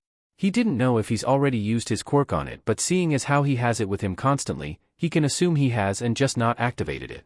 The food was set out and Shuta's suspicions were confirmed when the cat doll moved and grabbed a fork, picking some of the food and delivering it straight to Izuku's mouth. He'd seen the puppets in action before, but it's still incredible to look at. There was still a problem though. Izuku, can you use your hands instead? He requested. It might seem a bit unreasonable, but he had to think long term. If was going to use his puppet for just eating, who's to say he won't use it to write too? For all he knew, one of the main reasons he hasn't walked is because he thought it was easier to have his puppets do all the work for him. That was a habit he would need to curb. I can't, my hand is tired, he typed out with said tired hands. Hisashi jumped in. Well, Izuku, when it comes to getting stronger, you get stronger the more you push through, especially when you feel like giving up. But this feels better, the kid responded, face looking a bit confused. Just because it's easier, doesn't make it better. Shoyuta gently argued. When we start helping you get your legs stronger, are you going to have a puppet carry you everywhere? No. Izuku replied after a pause. Then try and use your hands, the black-haired hero asked. If you can eat all of it, we can enjoy some cake later. Hisashi offered. That seemed to get a spark in his eyes as he reached for the spoon and shakily began to take in food and swallow it. The cat doll just sat down on the table, motionless but upright. He clearly didn't like it though, if the sour look on his face was anything to go by, but it's important to establish this early that he can't be using his quirk for everything. After the cake, Shoyuta took Izuku to his new room with Hitoshi whilst Hisashi reached out to the Bakugas downstairs on the phone to talk about arranging a meeting in the future. The new bedroom for the kid was very plain. They didn't know what he was going to bring with him, so there were shelves where he could put some stuff. There was also an empty desk where they planned to put whatever computer laptop he was presumably using, but apparently that got destroyed in the warehouse. A lot of things got destroyed in the warehouse, most of it furniture and junk, but there were some bits and pieces that survived. For example, there was a birthday card from Hitoshi sitting on the desk, albeit a little singed, and a box of paints he got from the same birthday. The second he was set down on the bed, Izuku immediately took to feeling the comforter and the bed sheets, as well as the many plush toys Hitoshi and Hisashi had gotten for him. It was at moments like these that he remembered Izuku wasn't the dollmaker who almost killed him, but a physically and emotionally stunted 8-year-old. This is all mine? The phone asked. Hitoshi nodded. Yeah, if you want, we can get some more stuff for you. The green-haired boy looked over at the desk and had a small frown forming. Shoyuta made sure to let him know that they couldn't salvage the computer. Okay. Izuku started. I can just buy another. That's right, the kid should have some money squirreled away somewhere. He'll have to find out what that is. Not to use himself, he and Hisashi weren't hurting for money, but he needed to teach Izuku the importance of saving. That, and it's also money gotten illegally, technically. We can work on that later, right now we need to have a conversation about tomorrow and school, he began. He needs to rip this off like a band-aid. I'm not going, he replied immediately. Hitoshi looked at him sadly. Why not? We can talk to each other every day then. I don't like the noise and I don't like being there in person, he explained, a look of defiance on his face like he was ready for this conversation. Well, you need an education somehow. And you need to get out more. Shoyuta pointed out. Izuku typed out a long response that almost seemed revised. I can learn online. It's what I've been doing so far and I haven't lacked in any of my courses. I can show you my account clearly if you want. The man was about to say something before Izuku showed his phone to him, revealing that he indeed had been learning online. He seemed to actually be ahead in some of his courses too. The problem wasn't that though, it was making sure he wasn't still a shut-in despite finally being in their custody. Izuku, it's more than just your education. The HPSC is going to use anything they can to try and take you from us. If needed, they'll use the fact you're scared of the outside, he explained, hoping it could get across that this is important. Then can't I just send a doll? We can make one just like me and send it in, right? He replied, his face clearly filled with hope. But they can't do that. If they do and they're caught, it proves that they can't convince him to readjust and be a normal human being with the Yamazawas. Maybe if they didn't have the HPSC breathing down their necks they might consider online learning, but they can't allow anything that could be used against them. I'm sorry, Izuku, we dash. When does Izuku have to go to school? Hitoshi asked suddenly. Shoyuta looked to his son and thought for a moment where he was going with this, but he trusted him. Until the start of February. So that's in 3 weeks, right? The purple-haired boy asked. Yeah, he replied. Hitoshi smiled. Well, in the meantime we can help Izuku get out more and show him it's okay to go outside. And if not? Shoyuta asked. We can get there when we get there, the boy waved away. Shoyuta rather not do that. It's illogical not to think there was a decent chance 3 weeks aren't enough to convince Izuku to go to school, but let's hear the boy's opinion first. Izuku, your thoughts? The green-haired boy looked down and seemed to be thinking hard on whether or not he could do this. I want to try, came after typing. But if I need to go, I want to take at least one doll with me. That's better than nothing, honestly. Good. We can do that, as long as you don't use your quirk to write your schoolwork for you. Izuku looked at him. With pleading eyes, and God was it hard not to cave in, but he wasn't going to let it happen and just kept his impassive face. No means no. No amount of puppy eyes are going to work. The boy looked down and pouted a little. But Auntie Namiri said that would work. There was a freeze by both the father and son at those words. The two revelations that one, Namiri was teaching his, hoping to be, kid how to manipulate people with his adorableness. The other that she somehow convinced him to call her auntie in a single day, even though Hitoshi doesn't even call her that. I'm going to have to limit their time together. I don't want to deal with weaponized cuteness, he dreaded. It had been a full week since Izuku moved into the house. A lot of that time was spent figuring out the rules of everything, including banning using his quirk on any object that wasn't approved. The windows almost shattered when Hisashi saw one of the cat toys shaped like a mouse was running around on its own. There were also mobility problems to consider. From the start, Izuku had been using a blanket tentacle to get himself where he needed to go in a weird spidery kind of way, as he was still weeks off from standing again, let alone walking. It was alright at first until he tried going downstairs using that, and a new rule was established that he couldn't do that without help. A third rule was then born when a large package showed up outside their house. Several. They almost called the police, worried it was a bomb targeting a house with 2 heroes in it, until Izuku told them it was a computer and monitors he bought online. No buying stuff without getting their approval first.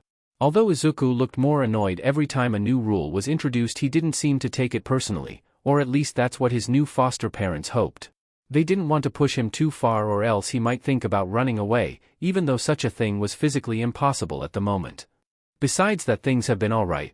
Leaving the green-haired boy at home was something they couldn't do, so they enlisted a lot of help from Tensei and Namiri, the 4 taking turns watching Izuku.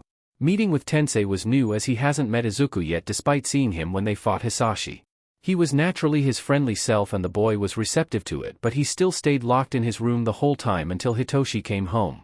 Despite them both being friendly though, the kid seemed to gravitate a lot more to Namiri, which made Shoyuta and Hisashi dread the things she was teaching him. They knew she wasn't going to do anything awful. Despite being called the R-rated hero, she knew when to draw the line between her persona. No, the problem was that the two had been conspiring on ways to get the 2 fosters to do what he wants, typically by pretending to play dumb when he accidentally ignored Rule 3 and bought a human-sized teddy bear that was no doubt going to be used with his quirk. Tragically, Hisashi fell for it. Besides that, Hitoshi wanted to do something during the weekend with Izuku. Obviously the two had been getting along amazingly since they could finally see each other face to face. The green-haired boy made the offer that he could watch him train because he was curious, and the black-haired man accepted, taking the two to the training room. Izuku had been struggling a little. He's hidden it from Aizawa and Hisashi, he thinks, but he knows there's only so much he could handle before he might lash out a little. Well, lash out as well as he could from his position.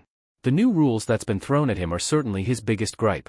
He didn't appreciate having to have a set sleeping schedule, not being able to use his quirk as he pleased, being unable to buy what he wanted, and the biggest of all, the looming terror that was school in just 2 short weeks. He played nice with them, made them think he was going to go through with it when in reality he was scanning online for ways he could trick them. He didn't have as much stuff as he did in the warehouse, but he knew with some of the hair products, makeup and other stuff he could fashion a doll out of a child mannequin that could look like him. Yeah, he could do that and just hide under the bed so no one would know he was still in the house, at least until the building was empty. Then he could just puppeteer the doll from afar and never have to leave the house again. Simple. Now that wasn't the only development that happened during that initial week. Another was being asked whether or not he wanted to meet with the Bakugas. Apparently they were wondering how he was and wanted to know if he was alright where he was currently living. At first he contemplated saying no, but after some thought he decided that he might. They were familiar. He might be alright around them provided he could hide behind a bunch of other stuff like a blanket or four. Kaken though was someone he might be able to talk to without that though. He didn't think much of the boy from when he last saw him at the arcade. Honestly, his existence slipped his mind until he was asked. It's not that he didn't care about the blonde, he did, it's just that there were other things going on in his head that weren't friends. His opinion of him was that he always saw him as someone to look up to, mostly because he was far more capable and determined than he could ever be, at least back then. There were times where he made remarks about Izuku's love for dolls, but looking back it was less mean and more teasing. After all, if Kaken really didn't like him, then why would he let Izuku hang around him? They would talk about heroes and what they thought of them, and the Greenette would mimic their moves with his latest, not thrown out doll, whilst Kaken used an action figure. Ultimately, he'd say they were close. Kaken was basically his only friend because no one wanted to be around the boy carrying dolls around or from a house with divorce waiting to happen. He imagined if they weren't he'd be even worse with social situations than he was now. Anyway, let's stop zoning out and focus on what's happening in the real world. Izuku watched the two go through some training drills whilst he sat at the side of the small hall and took videos with his phone. He wanted to capture some of the movements because it's been a while since he fought and didn't want to lose those puppetry skills. It was honestly amazing to see it in person. The way a kick shifts the air and you can feel it, the loud bangs on a punching bag that sounds even louder up close, and the breathing that isn't picked up on the feed, made the scene more alive, and some part of him felt he could imitate it better. Eventually, Hitoshi stopped for a break. Apparently the two were going to have proper sparring sessions today for the first time after months of the purple-haired boy getting fit enough to keep up. Aizawa picked up a few mats and was laying them out whilst the boy sat with Izuku. "You smell," the phone uttered. "That's called sweat," Hitoshi said as he leaned in a bit to look at Izuku's phone better. The other boy wormed away, typing quickly. "Get away. I don't want to smell like you." At that, the purple-haired paused before smirking as he inched closer. "What's wrong, Izuku? Scared of a little sweat?" "Yes," the phone cried as Izuku tried pulling himself away from Hitoshi, who tried to hug him. "Oh come on, Izuku," called Hitoshi. "Just give me a hug." The purple-haired boy tried to hug his friend to the other's lament. Izuku tried to bat him away with the blanket tentacles, but it was futile as he only had so many. The green-haired boy whined in defeat as he was wrapped in a disgustingly sweet embrace. "It was nice." "Okay, you two stop," Aizawa warned. He had finished setting up the mats and motioned Hitoshi over to stand by him. "I want you to pay attention to this too, Izuku. I know in the future you personally might not fight much with your own two hands, but it's still important to know how." The fighting began and he could easily see how much Aizawa was holding back. He'd seen him in action and could tell his movements were intentionally slower to give Hitoshi a chance to actually fight and not be taken out immediately. The entire time he watched, he felt like he wanted to get involved too. His dolls, of course, never him personally. That's when he got a bright idea. After they finished a few rounds, Aizawa winning most of them of course, they took another break to give Hitoshi some time to breathe and get water. He left the hall and it was then just him and the pro hero there. Izuku wasn't sure what to make of Aizawa. For the longest time he'd known him as Eraserhead and fought him at least 3 times, only one of them resulting in the man's victory. Even though he was fighting with other heroes and his dolls were already injured from other fights, they still lost to him, and that was something to consider.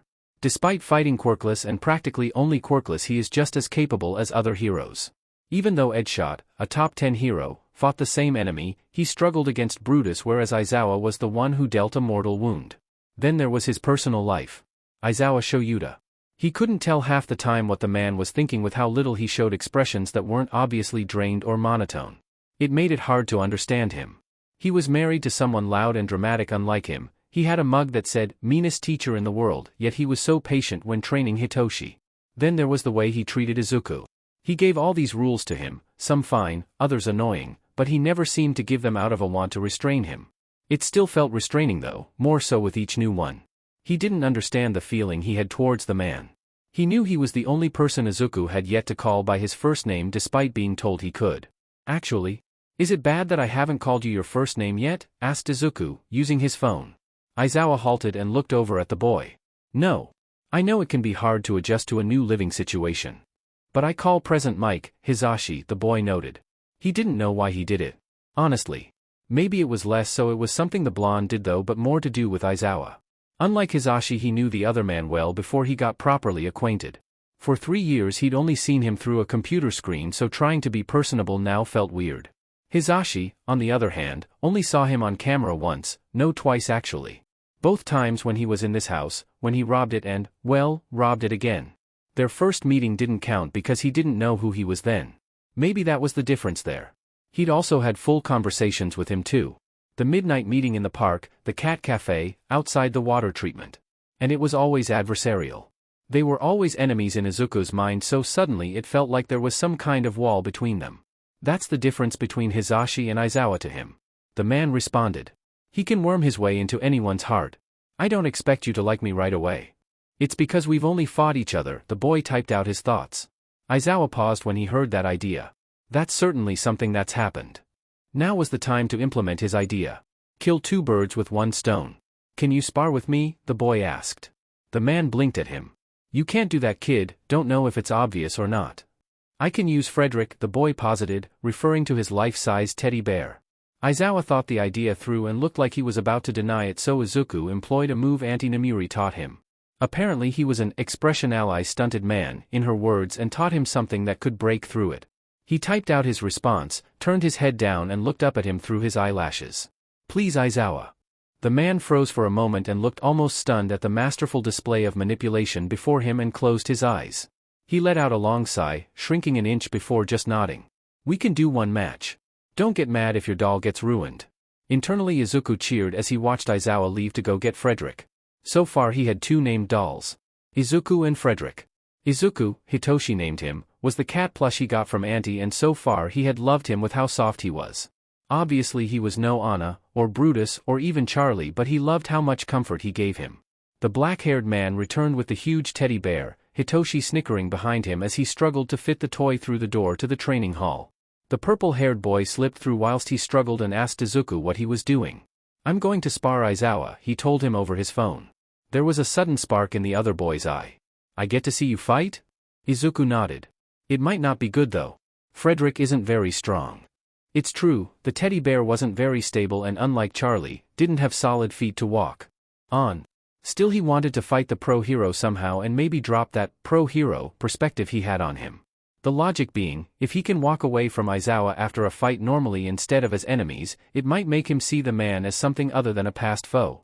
Look, it makes sense in his head. The bear came through and Aizawa made a huff as he set the doll down in front of Izuku. Here, he said. The small boy reached out, the tips of his fingers where the small hair-sized needles sticked up and dug into the doll. He already filled it up before, don't tell Aizawa, so he needed to make a show of him doing it for the first time. The other two looked on curiously. It was the first time either of them had seen the injection side of Izuku's quirk and were even startled a little when the bear twitched a little as the spinal fluid filled it up to the brim. The doll was slightly damp, the fibers not good at retaining the fluid but absorbent enough to not leak. The boy pulled on the invisible strings of the teddy bear and it picked itself off the ground and shakily stood up as he focused on getting its balance right. Great. Aizawa uttered, but Izuku could tell there was some awe in there. He won't be able to hit very hard, the puppeteer commented. That's why we'll give them boxing gloves, the man said, grabbing some off to the side and putting them on the doll. Frederick doesn't have fingers to put them on himself. The weight of the gloves almost felt like a shock, but thanks to Izuku's own training he managed to keep the doll from feeling off balance. The man and the bear both went over to the mats with the kids watching from the sidelines. Hitoshi, count us down. Aizawa asked, keeping his eyes on Frederick. 3, 2, 1, the boy counted down. Go! The bear and the man rushed to fight. Frederick was the first to swing, making a punch at Aizawa, who blocked it and returned one of his own, intending to push the doll back. He succeeded, the bear stumbling a little bit before being grabbed by the black-haired man and tossed over shoulder. There was a resounding squeeze as the doll hit the ground, but until he managed to pin him, he could still fight. With strength only his quirk could provide, the bear kicked upward with its legs bent backwards. It wasn't effective with some kind of footwear, but it was enough to stop the man from pinning Frederick and gave him enough time to get back up. With a punch, Frederick tried to swing at the man, but the doll was still not fast enough and it went wide. That's why he already had a second ready, managing to get a soft blow on the black-haired man's stomach, earning a grunt. However, the bear was slow to pull back, earning an arm grab and pull. The doll stumbled over a leg before a kick from Aizawa sent the bear heels overhead, and it was a quick pin from there. Frederick was trying to break free until Aizawa, using his full weight, crushed the doll and squeezed the spinal fluid out of it in a fatal but messy way. It would be a brutal defeat if it wasn't the weirdest sight to see for a bystander, of which Hitoshi was. So weird, he muttered, watching the small pool on the mat form. Izuku, the man asked, checking if the fight was over. The boy nodded. Frederick had lost too much fluid to fight back. The bear was still soaked, most likely needing a wash now, but that was something later to do. The punches were too soft. Izuku typed. I know. Any stronger and I think my ribs might have cracked, the man admitted, nursing his chest where the blow landed. Hitoshi looked between the two. Are you going to have a rematch? No, the greenette shook his head. I don't think we can fight better than that. A giant teddy bear isn't the best puppet for you to work with. Aizawa agreed. Hitoshi smiled a little, looking down at his phone. But it's going to be funny to watch again. The father narrowed his eyes before widening when he realized that his son had just recorded him fighting a life-size teddy bear. He must be thankful that the bear wasn't any stronger unless he wanted footage going around of him getting his butt handed to him by a stuffed toy. Can you send it to me? Izuku asked. Sure, the other boy replied grinning, sending the video over. Okay, problem children, enough with the chatting. Aizawa grumbled. And Hitoshi, don't send that to Zashi unless you want to be put through your paces. Too late, the boy grinned but then turned to panic when he felt the thrill down his neck of erasure. Up here now, he ordered. When the sparring session finally ended, the purple-haired kid was racked with so much exhaustion that for once he slept longer than 6 hours. To say he would try that same sleep-inducing method though, was not something he was willing to do, especially with the aches and pains he got the next morning. All this while Izuku kept thinking over the fight and how it felt going against Aizawa. Shoyuta? No, still Aizawa, he thinks. He might need to do something more before he felt ready to be more personal. It had been a few days since then. They had a shopping trip planned on the weekend to look for clothes and some stuff for Izuku, but before that they had to get through the week. Today it was Aizawa's turn to stay home and watch the kid. The man in question knew that the greenette liked to keep to himself. That was the whole reason this mess happened in the first place, but it was something he was concerned about, especially as the new school day comes closer. He hoped the mall trip would serve as a kind of feeler. To get an idea on just how severe his anxiety was when it came to being outside, he knew it was bad. Just how bad was the question. He could tell Izuku was struggling with the idea because every time they'd mention it he'd look away, or stop answering questions for a moment and then try to change the topic. They'd need to talk with him properly soon to see how he was feeling about it. Today, the man planned to sit in his office and write some lesson plans he had to implement for the new school year. It amazed him. It would mean that he spent an entire year teaching. At the start he was nervous. Afraid that he might make a mistake or wasn't good enough to teach or didn't have the charisma to actually get along with teenagers, but even he surprised himself. Admittedly, he wasn't the nurturing type. He was strict, stern and what some of his students might call malicious, but it seemed like that was all right. Hisashi has assured him he was doing okay. So were the rest of the teachers every time he would confide in them.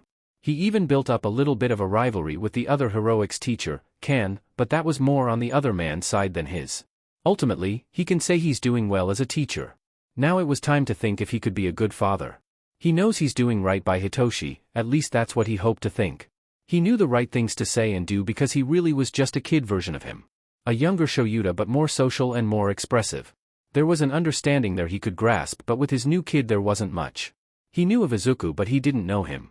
Over the weeks he's learned a lot he never would have expected about the kid from what he saw of Dollmaker. Firstly, he was always flighty, looking at every place he could run to and hide. He knew there was still some lingering fear there about being seen, but it still hurt his heart a little to see that kind of paranoia in a little kid. Next was how much the kid talked when he was being sociable. Even if it's over text-to-speech, it still spins his head every time he is bombarded with questions either about his work, students, or Quirk. Izuku was clearly an inquisitive kid and he'd have to think how they could put that energy to something productive for him. Finally, there was how quiet he got sometimes. It was dizzying when he got chatty, but that was better than the bouts of silence the kid would go through. It'd happen at random where Izuku would be downstairs with Hitoshi and the two were watching a movie together. Shoyuta would notice how the boy looked. It was slightly absent, like he was a puppet with no strings, not reacting to anything in front of him. He understood though it was because he was deep in thought. Deep enough to practically vacate his own body and leave himself looking like a doll. He didn't know what thoughts he had, but he was hoping they were nothing serious. Maybe that was the wrong mindset to have actually. Shuta's stomach grumbled, announcing it was time for lunch, and the pro hero stood up to head downstairs. On the way though he noticed that Izuku's door was slightly open. That wasn't normal, so he peeked in to see the small green kid commanding the giant teddy bear to drag in a box. It was clearly something he bought that he didn't want anyone to see. Izuku. Aizawa called, opening the door, and the boy squeaked out loud as the bear collapsed. The box was not small at all. About the size of the bed and looked like it would have been difficult to get up the stairs. How the hell did he get this up here without me hearing, the man thought but dismissed it for now. What is this, he asked, lacing the words with a stern edge. We told you, you can't buy anything without our approval first. The boy sheepishly shifted in the bed he was sitting on, pulling up the duvet to hide himself a little whilst he typed. I wanted it to be a surprise. Great. What is it? Shoyuta questioned. He'd decide if it was going to be a surprise or not. I don't want to say. Izuku responded. Kid, tell me what it is right now or I'll open the box and find out for myself, he said, raising his voice a little to let him know he was serious. He didn't want to but he knew he couldn't let Izuku do as he wanted. He was still technically in custody and as such they needed to know what he was doing. If not then it could be used against them by the HPSC later. It also wasn't good to let him do whatever he wanted and laying down these ground rules was to remind him the law existed. I just wanted a mannequin to move with, he finally admitted. Whilst he could believe that the box was big enough for it, he could tell it wasn't a full-sized mannequin. He went out and down to the kitchen to grab a box cutter, coming back up to get whatever was inside out and found that it was as he expected. It was a children's mannequin. You can't just send in a doll and say it's you. Shoyuta immediately argued, more gently now that he understood what was going on. Why can't I? Izuku typed, clearly looking upset. He released the box and headed over to the bed, plopping down. The boy was further back on the mattress, curled at the wall but it was close enough for the conversation to feel personal. Remember what I said about living, he recalled, referring back to almost a year ago. The boy gave a curt nod as he pulled his legs up and shoved his face in them, typing on his phone behind them. I know but it feels like everything's moving too fast. Shoyuta paused, thinking through exactly what that meant so he could understand him. What do you mean? He asked just so he knew he was listening. I've only been here a week and I've had to do so much stuff I never had to do before. I've always bought what I wanted. I've always used my quirk on anything I want. Now I can't but I have to do a bunch of stuff I don't want to do too, he explained. Izuku, you know that the HPSC, he watched as he went further into his sentence. The boy got more frustrated looking, will be looking for anything to use against you. The kid started typing fast. Why does it matter if everything does feel like too much? I don't want to go outside. I can handle the stuff like not being able to buy what I want and the therapy but the other stuff too? I don't want to go to school myself. Why can't I just send a doll? Shoyuta tried to think how he could help him. He really didn't know what he was doing. He and Izuku were alike in one small way and that was they didn't like people. That was the only fact and even then there was a difference of degree. He didn't like people because he disliked being social. Izuku didn't like people because he has spent the last 3 years making it second nature to fear them. He can't compare to that. He can't compare their two experiences like he could with Hitoshi, they were too different. And he was right about the rules. Maybe they were a bit pushy. But this wasn't about trying to make Izuku normal, for the sake of being so but because people were going to force him in a lot worse ways if they don't. He can't imagine the HPSC will have any patience or tolerance for him. What the hell am I thinking? That's still wrong. He shouldn't be forced into anything, but then what could be done to help him, he thought. Maybe that isn't a question for himself but rather Izuku. The kid was a kid, yes, but he knows what makes him feel the most comfortable and he needs to know that Shoyuta does care about what he thinks. Look. I can't think of an answer. It's a hard situation we are in and it's no one's fault but the HPSC's. There's no solution to this that I can think of but maybe you have an idea, he said. He kept his tone as passive as he could, especially on the last line so Izuku knew he wasn't being snippy and was trying to find an answer alongside him. He just doesn't understand. Why can't go at his own pace? He knows there is an overarching time limit to him getting better, but why does he have to change completely? And so quickly too? Can he just be the same as he was before? What I was before was alone, depressed and paranoid. Now I have a chance to change that, he reasoned in his mind. That's right but everything feels like it's going a mile a minute. Before days were slow, with just the quiet of the warehouse feeling like a void with the only window out being a computer screen. Now there were sounds he hadn't heard and people who were looking at him, not his dolls. Maybe this was all a mistake. Then he heard Aizawa offer him the chance to give his own solution to the problem. A problem that only exists because he is trying to be happy and not alone and miserable. His problem is wanting to not be face to face with other people, to go back to how he was before where everything was handled through a screen and a doll. Through a screen and a doll, mobility, looking at, An idea weaved itself together in the boy's mind and immediately he picked up his phone to put it into words. I have an idea that satisfies all of us, he typed, but it needs your trust. Aizawa nodded. There's no harm in saying it. Izuku fiddled with the phone, wondering if the idea was too far-fetched or ambitious considering that odds were they were going to need some help for it. He still typed it in anyway because if he doesn't try then what's the point of any of this anymore? What if I made a doll I could hide inside? Like a mech suit that was vaguely human, he asked, studying the black-haired man to see his attitude towards the idea. Would that be legal? He questioned, not fighting the possibility but making sure the idea was feasible. I need some form of mobility to move on my own. Technically if we can get this doll to be labeled as a mobility device, then yes. That and the quirk use, he reasoned. That way he can hide behind a screen inside the doll and no one would be looking at him but the doll instead. Not just that but it gave him a doll to play with, a way to move on his own and a way to go outside without panicking. Because he'd be inside, always. Shoyuta looked down at his kid and could clearly see how desperate he was for this to work. The idea was admittedly a bit crazy as it stretched a lot of laws. Then again, if anyone could stretch laws it would be Nezu and he was in their corner. If he could convince the rat to help them with this, they could find a way to make it possible. I'll ask Nezu and see what he thinks, he promised, taking out his phone to make a call. It was picked up near instantly and after a short chat about the feasibility of such an idea, it seemed there was a very real chance they could do it. All they would need is to convince a judge to sign off on the quirk use, which would be easy for the rodent's network of connections. There's a decent chance it could be done. And if those emerald eyes lighting up brighter than gemstones didn't stun him, he's never known the feeling. Thank you Shoyuta, the boy typed into his phone. There were advantages to being so small. Your hands can fit into places others can't reach.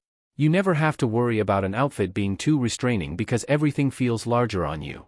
Finally, if you were short enough, you could crawl into a mechanical puppet, hide inside its chest and control it like a mech from the inside. Of course that last one was something not everyone is able to do but Izuku can. It took a few days but they managed to find a large enough endoskeleton to fit a small kid into. Once they did they got to welding a form onto it. It was hard what direction to go first but after some drawings made by the Greenette and a lot of help from a certain support course teacher, a new doll was born. They're beautiful, typed Izuku, gazing at the new doll. It's certainly something, uttered Aizawa, also looking at the beast. I still don't think this is going to work. Hisashi doubted. Not with that attitude. Hitoshi argued. The metal beast was like Brutus in many ways. They were both tall, intimidating and could hold a small child in their arms with ease. This one was different though. Thanks to the fantastic work of Majima Higuri and the curated blueprints made by Izuku, they managed to make something a lot more family-friendly. Firstly, the mechanical skull from before had a porcelain mask, metal-plated cranium and given 2 green orbs for eyes that showed where it was looking. Its body was still metal but now had less jagged skin and more flat and solid, giving it the vague outline of a human, especially with how its arms were thinner. The torso was still bulky though for the needed room inside. It wore a simple robe over itself to hide most of the mechanical parts so as not to scare children but left enough metal exposed to make it obvious at a close glance it was some kind of machine. Its hands had silicone over it to make it have a better grip. Originally they thought to have the face be silicone too but one look at the uncanny valley nightmare that came out from that and they decided not to do it. Besides the face, they were also given a wig to cover its blank scalp that consisted of long green hair of the same shade as Izuku's except a lot straighter and more organized than the boy could ever achieve. The feet were shaped to allow for most shoes to fit over it, they can't be tracking mud everywhere, and with the green robe over it, the whole thing genuinely looked like a normal human being with thin limbs, a tall frame and an obvious mask on their face. The thing people won't be seeing though is the compartment in the chest, a cockpit almost, that had a small monitor inside that connected to the eyes and mouth. It was just big enough for Hitoshi to fit in it and was intentionally built to expandable should its occupant ever grow bigger. Ultimately they had the perfect doll for Izuku to go out in. The only real flaw was that it was 7 foot 4 inches and towered over most people but in the world of quirks a sight like that wasn't rare. It was awkward though, imagining in the future this titan of a puppet sitting in a classroom with 9-year-olds but they had reached out to Sumai about it and they had said they can arrange for something to be done. The only thing left for it was a name, something that Izuku insisted on. It was at that moment that Shoyuta had learned that the shooter puppet had been named Daphne and that there was also a cat puppet named Charlie, that was apparently in his house at some point. Gala, the boy typed. It was an English word that Shoyuta didn't know but Hisashi did, seeming to get the name's meaning immediately. So a word used for a social event? Izuku nodded and smiled, happy he got the reference. Gala will be used for talking to people and stuff so it makes sense. Also I've been going through the English alphabet with the names for my dolls, so it's keeping with my theme. Will this really work? Hisashi uttered. It's so big. Shoyuta coughed a little at that comment, earning a side-eye from the blonde. It's only the limbs. Izuku noted. They can be bent easily to fit in anywhere. The doll doesn't have to worry about comfort or anatomy. The little kid, with the help of Hitoshi, was brought over to the puppet where spinal fluid was flooded into its body. Like a balloon inflating, the limbs began to twitch to life and the chest looked almost like it was breathing in as the thing went from lying on the floor to sitting up. It stood up and after some checks to see if all the right parts were moving, the chest opened up and Izuku excitedly dived in. The placement of the compartment was intentional so that if this thing does make it to school, it was at eye level with the desk sitting down so the kid could write whilst sitting inside of it. Once he was in, the compartment closed up, locking the boy inside securely and now he was fully ready to go outside. The robe placed over Gala's body and marched onwards towards the door, two parents and a friend looking on in a mix of exasperation, amazement and concern. Admittedly the car ride over was a bit awkward. Being so tall and lanky, Gala had to contort her body to fit better in the back seat, twisting herself in all kinds of ways. Once they did find a way though, they were off. The robe had a zipper in the front that allowed for Izuku to reach his little arms out to write with. Shoyuta refused to compromise on that. He needed to work without the aid of his quirk. How are you feeling, Zuku? Hisashi asked, the name surprising Izuku a little. Zuku? Gala wondered. The voice chosen was very neutral and plain, kid-sounding but with a certain air of dignity attached to it. What? You don't like it? The blonde asked. The shell shook her head. No. It's fine. He didn't mind the nickname. In fact it made him feel a bit giddy hearing it. He never expected that but it made him feel like he was a part of something. But then he'd remember that Hisashi hoped the same from him. Hitoshi called him his papa, but Izuku wasn't sure he was ready for that yet. It felt a bit soon. It was only a month ago that the boy was still hiding away in the warehouse, preparing himself to kill Hisashi. But, yes. I am fine right now, he made sure to add after. You're fine or actual fine? Hitoshi looked up at Gala. Actual fine, he admitted. He was. Whether it would remain that way was up to debate. He didn't feel scared leaving the house but he did feel like everything was on edge. Like he was in a submarine at crushing depths but in that there was the feeling of excitement at being in such a situation. The three of them got out of the car once they reached the mall.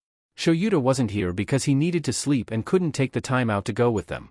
It made the greenette a bit sad because he wanted him to see his idea in action but he guessed he'll just have to tell him later. They entered the mall, at which they were almost immediately pulled to the side by security. After some explaining and a quick flash of Hisashi's hero license, the three were able to keep going in. Alright kids, first things first. We've got to find some clothes for Zuku and something better for Gala to wear, the blonde instructed. The boy and the beast both nodded, listening. They went over to a few of the clothing stores and started perusing around the place. Admittedly it was a bit boring, for one of them that is. Hitoshi never really minded what he wore as long as it was functional and Izuku was mostly the same until recently. He wanted to dress up Gala. Make them something nice to look at and though he might be hard-pressed here trying to find something for a 7+ foot lanky giant he would still take a look. He also wanted to look nice for himself too. Auntie Namiri had gotten him a fashion magazine and he never realized how much clothes can make the difference. He would have loved to dress up Brutus in a dapper suit, Anna in stylish clothes and Daphne in elegant wear fitting her name. He of course thought of himself but the problem with that was actually going out in them. That and how he needs to think about how he'd change as he grew. He wanted to look nice but he didn't know if there was really a point. Push those thoughts away. If they came up again he'd ask Hitoshi but for now he's going shopping. At the first store, they were shown around and found the children's section to start looking for some clothes for Izuku. A lot of them were a bit too childish for Izuku's taste as well as the hero merch that felt a bit much. He did find a present Mike hoodie though that he liked. Hisashi found some other stuff. Shirts, a couple jeans and even a pair of shoes the blonde insisted on as well. He already had plenty of pajamas back home, most of them being cat onesies that have been forced upon him. He wouldn't admit it but he actually liked them a lot. They made him feel completely covered even when he doesn't have a blanket or doll to shield himself. Okay, Zuku. Now's the time to try them on. Hisashi said, guiding him to the changing rooms. What? Gala uttered. Well we can't just buy any size. We need to check to see if they fit or not, the man responded. Izuku started to worry a little. Can't we just try them at home and return them if they don't? The purple-haired boy seemed to get what was going on and reached out to place a hand on the doll's hand. Don't worry Izuku. I'll make sure no one gets in to see you. You can even bring Gala if you're scared. Can't we just go with my idea? The boy asked. Hisashi seemed like he was going to push but he must have realized how he was acting and backpedaled a little. Okay, we can do that. In the meantime we should get the gala puppet some clothes to try on instead. Izuku let out a sigh of relief within the shell. He was afraid he might have been pushed into changing clothes in a foreign place, but it looked like the blonde understood him. That's happened quite a bit recently, especially after Shoyuta agreed to help him make the new doll. Okay. They looked around and found a section that was catered to people with mutations. There were some cozy-looking clothes there, such as a blue jumper with the clothing company's words across the chest, as well as trousers that were longer than the boy's entire body. After picking out a few items in the doll size, Izuku actually got quite excited to see Gala in them. Can we have the doll try these on now? Sure. Let's go ask an employee where the changing rooms are, the blonde cheered, the three of them heading over to a person putting away some hero merch. Excuse me, do you know WHE-? He stopped, freezing when he saw what the merch being put up was. Is that? Hitoshi stared, smiling slightly in disbelief. Oh, the employee said, Takuma being their name given the name tag. Yes, this just came in. It was a series of hoodies clearly designed after Eraserhead, the neck being clearly colored white to look like his scarf. Not just that, but there was more Eraserhead merch in the cart. Goggles designed to look like his were in there, as well as actual scarves designed after the hero's own capture weapon. Oh, I want them. Hitoshi cheered, already eager to see the defeated look his dad would inevitably have. Are you a fan of Eraserhead, little guy? Takuma asked. You could say that, the boy said. The person smiled. Well, I'm surprised. Not many kids know him, heck not many adults too. Who made this all? Hisashi questioned, concerned, wondering how merchandise of an underground hero could be made. Just some clothing brands. He's been seen a few times in the news and I guess someone wanted to take advantage of that popularity, the employee said. They grabbed some of the stuff there and then. Hitoshi getting the full set and planning to wear it all home for the man in question to see. Izuku liked the look of the scarf and took it as well. After that they headed to the changing rooms to try on some of the clothes. All right, kiddo. Hisashi said, looking a bit distracted. I'll be right out here whenever you're done changing. Let me see Gala in it so we can both give our critique of it. The curtains shut. Frankly, he would have preferred doors, but the place didn't have any. Now he was thankful that he wasn't going to be changing himself. Gala took off the robe and began throwing on some of the outfits. There were some that worked well with them, such as the long boot-cut jeans or hoodies that made the tall being appear almost statuesque. The ultimate verdict, after he and Hisashi looked over some outfits, was that anything loose looked good whilst anything tight made the doll look weird. Hitoshi stepped out of his changing room in the full Eraserhead outfit, wearing the same expression on his face that Shoyuta normally wears. It earned a snort from Izuku and Hisashi, rapidly taking pictures that he would no doubt be showing off to everyone, much to the black-haired man's chagrin.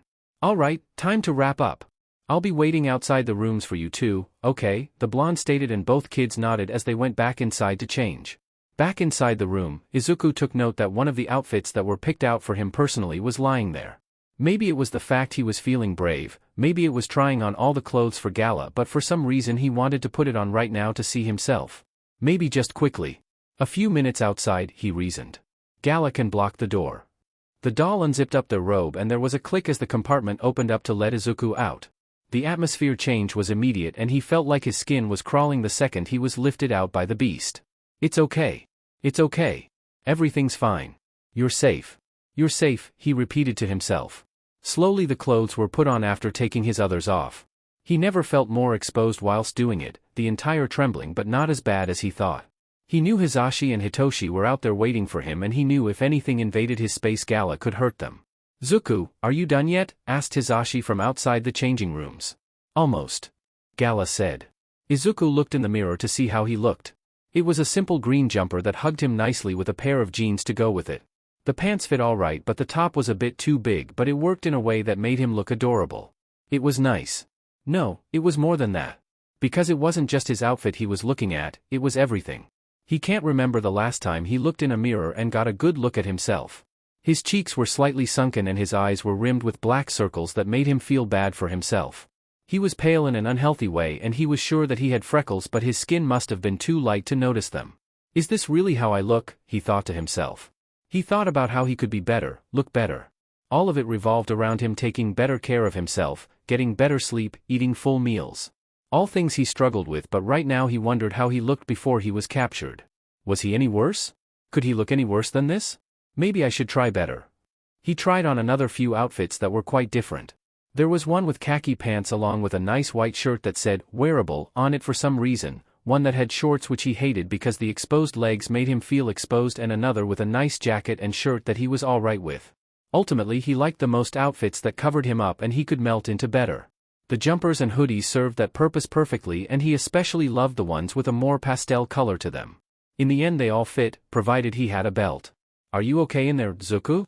Hisashi asked. "I'm okay. Just trying on a few things myself," the doll admitted. "Wait, really?" he heard the blonde utter.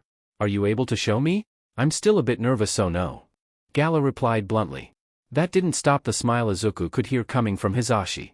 "Alright, well, me and Toshi will be waiting out here for you. Let me know which ones you like." "Okay," the doll said, feeling a bit more confident. The boy started to quickly put on his own clothes, starting with his pants first before putting on the shirt. He was just finishing putting everything on when the curtain suddenly was thrown open and he turned terrified to see a woman staring down at him. "Oh," she said in a kind of disappointed tone before she tried to close the curtain again. Unfortunately Izuku's instincts acted faster and Gala had immediately grabbed the woman and shoved her out with too much force, sending her crashing into a clothes rack with a scream. Gala shut the curtain and immediately opened her compartment, Izuku scrambling in as he heard the rush of footsteps as Hisashi and Hitoshi called out to him. "They hurt me," screeched the woman, nursing her shoulder. "They punched me." Some employees were now coming along with Takuma. "What's going on?" "That guy in there punched me," Izuku could hear, zipping the robe fully up and covering Gala down to their feet. "Izuku, are you okay?" Hisashi called. The boy was shaking inside of the shell and carefully typed into his phone to send a message out the doll's mouth. She opened the curtain.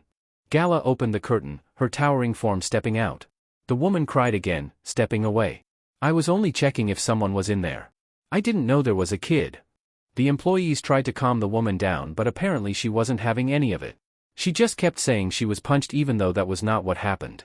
Not only that, but she kept saying she only peeked and that was not at all what occurred, and Izuku was starting to feel really stressed and panicked. "And Izuku," Hisashi said, looking up at Gala.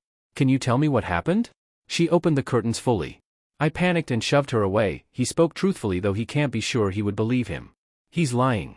I barely opened them." She continued to spout and the boy was almost tempted to just run. He hated the screaming and yelling. It sounded too much like Mama and Hisashi fighting, and more bad memories were coming up because of that. "Hey!" Hisashi yelled, keeping his quirk controlled. "If my kid says you threw the curtain open, you threw it open." "Kid?" the woman guffawed, looking into the changing room. "What kid?" "The one obviously in front of you." "Izuku, Hitoshi, let's go," he commanded, and the kids followed, heading towards the checkout whilst the woman yelled behind them. "I'll call the police. I'll sue you," she threatened. Hisashi stopped for a moment, turning around and looking ready to get into an argument with her. He was stopped though by the message he just got on his phone, sent from Izuku. One he looked at, gave him a smile and stepped back over. "You will you?" he grinned. "Yeah," she shouted.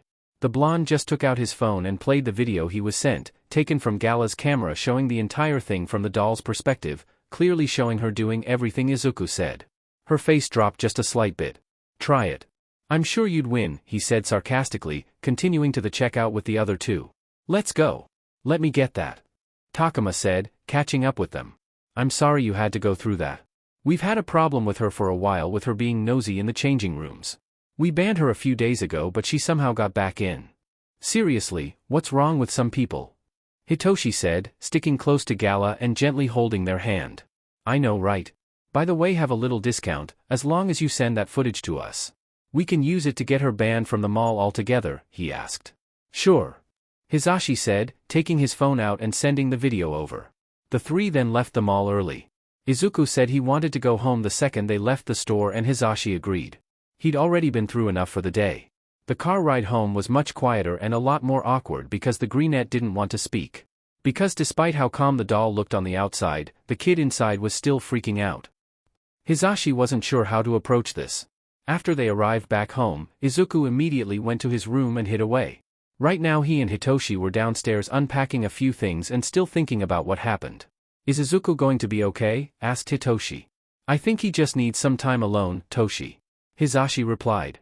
"How long will that be?" his son asked, worried. He could only say the truth. "A while." The stairs thudded as Shoyuta made his way down them and immediately picked up the much quieter mood than normal. "What hap dash?" He froze when he saw what Hitoshi was wearing and let out the longest groan the blonde had ever heard. "What is that?" he asked. Doesn't matter right now, Hisashi tried to steer the conversation. There was a problem at the mall. He was about to explain more but his son beat him to the punch. Some rude lady opened the curtains to Izuku's changing room. Now he's being quiet. Okay. Shoyuta said simply, probably taking it in first. What else happened? Actually, Toshi, do you mind heading upstairs and checking in on Izuku? The blonde asked. The boy seemed to get that they wanted to have a private conversation but knew they probably weren't going to tell him what it was about. He just said okay, and went upstairs, hearing a distant knocking before a door closing soon after. What else happened? Shoyuta immediately questioned. Well, besides the annoying lady who tried to sue us, there was a lot of merchandise out on you, the blonde said. There's always going to be those fans who make that kind of stuff, his husband uttered. No show, this wasn't some homemade stuff. It was mainstream, smack dab in the middle of a department store.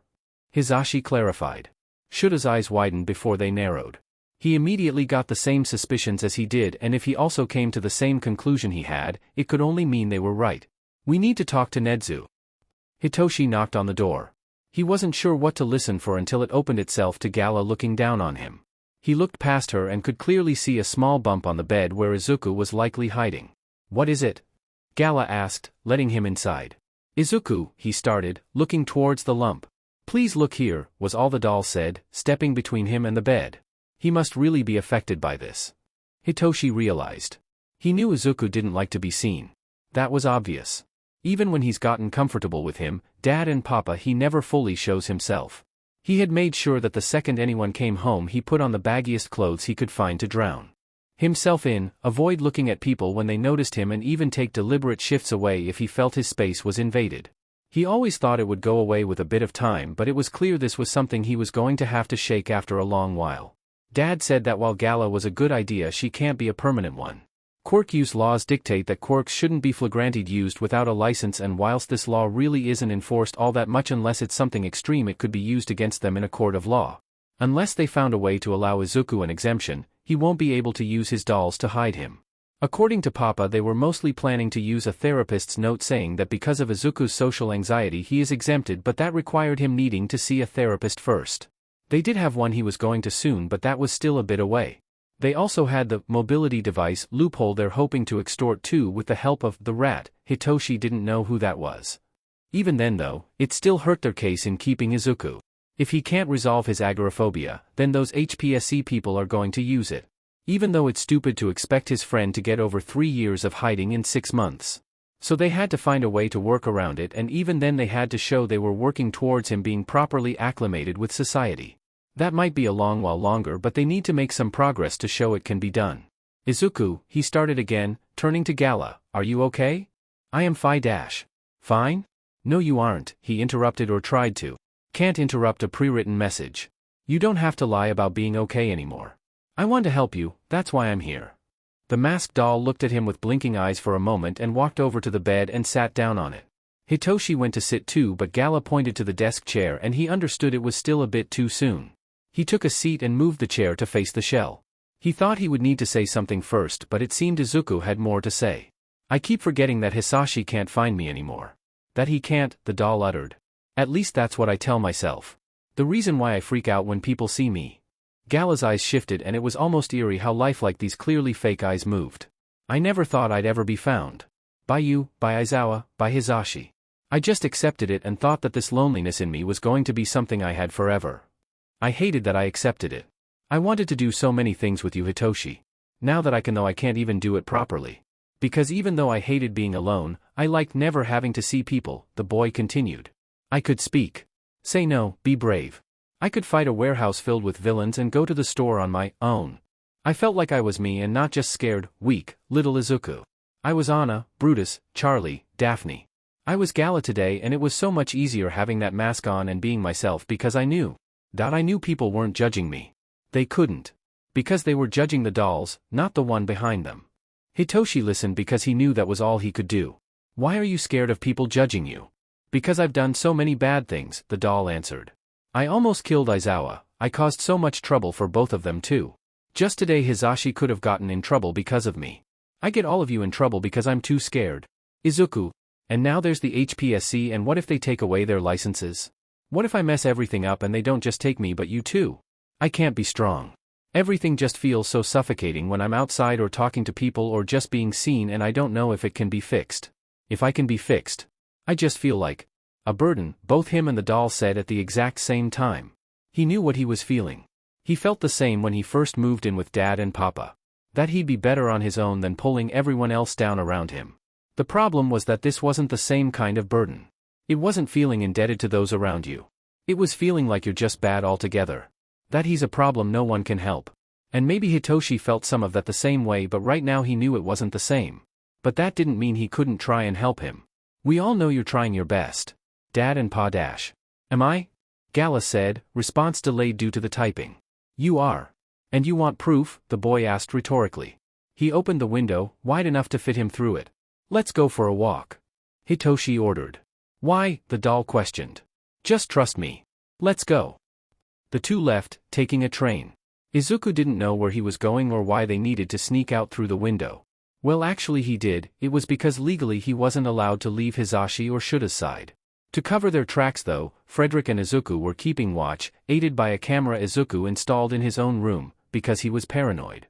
He didn't know where they were going, but halfway through, Hitoshi had taken off the eraser-head scarf he bought and used it to cover Gala's eyes. He said it's meant to be a surprise, and the boy trusted the other enough to not do something bad. All right, here we are. His friend said out loud. You can take it off now. The scarf was removed and all he could see was a sight he thought he'd never see with his own two eyes. It looks just as awful as always. Doesn't it?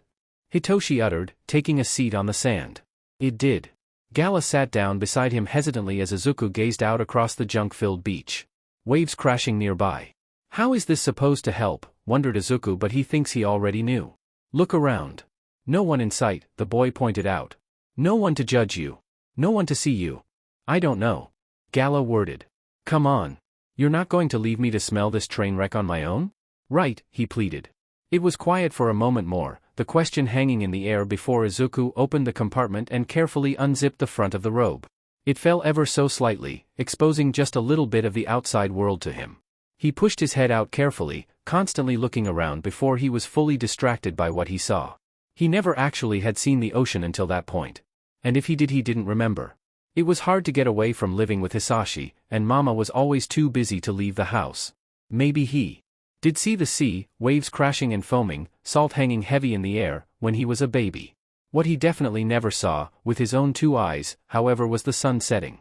He'd always be asleep by then or locked away in his room. He'd seen it hundreds of times through the eyes of the internet or his dolls, but never like this. The sky was golden red. All of it was. Fading to a dark purple, then black as the night sky grew behind him. He pulled himself out further to see it all. The way the junk piles casted twisted shadows in the sand, the distant sight of ships traveling along the waters. Are those people on those boats able to see him? No, they're too far away. All of it was, but at the same time it was so close. He pulled his body out and placed his foot down, supported by Gala, onto the sand. It was so much colder than he expected. No, not just that, the sun, it felt amazing. The warmth was like no other. It felt so real compared to home heaters. Did the sun always feel this good? I want to do so much stuff with you. Hitoshi said. And with you. Izuku and only Izuku. I know it's going to be a journey to that point, but I wouldn't be trying if I didn't know you could do it. So can you, Izuku? Can you do it? It was quiet for so long. He didn't know what to say at first, but he knew how he wanted to say it. So instead of thinking or worrying, he just let the word come right out of him. Why yes, he muttered so quietly. I will. It does seem to be intentional. Nedzu confirmed with the two heroes across from his desk. The HPSC should be stopping any merchandise made on underground heroes that are too open. Shoyuta recalled. And yet we have at least 3 major store chains with clothing based on me. Why are they even doing this? It doesn't even mean anything unless they're seriously trying to get Sho hurt. Hisashi theorized.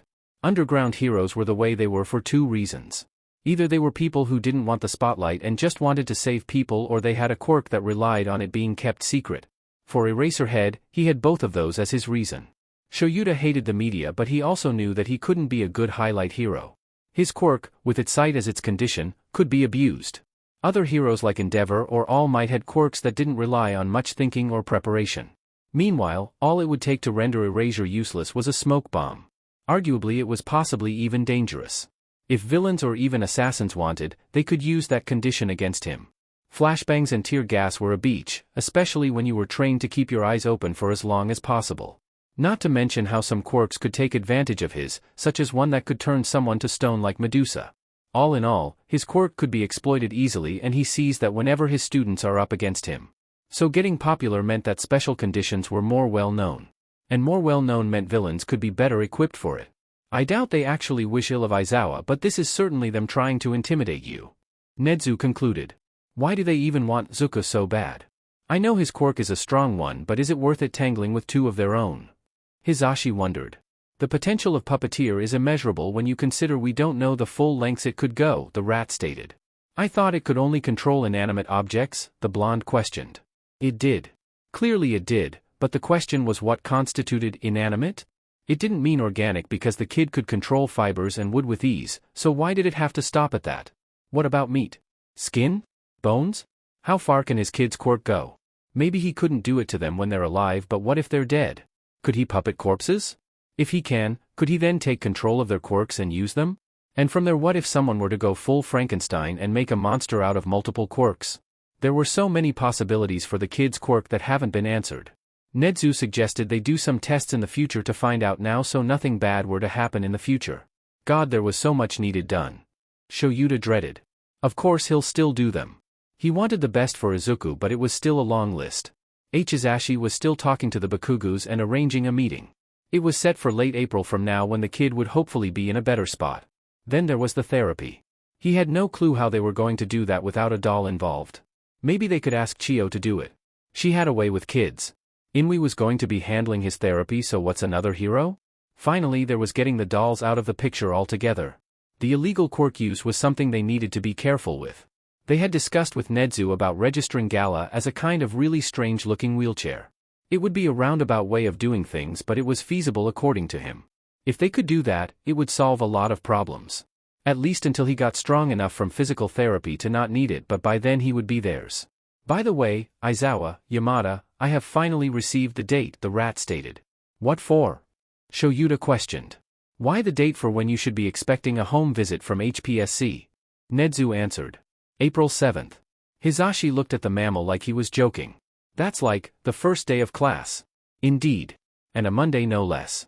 It seems they want to pop in at your busiest, the rat noted. And when we're more likely to have less time for housework. Shoyuta added. Nezu took a brisk drink of his tea, swishing the cup around after. I tried to have it changed, but by then they said it was already too late. What should we expect? The black-haired man questioned, wanting to know what they were up against. You can expect the same man you saw in the hospital, Ikani Ite. From what I've found, his quirk allows him to record videos with his eyes and project them the same way. Nezu stated. I imagine they can be taken out of context. Hizashi uttered, familiar with tabloids exaggerating everything. Not to worry. As long as things don't look actually bad, which I hope they won't, your lawyers can fight it, the rat replied, even though the blonde didn't mean that as a question. Of course you'll get the day off so you can be there. I'll have can cover your classes for the first day. So what do we do about the merch? The voice hero pondered. That answer still not decided. We just keep to ourselves. I'll make sure to remind the HPSC to do their duty and even do some work myself if need be. Nezu instructed. And with that, their meeting that day ended. Gala sat down on the chair across from the large man in front of her. Izuku would be intimidated by the dog-like man if he hadn't fought a rhino in the early days. That and being inside his shell, he was a lot more sociable. Izuku, hound dog, the hero in front of him, started. My name is Inui Ryo, but please call me Ryo. How does this work? Izuku asked, not sure how this will help him. He never knew therapy. Well, he knew what it was, but he never understood exactly what happened in a session outside of what one would see in pop culture. That tends to be either meant for crazy people or useless in its goal. He knew that was mostly for the drama of it all or something there other, so he isn't really sure what to expect. One thing he can say that's different so far from the media he's consumed is that this gruff man, who was almost as tall as Gala, is far from the soft-sounding therapists or the apathetic worker that he's seen. Despite his size, he didn't feel intimidating. The mask looked more like a fashion choice than an actual functioning muzzle, his body language was open and non-judgmental, and most importantly he was calm.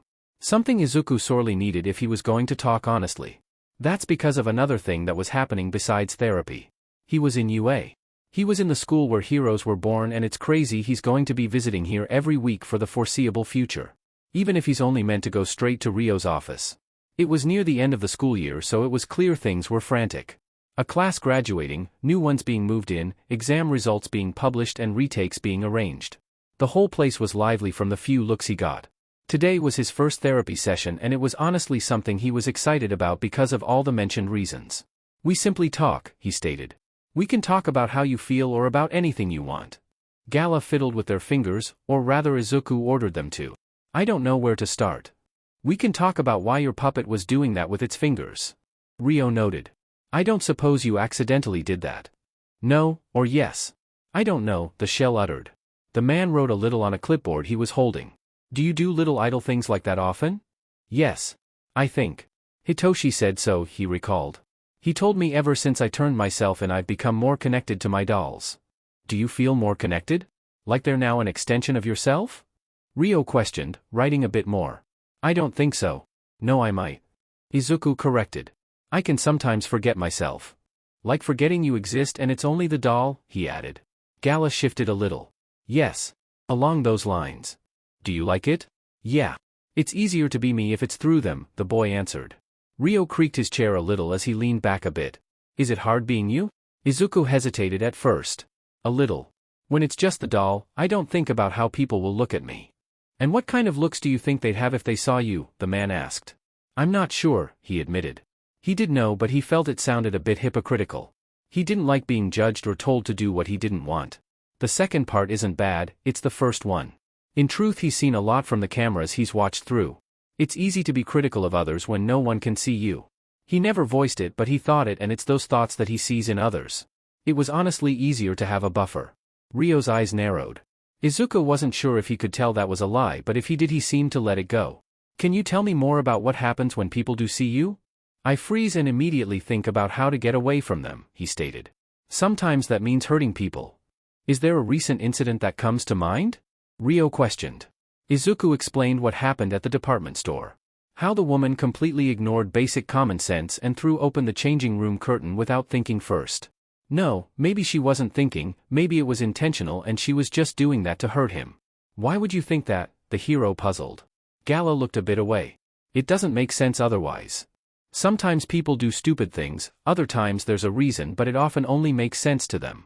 While I can say that the woman from the mall was certainly the first, I'm sure you can see how the other is possible," he explained. "Like how?" the boy questioned. "Like how you feel people don't understand why you want to be obscured." Ryo worded. "I can't understand your reasons, albeit they might be obvious to you. But I thought I made it obvious." Izuku said, confused. "I know you have a problem with your self-image. Just earlier you said you turned yourself in. Whilst certainly you are under custody of the Yamazawas, that is mostly for your own safety first and foremost," the man recalled. He continued. "You also seem to place your dolls between yourself and anything that can be dangerous to you. I can't understand what's dangerous to you, but I imagine you know those reasons better." Gala was quiet. "Does therapy normally make me feel this exposed?" "Sometimes." "Is that all right?" the hero wanted to check. "No. It makes me feel noticed." Izuku typed. "In a good way?" "In a good way." The rest of the hour they had in therapy was interesting. They talked more about what else makes Izuku panic, and at first he was constantly judging Ryo's face if he found it annoying or not, but he seemed to listen and give his own thoughts on it all. It was certainly nice to be listened to like this. "So do you have everything ready?"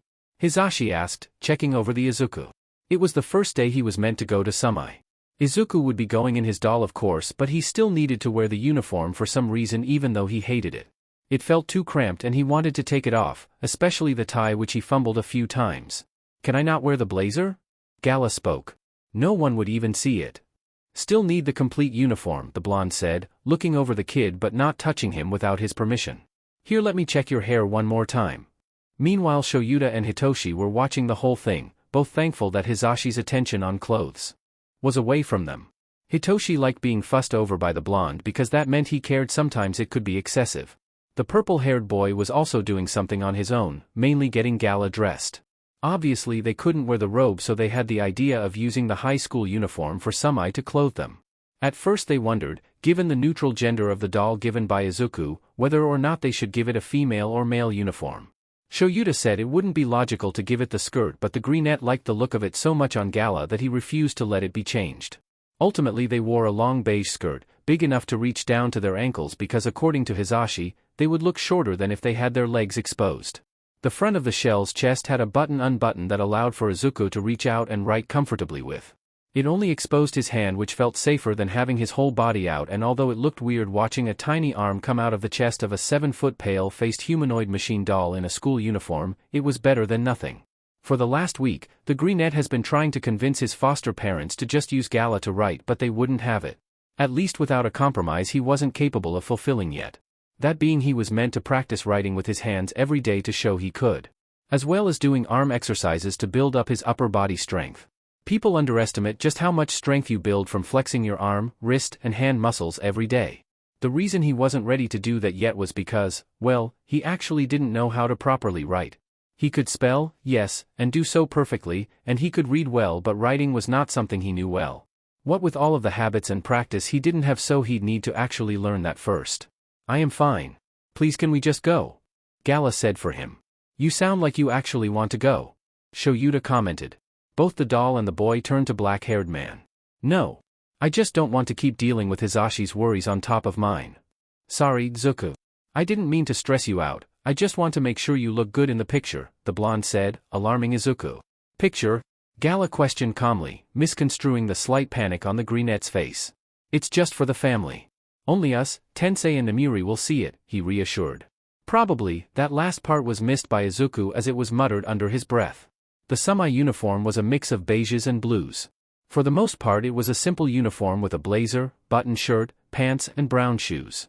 Izuku added a nice ribbon to tie up his hair so it wouldn't get in the way inside the doll. Hitoshi didn't have anything remarkable looking about his clothes, unless you credit the eye bags and cloudy purple hair as being a fashion choice. Ah, cried Hisashi. Look at you both. So cute.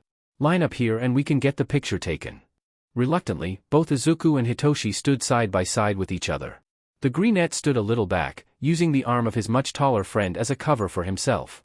Come on, listeners. Give a smile, the blonde cheered. Both of them smiled, the purple-haired boy giving a teeth-filled grin whilst Izuku's was a lot shyer, struggling to look directly into the phone camera. Today was going to be a long day. Momo was more excited than she usually was when it came to the new school year. There were a few reasons for that. Firstly, it meant she could get out of the house. She loved her parents and all, but they were out most of the time and the mansion was so big that it felt like it was always empty. Second was how her mother was getting weirdly more interested in her hero dream. At first she liked the support, but it started to feel less like hero training and more like model work. Even though her quirk uses her lipids and she needed more energy than most people, her mother had been policing her food. It was weird, but hopefully she'll grow out of it. The next exciting thing though was that Hitoshi's friend was coming to school. She heard so much about him, and the fact that he was technically a vigilante and fought villains was exciting to hear. She wanted to ask him so much about it all, in a respectful way of course. She wasn't sure what to expect, but she definitely wasn't expecting a towering porcelain masked robot to be what he looked like. Obviously she knew it wasn't him, he was inside the thing according to their teacher's explanation, but it was still weird to watch a puppet who towered over all of them wander over to the desk next to Hitoshi's and plop itself down. It didn't take long for the rest of class, with the freedom of homeroom, to rush around the towering shell and start bombarding them with questions. Why are you hiding inside a costume? Why is it wearing a skirt? What do you look like? Can we see you? The mechanical eyes of the doll blinked as it looked down at all of the crowding kids. It was hard to tell if he was being overwhelmed or not, but from the glances made over to Hitoshi, she got the idea that he was unsure how to proceed. Hey! Hitoshi called, bringing the attention of the kids to him. Stop bothering my friend. He can't answer you if you're all crowding around him. I agree. Tenya concurred, chopping his hands. We cannot overwhelm our new classmate, please give them space and allow them to answer questions in their own time. With the aid of both the robotic acting boy and the lazed purple kid, the small crowd parted. Being near the end of the year, there were fewer things being done in class. Meaning it might be better to wait for then instead of now. For the entire rest of the homeroom it seemed like Midoriya only wanted to talk to Hitoshi. Momo wanted to talk as well, but she knew if she did it'll cause other kids to go over, so she'll leave it to lunch. After the end of homeroom, everyone hurried out for an assembly meant to highlight the best students in their class, one of which will be her. Most students didn't like the speeches the principal did, but the girl liked them. Sure, others might find them boring, but she enjoyed taking apart their word choice and coming up with better synonyms for them. Having a quirk that requires remembering atomic compositions forced her to learn different ways matter can be formulated, and she found herself constantly thinking of different, easier formulas to use. This just happens to extend to everything now, especially as she trained her quirk more. Despite that though, even she knew they were taking longer than usual, using some metaphor to do with books and trees that she wasn't sure about. The entire time she noticed how many of the other years were looking over at Midoriya, probably just as confused as she initially still was. After all of that, the class returned for a free PRD, they had finished their English classes, and finally some of those questions could, hopefully, be answered. The teacher decided, for Midoriya's sake, that the PRD should be spent so everyone could introduce themselves to the boy and passed around a ball so that everyone would only speak when they had it. Most introductions were normal. Hitoshi's quirk naturally got looks from kids who clearly didn't like him, but besides that everything was okay. But after every introduction, though, everyone would ask Midoriya a question on what he is. Surprisingly, he answered them all quite well. I don't like being looked at. Gala, my doll, looks nice in them. Green hair, freckles, green eyes. No, you can't see me. Then it came around to his introduction. Midoriya looked down at the ball and blinked using the machine's eyes before turning up to speak. My name is Midoriya Izuku. Please call me Izuku. I like the color green and my quirk is called Puppeteer. I can animate objects using my spinal fluid. That earned some oohs and ahs but also some strange looks when they heard the name, Puppeteer. Maybe on its own it wouldn't mean much, but given how those same kids glanced over at his friend, the brainwasher, she could tell they were having some stupid thoughts about both of them. But to her surprise, his question wasn't for his friend but for her. She slightly shivered when the metal eyes shifted in her direction due to how real they looked. Yaoyorozu, what are the limits of your creation? The vaguely robotic voice asked. Oh, she exclaimed, well, I can create anything as long as I know the atomic composition. I have the available lipids and enough surface area on my body. Something in the doll's, Gala's, eyes glowed. So you don't need to know the function? If you were to make a phone, for example. I never tried it, but I would assume that none of the software would be on it, she explained. Are you able to write software as part of the composition? Disks are made by marking in data onto them. Are you able to make those kinds of details? Izuku questioned. Well, I'm not Sudash. Momo, Midoriya, please remember there are other people who need to introduce themselves. Tenya notified, snapping the two out of their sudden candé. Ah? Momo gasped. I'm sorry. I am sorry. Izuku apologized as well. The introduction then continued on and the conversation they had was left for now, though Momo was sure it would pick up when they broke for lunch. Izuku was in a constant state of vigilance here. He was nervous going in, but now that he was inside the building he felt even more alert. He couldn't explain why, but it was likely because he was in constant conversation, and unlike the mall or in the house, he can't just walk away from it all or hide somewhere. Gala was a lifesaver. He can't imagine lasting 30 seconds being asked all those questions if he wasn't hiding behind them. He'd probably freak out, have a panic attack and need to go home early. At first he was a little bored. He had the monitor inside though, and it had internet access as good as a phone, so he watched some videos whilst he multitasked, paying attention to the general gist of the award ceremony. The icebreakers after were also tiring. Being constantly asked something about himself and needing to answer felt like he was being exposed. It's why he kept his answers punchy and to the point so he didn't have to say much. Then he got distracted by Yaoyorozu's, or Momo as she permits him, quirk. The idea of it was phenomenal. He wanted to learn so much more about it. It was the same for everyone else in that class. There were so many quirks he wanted to dive into and find out the mechanics behind them. Admittedly, some of those thoughts were a bit graphic, like wanting to cut open Ida's calf to see the engine better. When lunch broke out, he kept close to Hitoshi. He knew who his friends were but didn't want to act like he knew them right off the bat, letting them be the ones to introduce him. There's a spot over by the trees we normally sit at. Hitoshi explained, holding Gala's hand to lead them along. They both sat down at the edge of the playground, where a few trees were clustered together, resting on the grass. Despite how it had rained earlier, the ground was dry under the shade, which was good. Soon enough they were joined by Momo and Ida, the two sitting over by Hitoshi first due to them probably still being as weary as he was. Hello. Gala greeted, waving their hand. It is a pleasure to meet you, Midoriya. Ida greeted first, bowing his head a bit. Call me Izuku. I don't like Midoriya, the boy stated. Apologies, exclaimed Ida. I did not know. In that case please call me Tenya. I hope to be friends with you like I am with Hitoshi. Thank you, Tenya. I hope so too. Gala replied. The doll then turned over to look at Momo. Do you know the answer to my disc question? Yes. I don't know if I can do those kinds of exact details, she stammered a little before seeming to give some more thought into it. Actually, my nesting dolls are kind of like that. So it's possible? The boy questioned. Possibly, she replied. Okay, Izuku, remember you need to eat lunch. Hitoshi reminded him. He needed to continue building up his strength. Gala reached for the box with his lunch in it and opened it, all the while Tenya and Momo watched curiously on how exactly he will eat when he's inside the doll. Their faces jumped in shock when the button-up shirt of the doll opened up a little and a small pair of hands pried it open just a bit, enough room for a fork full of rice to fit through. You're really staying inside there? Momo commented. I don't like being seen. Gala stated, turning their head to look at her. Izuku just prefers things this way. Hitoshi explained for him. The girl nodded and they all continued with their food. The next few minutes of lunch were quiet mostly because everyone was focusing on eating. The packed Katsudon Hizashi made helped him feel less pressured at the exposure to the open air. That quiet didn't last long though, when as soon as they were finished with their meal, Izuku and Momo went back to one questioning the other. He honestly never expected to actually have a conversation the first day, but the girl's quirk was so fascinating that he couldn't help but ask more and more questions. Thankfully he doesn't think she was annoyed by it, he thinks. Maybe she is and is just hiding it well. Either way he wasn't going to stop until he was told to. Or someone interrupted them. Whilst Hitoshi was busy napping a little and Tenya looked through his tests he got back for the year, a few kids had walked up to them.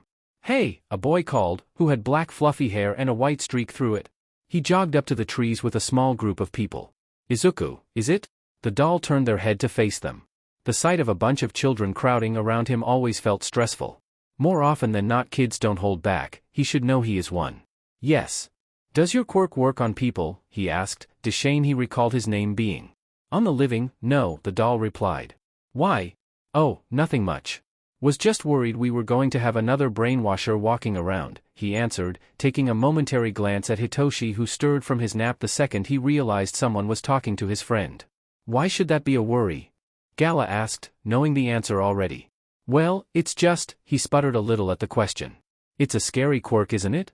The purple-haired boy was sitting up, ready to probably bite back. Momo and Tenya looked the same with each of their own arguments, but Izuku had the three of them beat with a response none of them expected. My quirk can be scary, the doll said coldly. Everyone paused at the mention of that. The cold and calm robotic voice of Gala probably makes that statement come off a lot more threatening than expected. Deshane just stood there, clearly nervous at the statement. What do you mean? The monochrome-haired kid uttered. I mean, and the doll was commanded to stand, bringing them up to the 7-foot height they were, dwarfing every kid there. All quirks can be used for something dangerous. It's just a matter of how it's used. Like how I can use mine to cause a school tie to strangle the person wearing it. You understand what I mean? He stammered, shrinking a little at the way the doll stared him down. Gala leaned a little, as if they were looking to hear better, their pale porcelain face staring down at the offending boy. I'm sorry, I can't seem to hear you. What were you saying? B, he stuttered, shifting back ever so slightly. Forget it. I don't want to say anything else. And he turned and quickly walked away, the other kids after him. With them gone and probably too scared to bother them again, Gala sat back down on the grass and turned their head to Momo. Theoretically, could you create a body part with your quirk? Izuku immediately picked up the conversation before he was interrupted. The friends just looked at the doll, three different expressions amongst them. Tenya looked slightly at a loss at what to say, unsure whether to chastise him or not given how he didn't do anything wrong. Momo was stunned, looking a little whiplashed at being asked a question like what happened was nothing. And then there was Hitoshi who just froze for a moment, creased his lips to a grin and let out a short laugh before turning over and going back to his nap. So how has school been? Ryo questioned. It's been a week, hasn't it? Gala nodded. Yes. It has been interesting but also difficult. It has, the canine questioned, not surprised but considerate. The doll nodded. Well, let's start with the good, how is it interesting? I never said it was good. Izuku made sure to clarify. Ryo corrected himself. Okay, then how has it been interesting? In many ways. Besides that first day confrontation there hadn't been any other problems there, but it was clear everyone in the classroom, besides his friends, were giving him a wide berth. Be it in the hallway or during group work, he's always talked to as of last resort. It didn't hurt him as much as one might think, he had Hitoshi after all, but even then he couldn't help but feel it more personally on Friday when he was paired with another kid who just ignored him the whole activity. Hitoshi was in the same situation, but given how he's used to that, he shouldn't be, but that's just how life is, and Izuku wasn't, he still felt it more. There were also the eyes he got during lunch and when he was writing. The classes where he had to open up Gala's shirt a little and poke his arms out to write, made everyone hold their breath. He didn't know why, but from what Hitoshi told him when he asked, it looked creepy watching a small pair of pale hands stretch out of a 7-foot-tall doll. One night they watched a horror movie, while Izuku watched one. Hitoshi slept through most of it. It was a pre-Quirk one that had shown a pale woman with long wet black hair climbing through a TV. His friend happened to be awake during that part and pointed out how it looked just like Izuku did when he stretched out of Gala. The greenette didn't understand. Sure, the movie was scary, inspiring is a better word he'd use, but surely he wasn't as creepy as the girl on screen? He voiced this all out to Rio, who listened to it all and looked amused when the boy ranted about horror and how he didn't understand how it could be scary. It looks like you don't like being seen as scary, but at the same time you do. I'm fine with Gala and my dolls being scary, but I don't like it being me, the boy rationalized. It was true. He didn't want to be seen as scary, to those who he cared about, but to everyone else he wanted to be that way. It felt easier when there were less people to think about and keep track of. How do you want to be seen? Rio questioned, writing on his clipboard as always. I want to be seen as me. Not like a monster. I want people to like me, he explained. The K9 halted in his writing a moment. Everyone? No. No. Yes. I don't know. Gala stated his thoughts confusingly. I like it when Hitoshi, Hisashi, Shoyuta, Namuri and Tensei all call me adorable. The boy inside the doll blushed a little as he said that. He wasn't sure why, but given how Rio wrote down something almost immediately, he seemed to have an idea. Okay, now tell me what is difficult. That there is nothing interesting. Izuku stated. That seems a bit of a contradiction, the hero joked. Gala looked down into their hands and twiddled their fingers together. Besides writing and history, there's nothing really interesting about school so far. Well, you've only just begun. I'm sure in April you'll be getting much more difficult work. Rio reassured. But I've already done third-year math and science. How is it any different now? He whined through the doll. The man across from him narrowed his eyes and seemed to close them in thought as he set down his book. Izuku, how far did you get in your online education? I mostly focused on anything computer, so I did a lot of the math courses, he explained. I also did some of the science because they were fun. And how much was that? Math, I mean, the hero clarified. Up to second year middle school, he answered. Okay, Rio uttered. I'm going to have to chat with your parents about that. And that's why I have different math homework than the rest of you. Izuku explained to Tenya, Momo and Hitoshi. I see, the girl simply said, but her expression was that of amazement. It is commendable how far you have gotten in your studies, Izuku, the boy with glasses remarked. The greenette flushed a little at the compliment, but the doll said differently. I merely needed to know it for when I was seeking out the dragons. Then that just proves that being educated and knowledgeable is vital when combating villainy. Tenya nodded along enthused. The four of them were at their usual spot, enjoying the shade. They hadn't been bothered ever since Deshane made those comments about his friend. Though Izuku always had his phone and Hitoshi's, he'd rather watch the other children play or chat with either Tenya or Momo about their respective quirks. Tenya's quirk fascinated him in its fuel source. Orange juice. According to him, carbonated drinks stalled his engines. That made the puppeteer wonder what would happen if he drank carbonated orange juice, and apparently, according to the boy, the answer was an engine failure that usually required medical attention. There was so much wondering on how exactly his quirk worked. It also helped that because of the Ida's long history of having this quirk, many of them could be answered on the spot. Apparently vitamin C is the main fuel source and fruit drinks are the easiest way of acquiring them outside of supplements. Supplements, of course, were disliked because who wants to swallow tablets and pills when you could drink something tasty? It did make him wonder if there was a way to put vitamin C into things that weren't fruit. Or maybe a way of compacting the vitamins in a pill that can turbocharge his quirk. Like nitro. But enough geeking out. There was a new problem that came up and it deserved his full attention. Tenya, Momo started, I've noticed you haven't gone on your runs anymore. I, of course, welcome you here with us, but I can't help but notice that. The blue-haired boy looked a bit surprised she noticed that but turned sheepish when he explained. Some of the older kids had settled where I regularly run through. Why haven't you told them to clear the way? Hitoshi asked, looking up from his phone. I have tried but they refused. Tenya stated, slightly frustrated. I had talked to a teacher about it but they said that they can't tell them to move just so I can run through there. Where is this? Izuku questioned. Just over there, he pointed towards a small crowd of kids. The way they were gathered, it would be hard to get past them. Tenya's quirk was about him going top speed and pushing that limit. Speed bumps would hinder his training. I can try something, the greenette stated, not like a question but as if he was going to do it with or without his approval. The blue-haired boy quickly shook his head. No need. My brother and I still go on our evening runs when he's available. Thank you anyhow, Izuku. Still, Hitoshi uttered as he sat up from where he was lying on the grass. They're kind of blocking other kids from getting past them. Tenya nodded in agreement. It is, but as long as they are not being intentionally disruptive, nothing can be done. Nothing can be done, thought Izuku. Maybe not by doing things normally. Shoyuta, can I buy some dolls? Izuku typed into his phone, looking up at the man using the same puppy eyes he had been taught and trained with. They were in the living room, the man and him were sitting on the couch, helped onto it by Gala. Izuku was sitting between the two humans, mostly for Izuku's own desire for personal space. The man in question rubbed his eyes at the sight. That depends, are these dolls the normal kind or your kind? Normal, he answered. Truthful on a technicality. Shoyuta narrowed his eyes on the boy. Are you planning to use your quirk on them? No, now that was a lie. Kid, I don't know what to say but you're obviously lying, he commented with a sigh. A slight look of shock came over Izuku's face. No, I'm not. I swear. How do you even know? I can't tell you that because I know then you would stop doing it, he argued softly. Now what do you want for dinner? I want cake. Izuku stated. You owe me it now.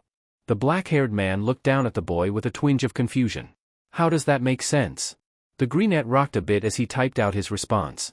It's how you're going to make it up to me for being such a disappointment. There was a sputter in the kitchen, Hisashi almost dropping a cup he was washing after hearing his response. Thankfully it was what he needed to piggyback off of to bring the conversation to where he wanted. See, Hisashi agrees, the boy stated, laying out the bait. Shoyuta glanced between him and the kitchen, the divider between the rooms letting him see the blonde looking over to watch their conversation. How is nearly smashing a glass a yes? You don't understand. Hisashi, the phone said at high volume. Help me. Hey, Zuku, he chimed, leaving the dishes as he answered to his foster son's cries. What's wrong? Shoyuta isn't letting me buy a doll, he said, obviously aware he was listening to their conversation the whole time. Why do you need a new doll? Is little Izuku not enough? He asked, reaching down to pat the green doll on the head. Now it was time to employ a tactic he saw online after he researched more into ways he could get people to do what he wanted. After grabbing his cat doll and pulling him close, turning the feline's head so it faced the blonde and finally making sure the jumper he wore was one of the bigger ones, he answered. BB but Izuku I is L lonely. I want him to have some F friends, he stuttered, using his own voice. Whilst his lips formed a pout. It was instant how fast Hisashi's face scrunched up from the sweetness of his attack. For what he needed to work, he had to have both of his foster parents aware he was getting a new doll. That way if they find it later they won't be having to have this conversation again. The blonde turned to his husband, eyes fighting back from giving in. Surely one more wouldn't hurt? Ha, the black-haired man sighed, he was weak to anything Hisashi suggested, much more than his. Fine. But we need to see what it is before you order it. Success, thought the boy. He immediately picked up his phone and looked up what he already picked out. It was a simple plastic doll meant to be a part of a massive chain. It was of a blonde woman but after he was done, they will be something else. Something transformed. Hitoshi was stepping out of his room after putting on some new clothes. He just had a shower after training and was about to head down for a snack when he heard some sounds coming from Izuku's room. That's odd. He normally used his headphones when listening to stuff, the boy recalled. He walked up to his door and knocked a few times, hearing the sound stop and Gala asking who it was. Hitoshi, the purple-haired kid answered. Okay, the doll said, opening the door for him. Izuku was sitting on his bed, blanket wrapped around him and emerald green eyes watching him as he entered. He had his monitor for his computer turned towards the bed but a quick look he saw that a new tab had been opened, probably done to stop him from seeing what he was doing. It was normal. His friend usually didn't like people knowing what he was doing, even when it didn't matter or it was something small. Dad had to take him aside and tell him that he didn't need to sneak to the bathroom every time he needed to go or leave it. That lecture was done when Papa was forced to wait 30 minutes outside the bathroom because Izuku didn't want to leave with someone out there. It was a weird thing but he wasn't going to question it. He knew there were things that he would never understand when it came to Izuku and he was fine with that. But right now, despite everything seeming normal, there was this tension in the air. Not hostile but like he needed to hold his breath. What are you up to? A surprise, the greenette answered, hands shuffling under the blanket. Oh, for who? He questioned. Gala picked up the desk chair and set it in front of him. Sit down. Hitoshi stared at the chair for a moment, not sure where this was going but accepted anyway and plopped down onto the seat. He didn't know what Izuku was messing with on his bed but he got the feeling he was going to find out real quick. Okay, the purple-haired boy uttered once he was settled. What is it? Remember when I told you I wanted to show you one of my scary dolls but never got the chance to? The doll spoke for him. Yeah. Hitoshi said nervously. He watched the greenette shift under the covers and looked up at him for a moment, as if to contemplate whatever he was about to do. It felt like the same tension you'd get when watching a horror movie. The moment where you're left holding your breath, just before a telegraphed scare. Think fast. Gala yelled and Izuku lifted the covers to throw something at Hitoshi. It was dark and had long spindly arms and skittered around his body like a spider the second it touched him. He almost shrieked when it went straight for his face and immediately jumped off the chair and shook it off. When he got to the other side of the room he couldn't see the thing anymore, vanished out of the air. What was that? He shouted. It's my new doll. Gala said elated, the high volume still up. Did you think it was scary? Where did it go? He panicked, looking down at the ground for where it could be. Both Gala and Izuku looked up and it was almost with great reluctance that he did too. But he did anyway and the sight that caught him was something you'd get from a nightmare. Spiders were terrifying creatures, there was a reason they were a symbol of fear, their long legs and dark body, but what was most terrifying was their speed. While this thing wasn't a spider in the typical sense, it matched those three things well. It looked like a Barbie doll that had been dyed black, her hair once a gold blonde now a dirty oily charcoal. Her limbs too were marred ebony and the entire thing was naked, any clothes stripped making it look like some dark creature. It had no extra limbs but it did have something on its back. They looked vaguely like. Isn't it cool? Izuku typed through Gala. It's creepy as hell. Why did you make it? He uttered, still staring up at the thing as it skittered along the ceiling and landed next to the puppeteer on the bed. There was a change on Izuku's face as soon as he gave that response. Did I scare you too much? Hitoshi stuttered as he realized he was still shouting a little. Yeah. Just please don't do something like that again. Oh, the greenette himself muttered quietly. He typed into his phone and Gala spoke. I'm sorry. I wanted to have fun. Thank you, he replied, still eyeing the spider doll cautiously. Why did you make it again? Her name is Halo, and I made her to scare some people, the shell explained. Scare who? You know you're not allowed to do that to anyone outside of the house, the boy was ready to chastise. Ever since Izuku has been taken into his dad's custody there have been some legal rules he's had to follow. Any puppets created must be done with express alerting of either dad or papa, and besides Gala, no puppets are permitted to be shown in public or used in public in any way. Izuku shuffled a little in place. No one will know Hitoshi. Izuku, seriously this will get you into a lot of trouble, he argued. But I wanted to scare those kids who stopped Tenya from running, he tried to explain. Did he mean those older kids? He didn't think Izuku was still thinking about that. Tenya himself had said it was fine because he trained with his brother. Tenya doesn't need help, Izuku. He walked over to the bed and tried to sit down next to him, still eyeing the doll, Halo, in the corner of his eye. The greenette threw the covers over himself, hiding as he was clearly annoyed. He typed on his phone. I thought you'd understand. Gala spoke for him. What would I understand? He questioned, reaching out and setting a hand just next to the lump that was Izuku. Come on, tell me. You know I scared all of those teachers, he reminded him. Yes, Fright Night. He genuinely has almost forgotten that. It felt so long ago now that he remembers it. Izuku did all of that for him, scared all of those teachers just because they didn't do their DMN jobs and be adults. I'm grateful Izuku, really, he started. But I still think you shouldn't have done that. There was a visible jump under the blanket. Why? Because it wasn't the right thing to do. Sure it was good to do something like that morally but it didn't matter if it was when it went against the law. There might be some flaws with the law but it's needed to keep order. Was he happy about what happened because of Izuku's actions? Yes. But was he happy about what he did to accomplish that? No. Hitoshi knows the system fails. Both of them do. They're made by imperfect people he's seen fail him but that doesn't mean there isn't some importance to it all. But that wasn't the main reason. The main reason was, he didn't want Izuku to get in trouble. Either with the law or something in himself. He doesn't know what goes on inside his head for the most part but he can tell he has a weird sense of justice. One where everything is like a deal. Hisashi killed his mom, so he planned to kill Hisashi. Aldera's teachers bully him? He'll put the fear of God in them. Some schoolyard bullies call Hitoshi creepy, he'll creep them out. It was technically fine. But it could easily get out of control. They only just barely stopped him from killing Hisashi. If he did succeed then, he would definitely not have come home and would already be in the HPSC's clutches. They're on thin ice already, so why risk it? At least until he's finally a Yamazawa. The problem is Izuku's convinced he can get away with it, and maybe he can, but that won't make things better. So what he needs to say is, doing that will make you just like them. Why is that a problem? Gala questioned. The purple-haired kid shuffled a bit and looked down at Izuku, knowing he was watching through Gala's eyes. Because those kids are bad, aren't they? Yeah. And they act like villains, he reasoned. Yeah. So doing what they're doing to other kids, scaring them away, will make you a villain too, right? He explained. The greenette was quiet. Like Hisashi? Hitoshi nodded. Yeah, like Hisashi. The covers ruffled and were thrown up as his friend turned to look at him. But how do I fix it? Izuku, there's nothing to fix, the purple-haired kid assured. His emerald eyes looked at him, confusion clear on his face and maybe what seemed to be a bit of frustration as he typed. But there is. Tenya can't run around the playground anymore. And he's fine with that, he explained. Izuku looked at him with clear disbelief. You can't know that. Then how about you ask him tomorrow? Hitoshi suggested. If it turns out he is bothered by it, and I mean really, you can go ahead with what you want to do. If not, then just leave it be. The greenette glared before reaching his hand out to grasp his. Promise? He took it. Promise.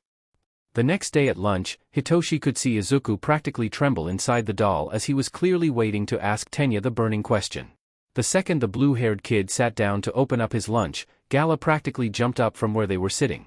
Tenya, are you still bothered you can't run? He questioned, completely ignoring any pleasantries.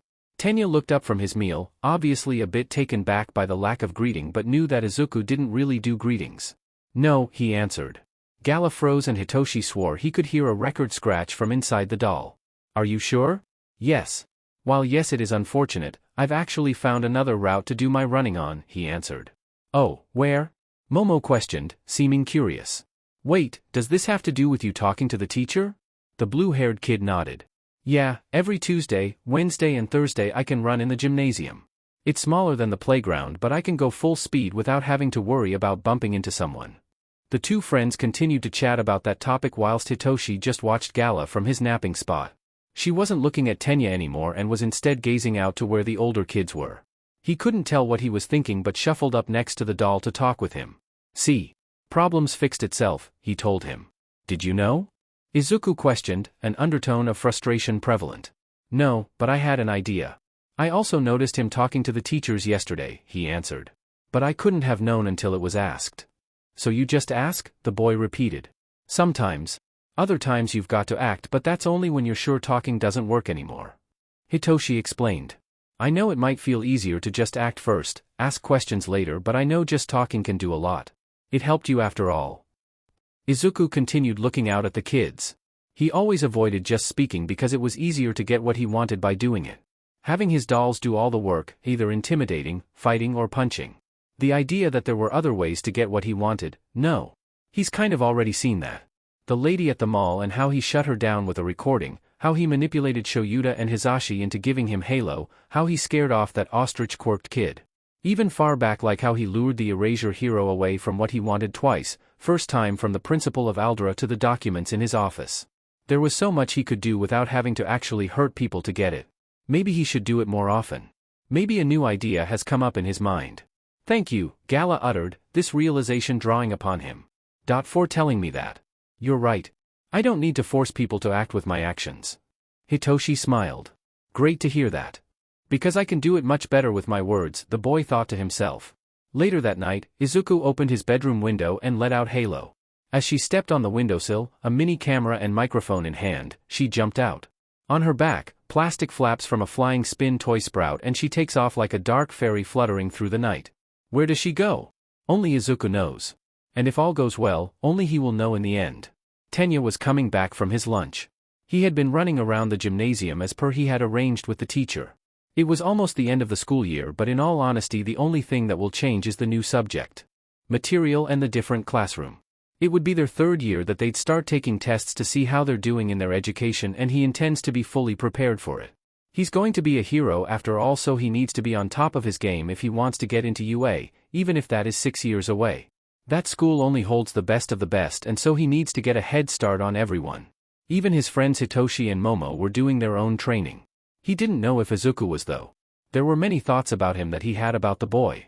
Firstly, he knew that it would be hard for him to become a hero due to him being afraid of people, or rather being physically exposed to them. Having a friendly and comforting face for those in need is necessary to becoming a good hero worthy of the title. Be that with calming words, soothing charisma, or an aura of confidence. He can't understand the reason for his fear of people, but he knew that it is something he shouldn't judge. He doesn't know if Izuku wants to be a hero or not, but with his experience and skills it would be a loss if he didn't.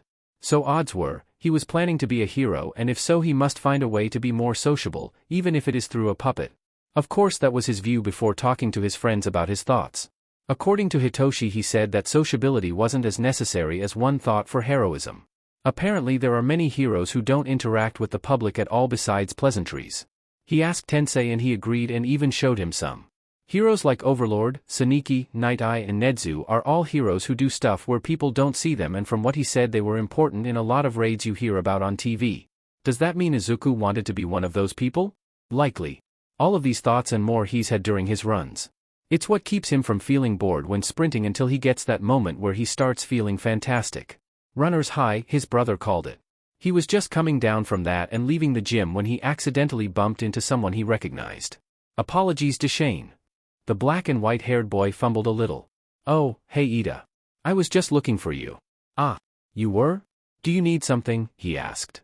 Well, he looked a bit nervous and looked around before leaning in a little and whispering. Is Midoriya a bit weird to you? What do you mean? Tenya questioned, whispering too for some reason. Well, it's weird that he hides inside that creepy doll, you know, he asked rhetorically. I mean, don't you want to know what he looks like under it? It has certainly been a thought he's had every day since he met him and seen him, but if Izuku doesn't want to leave his puppet, Tenya will not pry. He does have an idea on how the boy looked though. I imagine he doesn't look any different than how he is expected to look, he replied, referring to the news report on Izuku a couple years back. Wait, you know what he looks like? The other boy wondered, surprised. Not currently. Did you not know he was on the news a few years back? He clarified. No? When was that? He uttered, very curious now. That's when Tenya caught himself saying something he probably shouldn't. His brother told him about keeping things from the press and not spreading rumors around. He had to because those journalists tend to be vicious. He shouldn't talk about this, not without Izuku's permission. I am sorry, but I can't say anymore. If you want to know more, I suggest you talk to Izuku about it, the blue-haired kid ended. Ah, come on dude. Chance whined. Sorry, I will not talk about my friend behind his back, he chastised. Now I must return to class and you should too. The bell is about to ring. And he walked off, feeling a bit bad that he still made a mistake and gave up information in the first place. Oh well, it isn't as if he can get anything from just that. Hisashi was getting excited today. That was because today marked the halfway point to them getting proper custody and Izuku and adoption. It was exciting stuff. Especially when the kid had been doing so well. According to Inui, he had been moving along nicely in therapy. They haven't touched much on the isolation stuff and being afraid of people in deep detail, but according to him he is keeping that until Izuku has fully settled. Meanwhile on physical therapy, they had started some last week. They decided that seeing as how they are in UA for his other type of therapy, why not do both there? It certainly makes things easier for Izuku. Chio has been fantastic as she always was, but even she's having troubles getting the kid to listen to her. For one, he doesn't like stepping out of his puppet for anything unnecessary, and unfortunately he's convinced himself that walking isn't necessary. And even when they finally did manage to get him out, through a promise of more plush dolls, they could only do so much when he was fighting against getting better. So progress there has been slow, but here's hoping things will get along nicely soon. There's still some worries about his mobility. Muscle atrophy was still prevalent. Thankfully the room they had a pool available to do the strengthening with. Over time he will get better, but he can see too that things will be difficult for him in the future. But enough of those thoughts, today was meant to be a fun day out.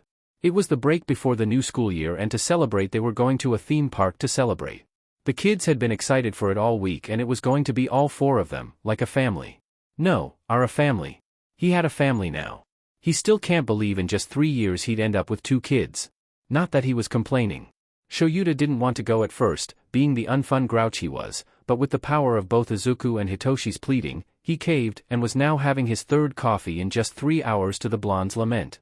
He loved his husband, which is why he hates seeing him test his heart with how much caffeine he pumps into it. The worst part was Hitoshi was slowly picking up that habit too. At least his little green bean hated coffee. Gala was wearing a jacket and jeans combo outfit Izuku excitedly picked out for her. They couldn't find much else to fit the doll at such short notice, but it certainly looked wonderful with how it fit over the puppet. Geez, even I'm treating the puppet like an actual person, Hisashi noted. Meanwhile, today was the day Hitoshi decided to torment Shoyuta by wearing all of the Eraserhead merch at once again. They weren't able to have fun with it the day they got it due to Izuku's trouble and the merch stuff in general. The man hasn't seen it yet because the kids got in the car before he did and was currently driving, so he didn't notice. When they pulled up in the parking lot at the park, they stepped out and he swore he saw his husband do a double take once he finally saw what Hitoshi was wearing. "Why are you wearing that?" he asked, slightly exasperated. "Oh," the boy uttered, looking down at his clothes nonchalantly like he didn't know what he was doing. "Just some clothes." "Why?" Shoyuta looked at the others. Hisashi was giving the biggest smile he could, watching the energy from the coffee his husband just drank get completely drained from him. Meanwhile Izuku was focusing on the man's face, likely recording the whole exchange given the angle he had. "Do you feel proud?" Shoyuta asked the blonde. "Absolutely," he chirped. "What's wrong, Dad? Don't I look great in this?" Hitoshi asked, giving a little spin to show it all off, the scarf swirling in the wind. "Yeah. He looks just like you, Sho," Hisashi compared. Shoyuta let out a long huff. "These problem children," Hitoshi finished, imitating the man. "It's illogical. Stop scratching the couch. Where's my 9th coffee?" The father just let out a long-winded sigh at the other's antics before just turning around and walking over to the entrance to the park. Of course none of them missed the barely fought smile creeping under his own scarf. The 4 of them got their ticket and were admitted into the park. After giving the kids some ground rules, such as not to leave their side and to go to security if they do get separated, they were off. The whole park was filled with people. It was hard getting through the entrance, but once they managed to get past the initial crush that was the ticket gates, they had enough elbow room to not feel completely swarmed. Hisashi was of course in his civilian clothes, so hopefully no one recognized him. He didn't want his family to be bothered by fans. They went on all kinds of rides, games, and events. The haunted house, where Hisashi almost blew out the windows if it wasn't for his husband keeping his eyes open the whole time. The carnival games that both Shoyuta and Hitoshi dominated at. Apparently using a capture weapon and training for it used the same muscles and coordination as the hoop toss. The face on the operator was priceless when they won almost half of the prizes to a cheering Izuku. The rides too were fun. Izuku loved all of the smaller ones. Having his puppets do all the actions made him forget what it's like to actually be on a thrill ride, and he could hear giggling inside him every time he came out of one. The one ride he didn't like though was the theme park ride. Surprisingly, they were all able to go on the roller coaster thanks to Gala being beyond the height minimum. They made sure to ask the ride operator what the height requirement was for just in case, and Izuku was fine. Unfortunately after it, the kid had rushed to the bathroom, Hisashi chasing after to find the doll, scaring everyone out so he could get out and vomit. His body wasn't really ready for that kind of thrill, but the blonde made sure to hold his hair and help him recover with some water after. "Hey Green Button, are you good?" he asked after the worst of the heaving was over with. After another drink of water and some breaths he nodded shakily. He typed into his phone with some trembles of his fingers, and Gala, who was in the bathroom, answered for him. "Is it meant to feel like that? Some people get that way," he chuckled a little. "I threw up on my first roller coaster ride." "How did you get better?" he asked. Hisashi rubbed the kid's back gently, noticing how he was leaning into him a little. "I took a break, drank some water and had some small snacks. After that I was much better, Green Bean." He typed a little, and at first he thought he was going to ask him for something, but, well, he did, but not the question he was expecting. "Why do you call me that?" "What, Green Button?" he questioned. The greenette nodded. "You sometimes call Hitoshi Purple Fluff, but you've called me Green Button more," he observed. "Well, I just like giving little names to things I find adorable," he stated. "Like Pepper or Dot or you." He looked up at him for a moment, probably gauging whether or not he was lying, a little blush on his cheeks that he gets whenever anyone calls him cute. According to Inui, he believed that Izuku was starved for affection, which was probably why he enjoyed all of those compliments. Well, if he's starved, then Hisashi's going to be the one to fill him up. Eventually the boy did speak again, this time with something else. "Why did you like me?" "Because we care about you," he answered, voice soothing. "But why?" Izuku asked. "I'm so much trouble and you've had to spend a lot of money on me. I don't understand." "Zuku, sweetie," the blonde cooed. "You don't need a reason to care about someone. Me and Sho both love you and care for you. We don't need anything else but for you to get better and be a part of our family properly." There was a shock in the boy's eyes which widened so much he swore he could see sparkles. You love me? Because you're our kid. Hisashi answered, pulling him a little closer and hopefully into a hug. We don't need a reason more than that. You're a kid and all kids deserve a parent. There was a clear moment of hesitation from Izuku, clearly noticing the silent question for a hug.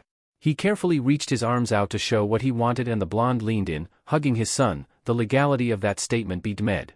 The embrace lasted a few dozen seconds before they pulled away. He thought that maybe they were done, but the kid had one more surprise question for him, this one making his heart melt. When am I able to call you my dads like Hitoshi? Fighting the urge to squeal, he forced the energy into a smile and answered. Whenever you're ready, green button. Then can I hold off a little longer? He asked, looking down now. Of course, he said as he rubbed Izuku's shoulder. Now are you good to head back outside? The boy nodded, grabbing onto the blonde and looking up expectantly for him to pick him up. He did of course, and after making sure to wash their hands, he set him into Gala's arms, who helped him back into the compartment. The two headed back outside to show Yuta and Hitoshi talking about something to do with their training. After reassuring them that Izuku was alright, the four of them headed to one of the restaurants to get some food. They made sure to find a private booth to eat their food so customers weren't weirded out by the hand coming out of Gala's chest to eat. After a few more thrill rides, the adults took turns getting on with Hitoshi whilst Izuku stayed on the ground, and an animal show where Hitoshi and Izuku got their pictures taken with a python on their shoulders. The four went onto the Ferris wheel. They decided that the adults will go to their own compartment so the kids can have one to themselves and enjoy the ride. The sun was setting so it would look beautiful from the top of the ride. A few seconds in of gentle swaying, Hisashi couldn't help but take this opportunity to appreciate everything he had. A stellar career as a DJ, a hero and a teacher. A loving husband and now 2 kids. Everything's going great. Isn't it? The blonde mused, looking out the window. His husband across looked at him and Hisashi could tell he felt the same with how much appreciation was behind those eyes. Yeah. It is.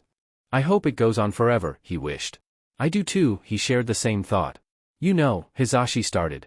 Izuku's been thinking about calling us his dad soon. When did he say that? The man questioned. Just there. After he threw up. He asked me when he'd be able to do that and I said whenever he wanted, he explained. He's not ready, he guessed correctly was his response to that. Yeah. Hisashi smiled a little. But it has to be soon, right? Shoyuta hummed in agreement, but the look in his eye told him he had something else to talk about. But it was also the same look he had when he wasn't sure whether to talk about it now or not. What's up, Sho? He asked, a tender tone coming out.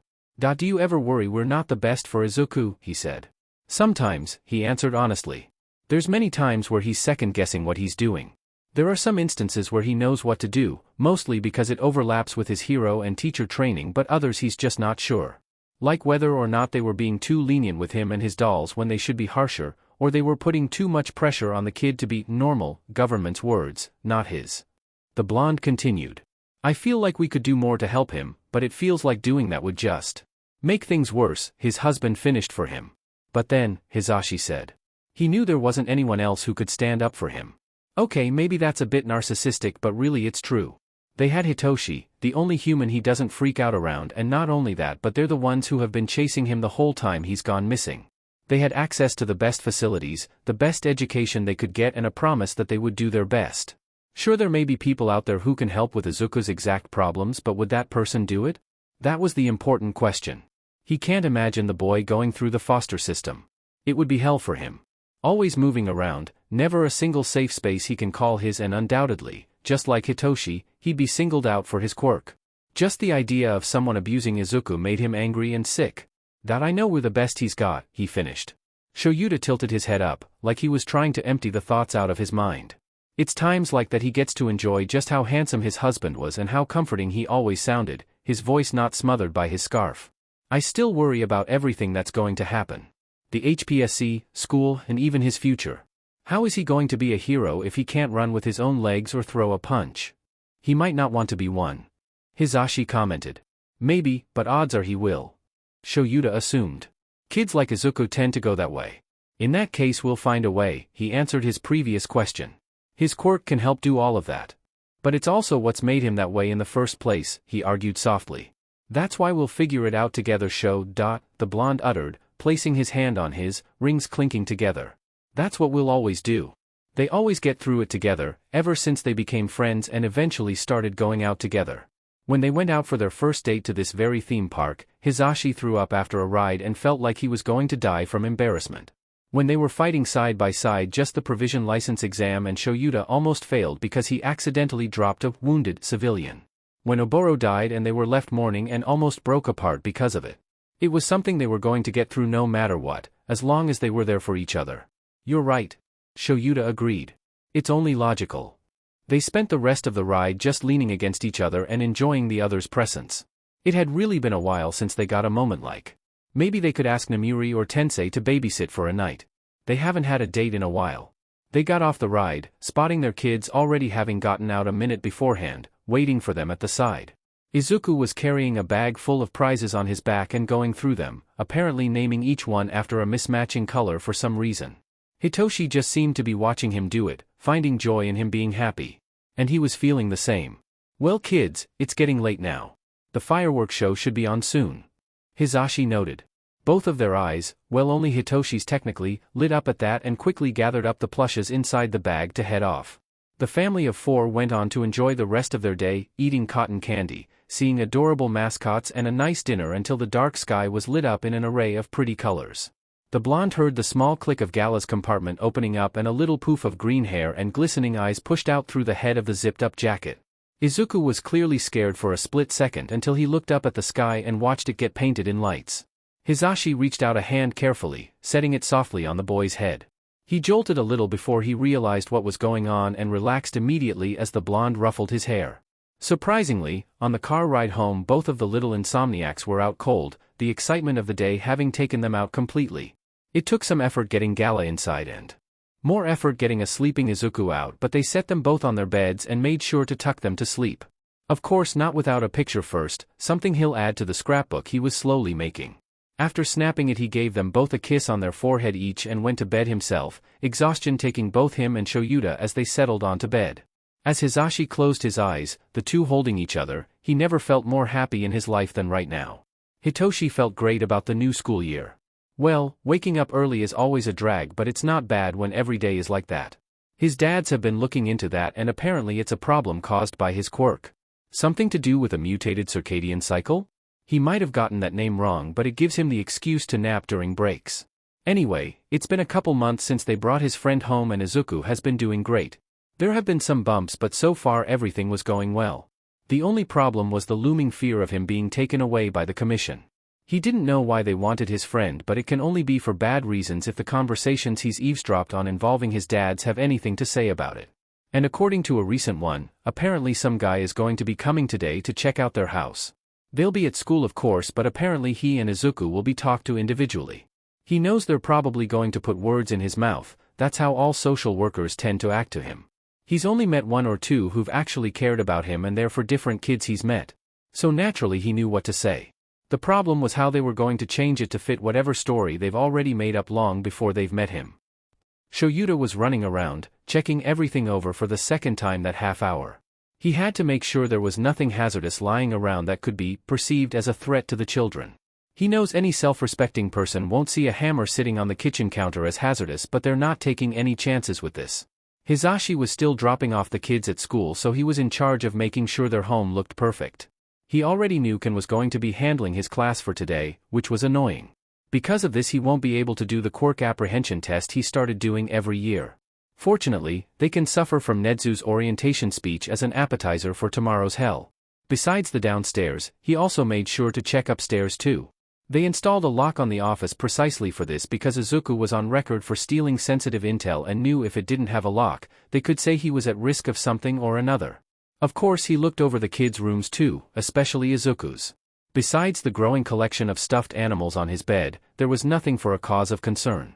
Just to be safe though, he made sure to check that the child lock was still on the computer. All that left him sitting down in the living room and petting Dot who settled on his lap. He's never felt so nervous in his life except for when he had his first date with his husband.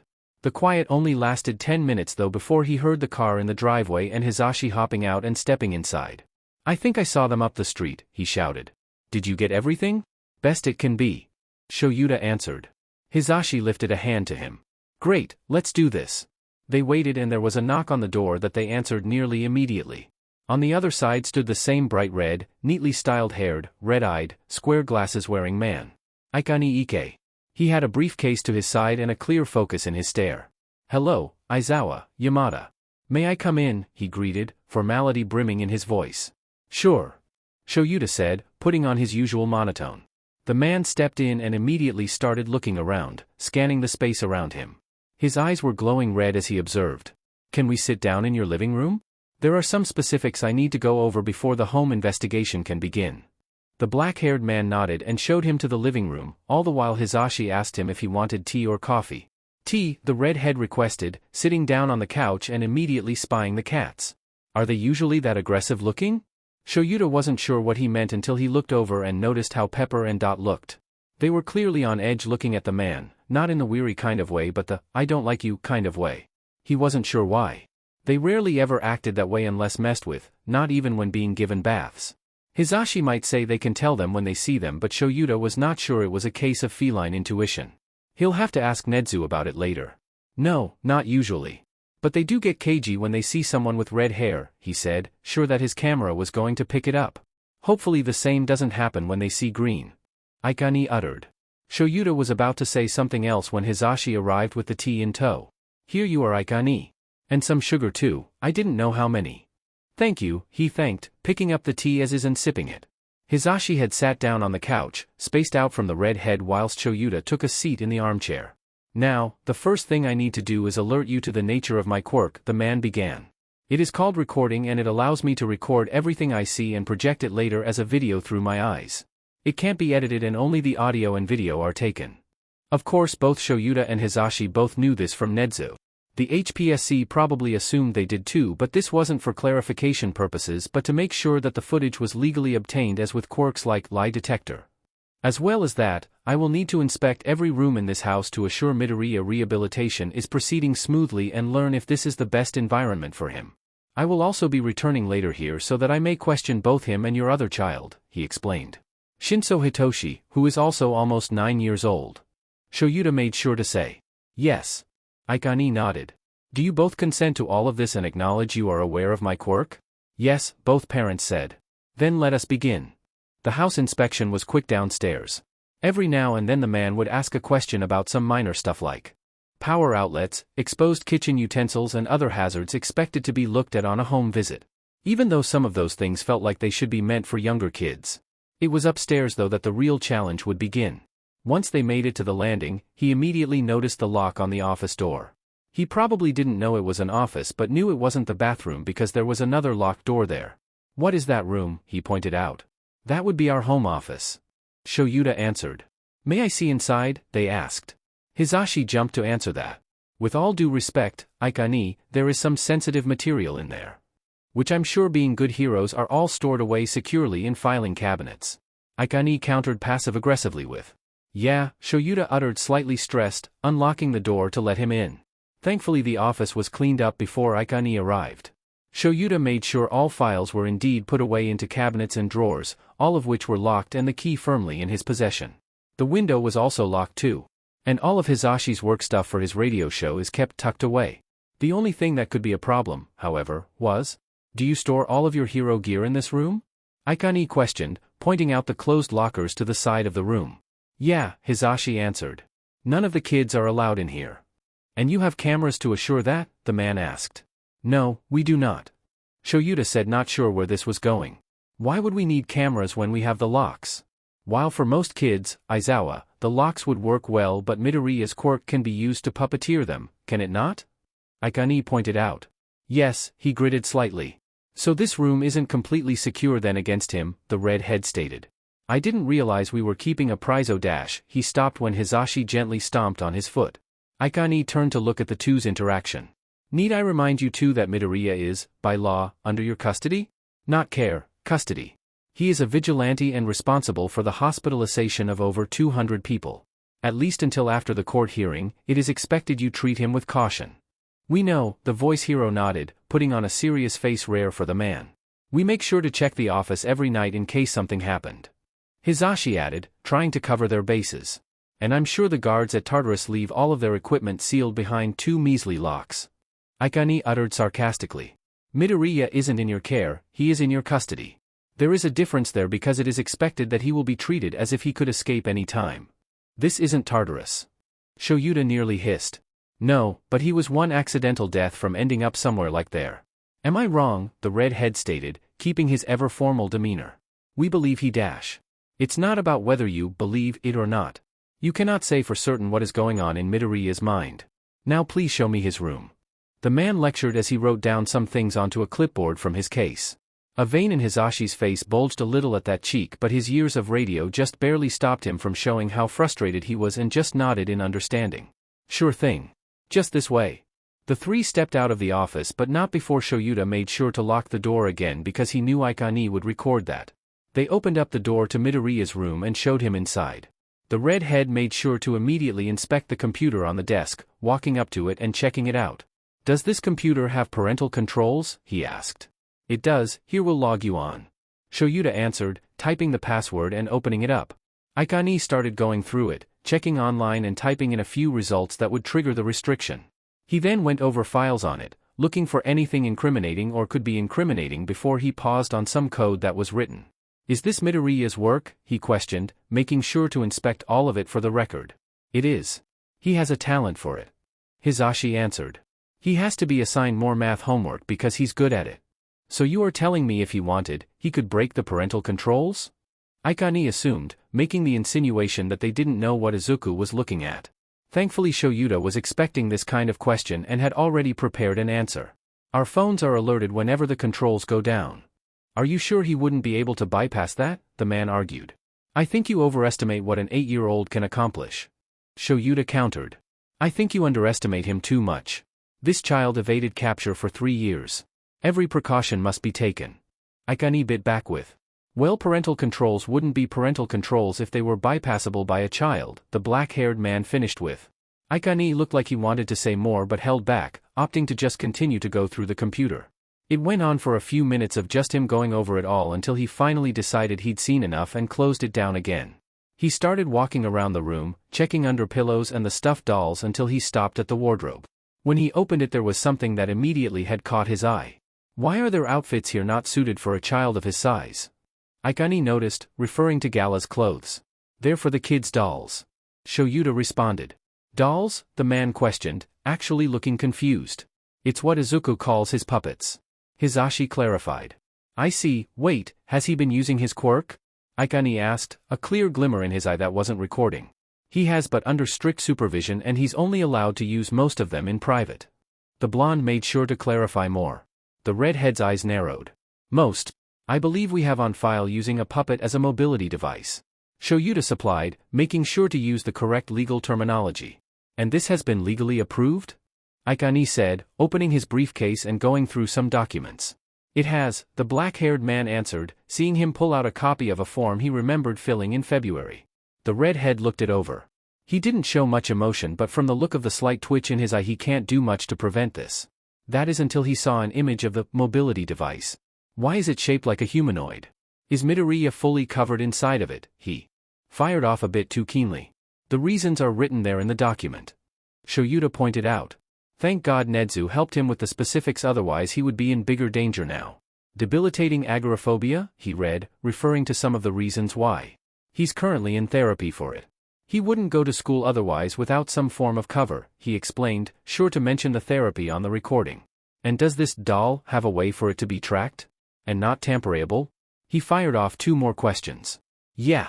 The puppet was made by UA and includes an unbreakable tracker courtesy of Power Loader. Can track him from my phone here. Hisashi responded, taking out his phone and showing him that Izuku was indeed at school right now. I see. Ikani muttered, which both heroes was sure for, sheet in his head. It seems there are no issues currently with this, or his room. The rest of the tour from there had no other issues. Besides maybe some aggressive questioning about the training room and Hitoshi's own room, there wasn't much else to be scrutinized. They met back down in the kitchen, going over some questions about Izuku and his home life. Most of them were simple and were answered truthfully, although there were some questions that were clearly fishing for a specific response, such as how much sleep he got, probably referring to how Shoyuta led a very loose sleeping schedule. It was batted away, though that made them nervous about Hitoshi.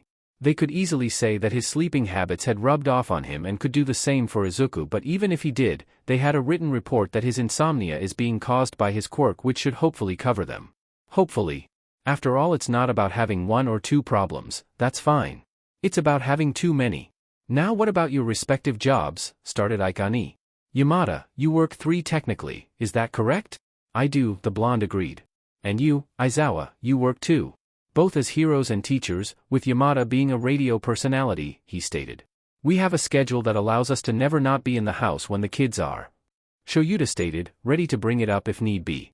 Indeed, he did ask for and looked it over. For the most part, they are stretched thin with all of their work. Naturally, because of school, they're occupied from 7 to 4 every weekday, but thanks to some arrangements that were made, one of them can leave at 3 to pick up the children. After that though is when things get tricky. Shuta's patrols are from 10 to 6, giving him barely any time to sleep between hero and school work, but he thankfully does most of his hero work during the weekend. Hisashi though had a lot more on his plate. Besides Friday and the weekend, he does his radio show at his agency, but for every other day besides Tuesdays and Thursdays, he's here at the house doing it from the office.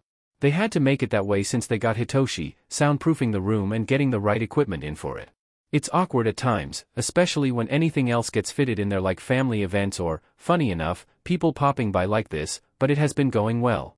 This schedule seems well organized. Tell me how you two arrange yourselves, he asked.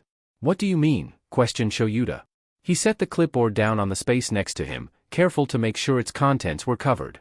What I mean is it's important to make sure that Midoriya is growing in a stable household. Are you saying there's a problem with a relationship? Hisashi almost shouted, just holding back when he saw his husband's glare. No, responded Aikani dignified and calm, but I am wondering if from this schedule that it gives you little time to spend together. I've seen many households fall apart when the parents fall out of love. It can be very stressful for Midoriya. The state of our marriage should not matter. Shoyuta argued. But it does, the redhead chastised. Midoriya came from parents who were in an awful marriage. And with a villain as a father, I can imagine it wasn't a peaceful household.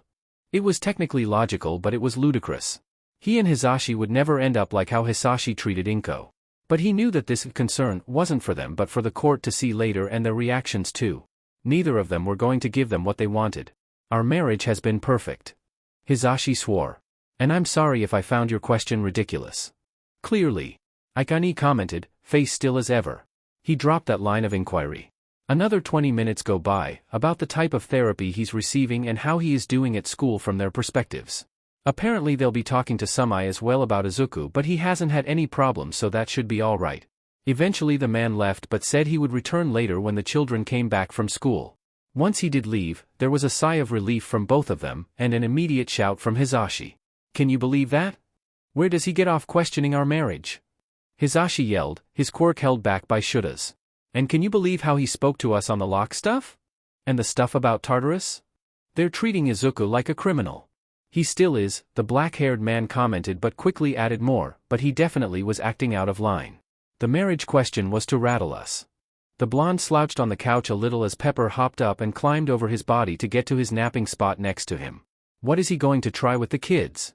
I don't know, but we can assume he's going to try and put words in their mouth or get them upset like us, especially Izuku. Shoyuta noted. How do we handle that? Hisashi asked.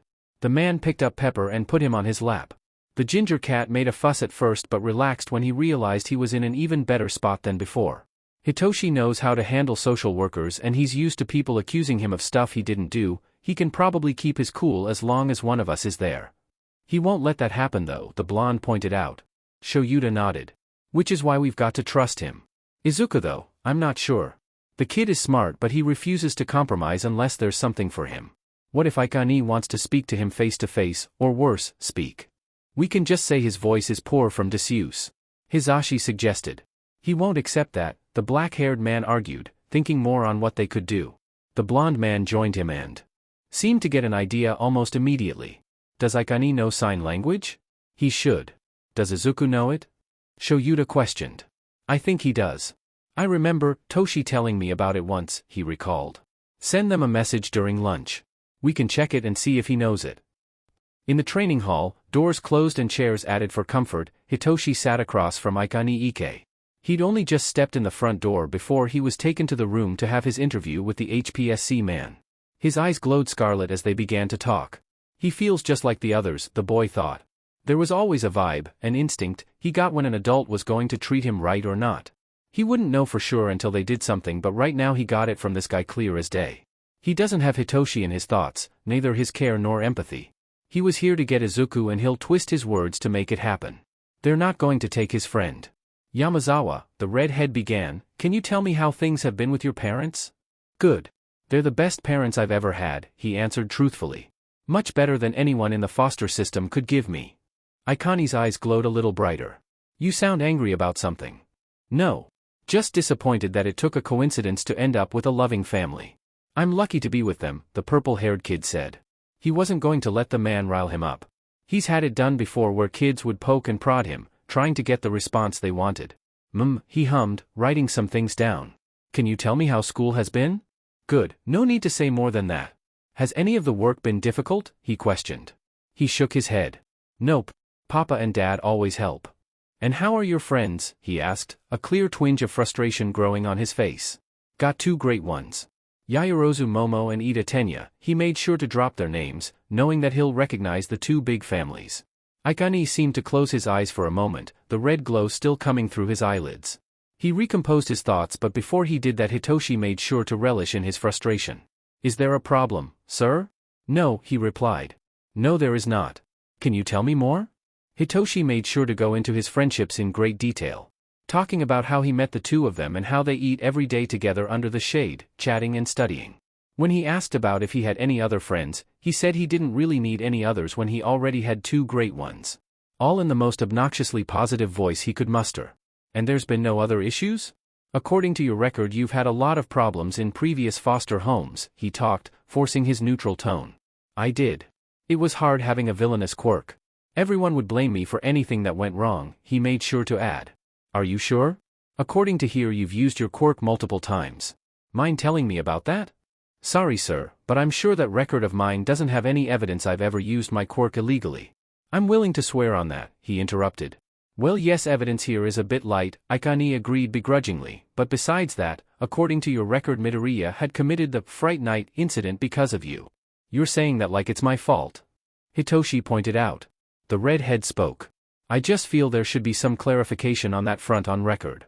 Well, for the record, he said emphatically, I didn't know he did any of that until he was spotted 2 years ago and ran away. You're referring to the time he almost killed your father? Akane recalled. Despite the second attempt at riling him up, he kept his cool and pushed down the outrage the boy just felt the urge to release. Yeah, that would be it. How did that incident make you feel? He asked. I didn't know my dad's well then, but I did feel bad and responsible, he answered, carefully choosing his words. Why responsible? Izuku met the conditions for my quirk to trigger, but I didn't use it, he stated. Why? Akane questioned, curiosity gleaming. Because I was scared of my quirk, everyone always told me never to use it, so I didn't. Another consequence of living with a villainous quirk, he replied, knowing it was probably not the answer he was looking for. I see, he said, turning back to write on his clipboard. The rest of the interview from there was simple. Some more goading questions were thrown his way, but he had worse tossed in his face and kept cool through it all. Of course, he kept up his usual aloof attitude, so they couldn't say he was being too emotionless. God knows some foster parents called him a sociopath in the past. Eventually they were finished, Akane thanking him for his time and sending him off, Hitoshi bearing a triumphant smile on his face. Thank you, sir. Izuku was sat down on the chair by Gala, wrapped up in blankets from his bed. He felt nervous in the face of this stranger this exposed, especially one where he knew he was trying to take him away from his friends and family. When he was told he had to have the interview without the cover of his dolls, he felt freaked out. That's why he refused to come in without all of his dolls and some cover.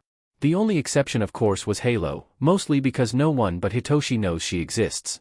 He'd been having her do some stuff for him. The power of flight can do amazing things even though she was much slower fluttering than walking. He had a goal in mind, whether or not he'd use what he got from that was a different story. He wasn't going to let the HPSC take him. No matter what. Today's battle though was making sure they can't use anything to take him now, so with Frederick sitting on the floor next to his chair, Gala behind him and Izuku hugged in his arms, he was ready. So Midoriya, Akane began. I know there has been some difficulty with speaking, am I correct? The brunette nodded, keeping his eyes trained on the man in front of him as hard as he could, though it felt difficult the longer he prolonged it. And I was also told you know how to use JSL, he asked. Izuku moved his hands up, leaving Izuku on his lap as he began to slowly and carefully make the signs out to confirm it. All the while he had Gala do the same just so there wasn't any argument about what he was saying. You don't need to have your puppets do the same, he stated. I don't want you to misunderstand me. Izuku signed. I also have trouble signing certain words. Yes, your atrophy. Mind telling me for the record what you know about that and what has been done to help you? Aikani questioned. The boy went on to explain what has been done so far between the physical therapy with Recovery Girl, Shoyuta and Hisashi, making him go to school to get better at writing and in general helping him a lot. He made sure all of it was done with glowing reviews mixed with feigned childish innocence. I see. And how about therapy outside of that? He asked, referring to Rio. Hound Dog has been okay. He's the reason I don't get bored in school, he explained. You excel in math, yes? The man questioned. And science, well, mechanics. I had to learn a bit to make the dolls stronger.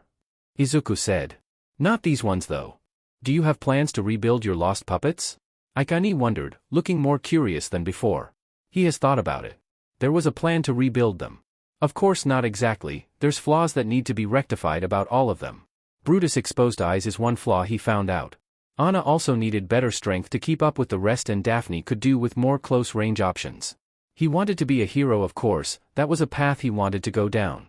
Why though, was a reason he isn't sure others understand yet. Despite it all, there was still something in the boy. A desire to play. Watching his dolls act and move how he wants them to, just like the heroes whose skills he idolizes. Does that make him not the ideal hero? Someone who doesn't have their heart in it truly? Probably did. He also knew he was probably never going to be a normal hero. He can't fight, not with his own two hands, but then again there are a few heroes like that. Nedzu. Yes, that rat. He's wanted to talk to him ever since he turned himself in. He's only talked with him truly once, and that was during the Dragon's Roar raid. The other technical instance was when he sent those emails about the Todoroki situation. Speaking of them, he had to find out what the progress was on that investigation. For a couple reasons now? Yeah. When I'm older and going to UA, he responded. You seem confident you'd get in. Why is that? Aikani questioned. Because I know I'm capable and smart. And my quirk is strong enough to beat pros, he explained, smiling to himself a little. Aikani seemed to narrow his eyes at that second sentence. You certainly seem it. So you want to be a hero? Izuku nodded. It would make the most sense for his situation, even though that would mean going to a classroom every day. He's warmed up to the idea of school again, but only to a point. He doesn't like the schedule he's had to follow, mostly because he hadn't had a proper one for years. Thankfully, Shoyuta, Hisashi and Hitoshi still give him moments during the day when he can just be alone with himself. He wants connection, but that doesn't mean he wants constant company. Some time alone feels great and it helps him recharge. I want to be a hero, yes. Is that a problem? He inquired, giving a weak glare. Aikani blinked. Not at all. I think it would be great if someone like yourself would become one. Though I have to wonder whether you would be able to. Izuku's eyes narrowed immediately, sensing the teasing question. What do you mean? It took a moment to notice, but he realized Aikani wasn't using his quirk anymore. His eyes no longer glowing red and were just their normal shine. I mean, to be a hero you have to have strength, not just with your quirk but popularity and sociability. I can't tell you much, but it seems that you might struggle with both of those. Izuku has never met a social worker before, but he's 99% sure this was not something one should be talking about. He still lets it happen though, because two can play at this game. I don't need to do all of that. There's underground work, isn't there? Not that the Greenette was sure that kind of work was for him. Not that he loved the spotlight, opposite actually, but rather knew he wanted some part to be recognized for what he does. A vanity in him he can't seem to push away. He wants the world to see him use his puppets like the world was a stage, his creations the actors. A play that lets him show off his favorite thing, dolls. Aikani leaned back in the chair, notepad still being written in. Yes, that is true. But you still need some interaction with the public, don't you? What is this? What are you trying to say? Asked the boy bluntly. What I'm saying is, Midoriya, I know you are an intelligent kid. I'm sure you can see that you'll be haunted by your past.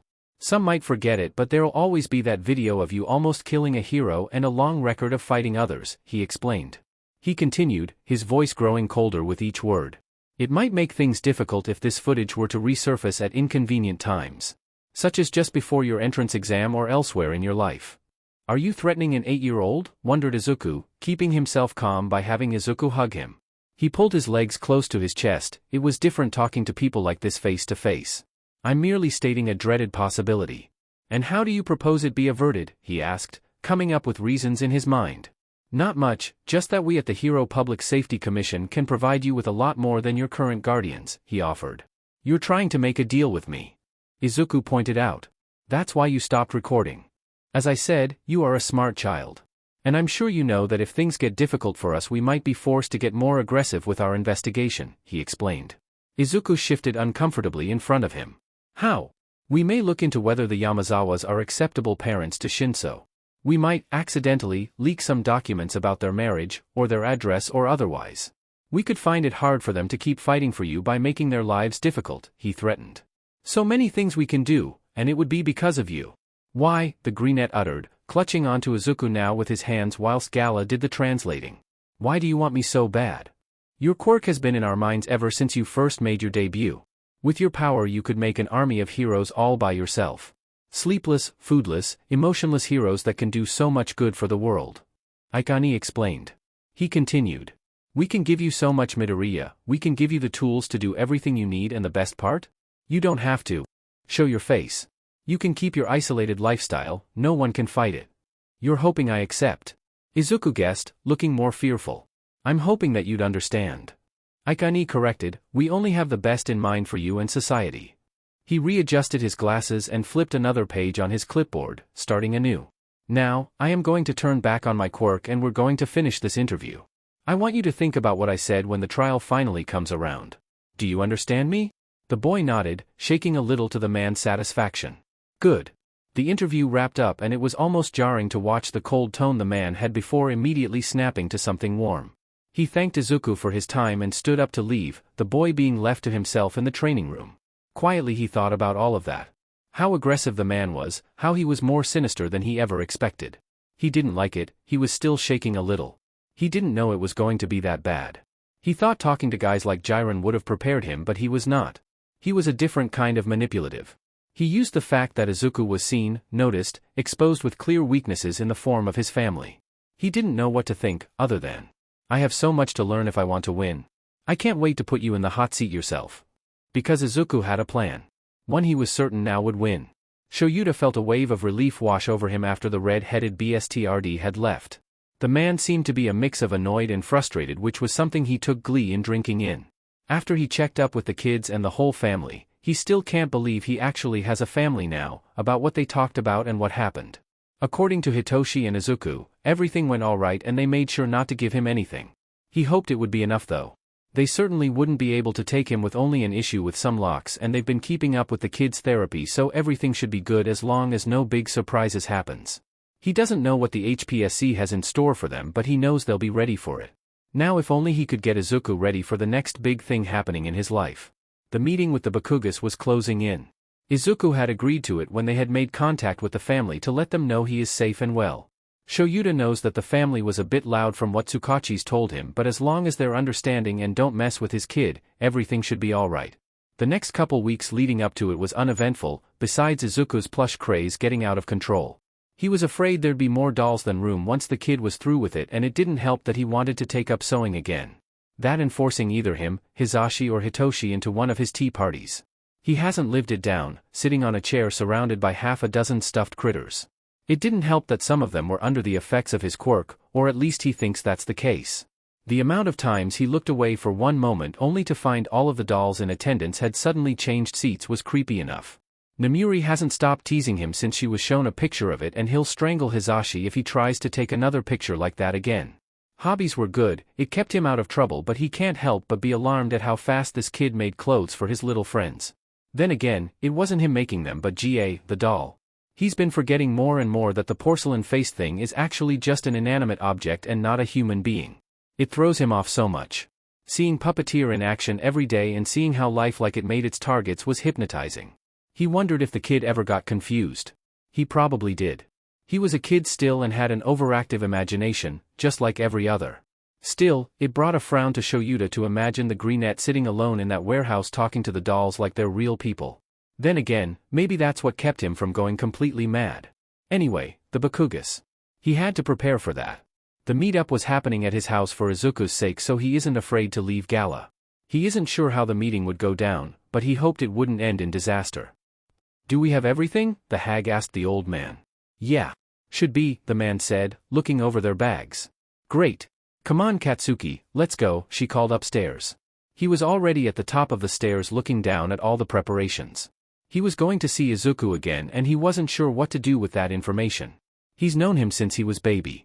The hag practically forced them to be friends just because her and Auntie Inko went to the same college or something. He had a lot of mixed feelings about him. On one part he always thought he was weak and at times girlish because of how much he liked dolls. That and how much of a crybaby he was whenever something bad happened, either a scrapped knee or being tired. But on the other hand, he loved heroes. He studied them to a creepy degree and could tell Katsuki the top 50 off by heart. That was cool, but at the same time it made him jealous.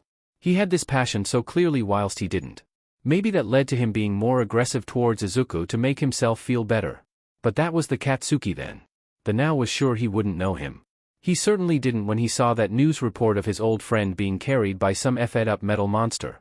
One that almost turned some heroes' heads into mush on the pavement. According to what the hag had said, he's some kind of weird in the head. He doesn't understand it, but he's scared of going outside or being seen. Why the hell would anyone be like that? Who can be scared of being looked at? Then again, that was in line with the crybaby he knew. Maybe Izuku was the same, or at least some part of him. He's apparently being fostered by some dudes. He didn't know more than that he also had a sibling, technically. A part of that made him mad for some reason, but he didn't know why. Either way, it's not as if Katsuki hasn't changed too since then. When Aldera closed down for almost a year, he had to do a lot of homeschooling with his old man. That SCKED, but at least he made sure he kept up with his studies, unlike those hack extras at school who gave him a medal for just existing. When he realized, thanks to that experience, that he was going to be seen as someone meant to be a hero instead of one deserving to be a hero, he wondered if that was what he wanted. He kept thinking maybe he could be something else, or rather if he could. He picked up some hobbies, like cooking and a bit of fashion from the hag, but in the end he knew he wanted to be a hero. At least then he knew it was his choice and not someone else's. It was then he realized that when he came back to Aldera he needed to seriously think about how he's going to go forward. He could stick around with those extras who follow him around and pat him on the back for every little thing, but then how would he know he actually deserved it? That's why when he came back, he made it known that unless they actually gave a shit and weren't just lackeys, he wasn't going to even remember their names. That made them realize quickly they weren't going to be riding on his coattails, so they split fast. The new teachers were also good, actually helping him learn instead of assuming everything he did was good. It did, however, cause a new problem to come up. One he would never admit out loud. He was getting lonely. Because of all these revelations, and the fact he was doing great in school and his training, he was not only distracted from actually enjoying his childhood but actively avoiding people. After all, how could he know if they were actually his friend or just looking for someone to follow? He wanted someone he can look at as an equal and knows they feel the same way. He didn't know what that person would look like, but he hoped he'd find out soon. They arrived in front of the house. The one Izuku was inside of. He saw the hag take a breath, clearly unprepared for whatever she'd find inside. Katsuki took a breath of his own for some reason. When Auntie Inko died, she was quiet for a week. Something rare for the woman, as she was always active and moving. Even he got concerned, especially when Izuku was not found yet and possibly dead too. He remembered the day he appeared on the news. It was like seeing a cryptid. Everything freezes as you wondered whether what you were seeing was actually true. The days spent after her calling the detective on his case about what was happening with the investigation was the most keen she's ever been. Don't get him started on how she was when they finally found him. She almost demanded the address of where he was staying but was stopped when she was told he was in an emotionally unstable state. Now he was here, in her reach. He wasn't sure how she'd react, but it had to be a lot. They walked up to the front gate, which connected to a wall that surrounded the house. The building looked expensive, not a millionaire's expensive, but certainly more than their house. The gate opened with a buzz and they stepped in and up to the front door. Before the hag could knock, it opened to the man from the news report. "What? Hello, is this the Yamazawa's residence?" asked the hag. "Yeah, come in," the black-haired man uttered tiredly, showing them through the door and closing it behind them.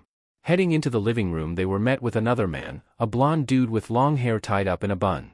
"Hey there, Bakugas. Name's Yamada Hisashi. Want me to get you something?" The family sat down on the couch together, Katsuki next to his mom as her and his dad politely asked for some tea. The blonde man smiled in a way that felt familiar to him and left to the kitchen, making their stuff. Their living room was spacious and had a bunch of cat stuff lying around, he thinks. It's when he makes that assumption does he spot the two felines watching them from around the corner, sizing them up in a way that could only be described as a stare down. He almost glared back out of habit but had enough willpower to stop himself. "You have cats?" the hag asked, curious. The black-haired man stepped in. "Yeah, two. Are any of you allergic?" "No," the old man answered. "Excuse me, but what's your name again?" "Aizawa Shoyuta," he answered, Yamada coming back from the kitchen with cups. "Aizawa, Yamada," the old man uttered. "You don't share the same last name? I thought you were married." "We are, but we kept our last names for personal reasons," Aizawa clarified. That's when Katsuki finally spoke up. "It's because you're a hero, aren't you?" Both Yamada and Aizawa were quiet whilst his parents looked at him like they hadn't expected him to speak up like that. But he was sure the black-haired dude was the same guy from the news report. The blonde he wasn't sure about, but the odds were likely he was a hero too. Aizawa let out a sigh. "Yeah, I am. I'm guessing you got that from the report?" Katsuki nodded. He knew he was right and a part of him felt proud for putting that together. Now he had to know why this man, the same one that was almost killed by Izuku, was currently caring for him. "Wait," the old hag uttered, "does that mean you're Dash? The guy who almost got killed by Izuku?" "Yeah. It was my fault, not his," he made sure to clarify. He began to explain how he had been the hero leading the investigation on Izuku from the start. Apparently he had intended on taking him in to be with his family. He wasn't sure what to make of that besides maybe some relief. At least he didn't have to find a new home, or probably worse, be adopted by the old hag. It's not that he hated Izuku, but he didn't see him as someone he'd get along with living with. He also, despite the loneliness, likes to have his own space and enjoys being an only child even if he sometimes wished for a little brother or sister. "So you're planning to adopt him?" the old man wanted clarified. "That is what we're hoping for. Right now he is waiting for a custody trial type arrangement to be done," the black-haired man explained. "Custody trial?" the old hag questioned. Yamada spoke up. "Due to Izuku's complications with the law, there's a decision to be made on whether he is fit to rejoin society. If all goes well he can stay with us. And if it doesn't? Then the Hero Public Safety Commission takes him," he answered. "To jail?" Katsuki asked, surprisingly concerned enough to shout that. The Yamazawas looked at him. "Not exactly, kid," Aizawa assured, "he'd more go under their rehabilitation. But it would be nothing like a normal life for him. We just want to give Izuku what he's been missing and the HPSC won't be able to give it to him," Yamada said. "And you think you can?" questioned the old hag, not quite disbelieving them but clearly questioning whether they are fit for the task. Aizawa spoke up. "Izuku is still legally in our custody. He violated several laws including 2 near-murder attempts." "Wait," the hag stammered. "2? The second one can't be charged as he never got close enough to accomplish it," he explained. Shura's intentionally leaving out the part where Izuku almost strangled him to death as no one but he, Hitoshi and Hisashi is aware of that. "Who? What?" she continued to panic, stunned a little. The black-haired man then went on to explain about Hisashi. They already knew he was an important figurehead in that gang he ran and that he was arrested the same time Izuku was found, but they didn't know that the Greenette was actually trying to hurt him. "He's not going to be allowed to stay with anyone but a hero, and because I was the one leading the investigation, we got him," Aizawa explained. The old hag eyes narrowed a little, not out of mistrust but unsureness. "I'm sorry Aizawa, Yamada, but forgive me if I'm skeptical. You seem like respectable people but I've known Izuku since he was a baby and see him like a nephew, forgive me if I'm a bit wary." "That's understandable," he uttered. "I'm a teacher at UA and my husband also does hero work." "So the other guy is confirmed a hero too? Or does he just do the work like in an agency or something?" Katsuki wasn't sure, he couldn't tell if the guy was built like one but he certainly looked a bit skinny. The old hag nodded along. "Am I able to talk with Izuku?" she asked. "Of course," Yamada stated, getting up to head upstairs. A minute passed where he could hear some talking upstairs, all the while Aizawa continued to answer questions about Izuku's well-being. "Apparently he's very weak and will be for a while, makes sense given how he always was that way, but apparently he can't even walk right now, which made the boy feel more concerned than he expected. He still drifts back to those moments when he and him talked about All Might and how he's the greatest hero ever. He remembered when they talked about being heroes in the future and what their names would be and what kind of quirks they'd get. Would he be able to do any of that if he can't even throw a punch? Then again, do they both still have that same dream? Or has he moved on?" Several footsteps came down the stairs, a couple too many for what should be just the blonde and Izuku. The man entered the room first and after that some tall kid with purple cloud for a hair. He had eye bags that made him look like a panda and for some reason Katsuki got slightly judgmental when he realized who he was. Bakugas, this is Yamazawa Hitoshi, our son. Hitoshi, this is Mitsuki, Masaru and Katsuki. Yamada introduced him. Hey, he said, and Katsuki could immediately see some resemblance between him and the black-haired man, at least in their attitudes. And here? Stepping into the room was something the platinum blonde-haired boy wasn't expecting. A 7-foot-tall white masked person with long green hair and wearing a black robe covering their entire body. The eyes behind the mask blinked mechanically like they were real and scanned him and his entire family in an almost scrutinizing way. Is Izuku. He's inside the puppet. The hag and old man stood up, both unsure what they were looking at as well. Did he just say he was inside that thing? Like some kind of mech? What do you? The old man trailed off, looking the thing up and down. Hi, the puppet uttered, startling the Bakugas. I don't like people seeing me. I'm sorry if that offends you. What?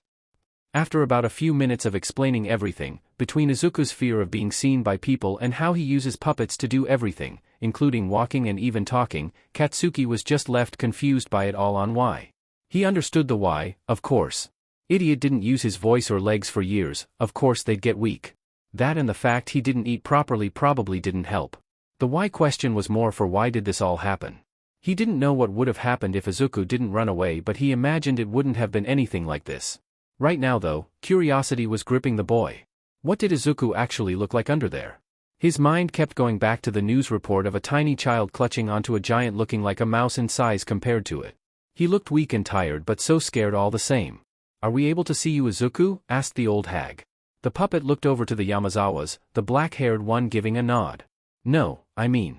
Not yet. I'm still a bit unsure. I knew you, yes, but I don't know you now, so. I get it, the old hag uttered, turning then to the Yamazawas. Can we talk to Izuku alone? They nodded and got up to leave the room, heading upstairs. Once they were out, she immediately stepped up to hug the thing. Izuku, we're so sorry about what happened to your mother. She began to tear up. I should have pushed your mom to leave him more. I'm so sorry. The puppet gingerly put its arms around her, pulling her in. It's okay. It wasn't your fault. I think Mama didn't want to get you in trouble. Well, that's bullshit. Katsuki said. I could have beaten up your stupid old man. Katsuki, his old man chastised. What, it's true. He wouldn't have stood a chance against me, he gruffed a little, trying to hide the fact he was still asking the question internally of why. I don't know what Mama was planning, Izuku uttered, but I knew she was trying to get us into witness protection. Well, please Izuku, tell us everything that's happened, the hag asked, bringing the puppet over to where they sat. The next 10 minutes was just the puppet talking about everything Izuku had done over the 3 years they were gone. From running away to making dolls, how he met that panda-faced kid and what happened the day of the news report. The hunt for Hisashi and the gang he ran and the way he had fought heroes and villains alike. That part intrigued Katsuki. It meant that maybe there was a way they could still fulfill that promise they made to each other. Apparently he and the Yamazawas have known each other for a long time, almost, know as long as he's known Izuku. There was that feeling of frustration inside of him again, like something was missed and the loneliness he felt crawled back in. He really didn't understand his own feelings, they just felt like a mess. Izuku, the old man started. Do you think this is the best place for you? Yes, he replied without hesitation. I feel very safe with Shoyuta and Hisashi and Hitoshi. That's great to hear, he smiled. Don't you think, Mitsuki? The old hag looked up at the thing, and watched its eyes blink at her. She seemed to accept the answer as is, for the moment at least. She had that unsure look in her eye she got whenever she was unsure about an outfit from work. Okay, Izuku. Also, have you visited your mother's grave? No, I forgot about that, he stated. I've been busy and it has slipped my mind. Then we can visit together later. She let him go and stepped back, a slightly pained look in her eyes. Can you call Yamada and Aizawa back down? Katsuki, why don't you go upstairs with Izuku and catch up? Why do I gotta dash, he complained. Katsuki, she said sternly. TCH fine, show me the way. He didn't know what he was expecting when he was shown to Izuku's room. He'd seen his old one.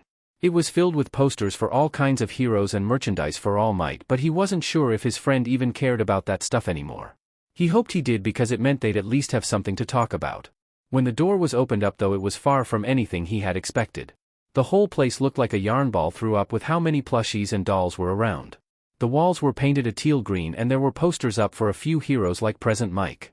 It wasn't as extreme as his old room, but what he lost in that he made up for in how Katsuki can't look anywhere without spotting some kind of fluffy toy. There was even a teddy bear that was taller than he was, sitting in the corner of the room. Fing hell Izuku, could have calmed it with the dolls, he said. Room looks like a toy factory crashed into it. It's how I want to keep it. Izuku stated, the puppet sitting down on the bed.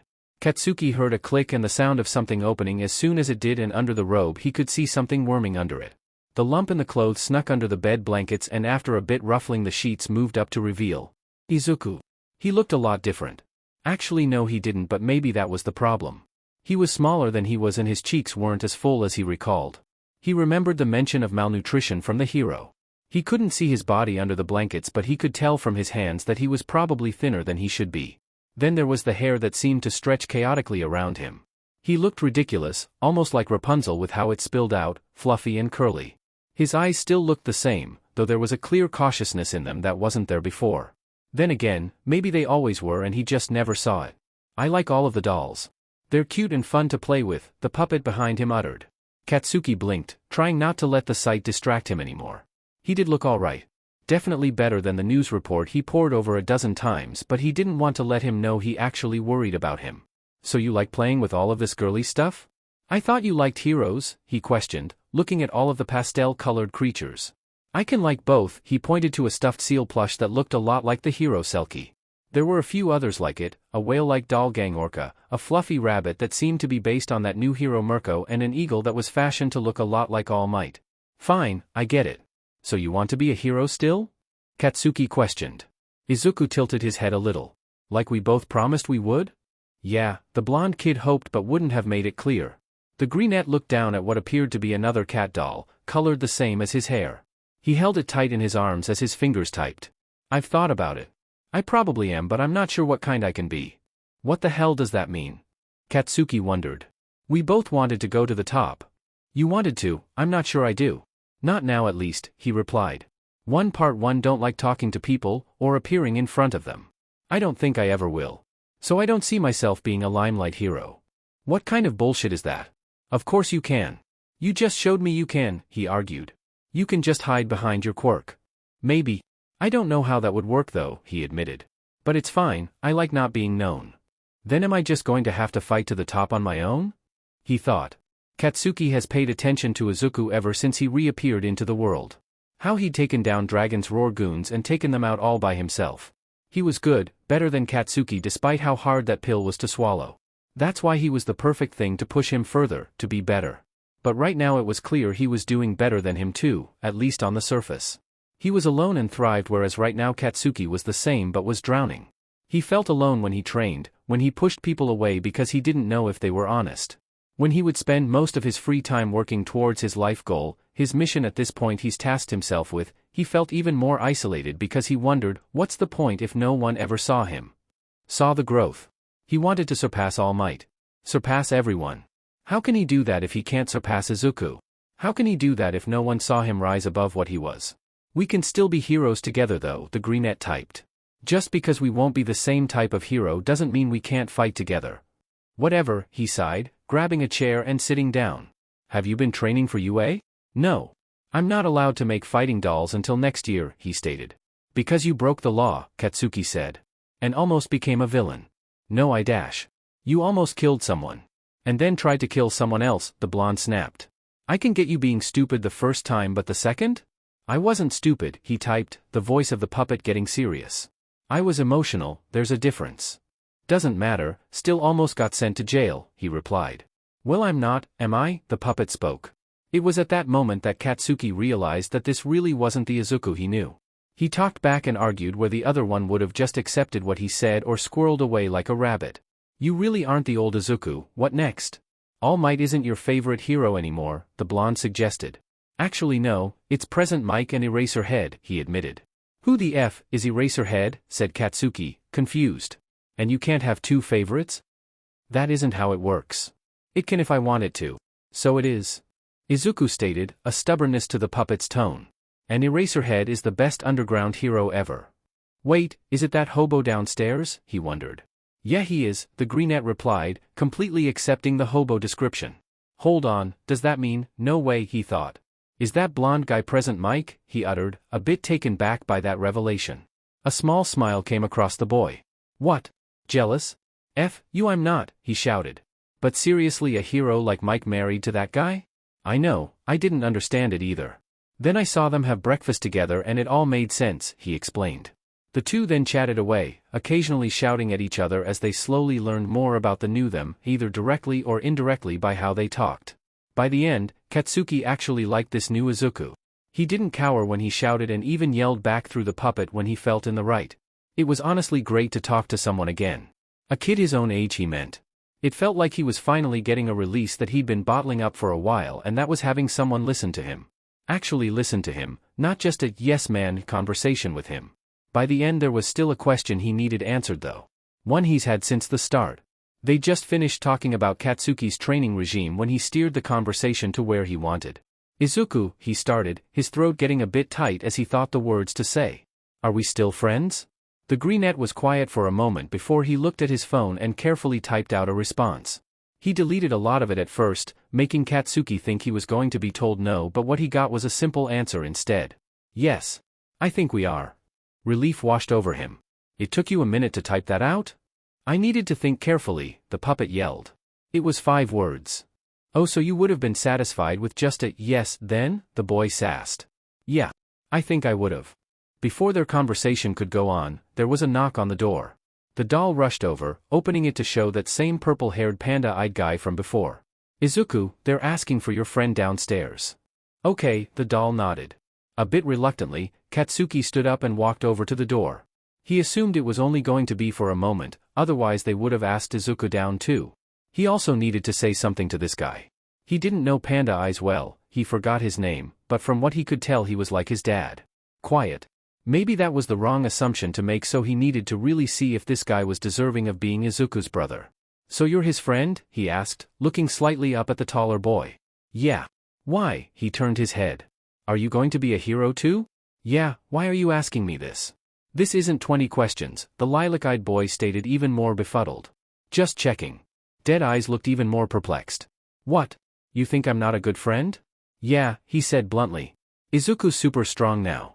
He won't get better though unless he has someone strong enough to challenge him. What? You're strong enough to fight him? Hitoshi said, in slight disbelief. Course I'm stronger.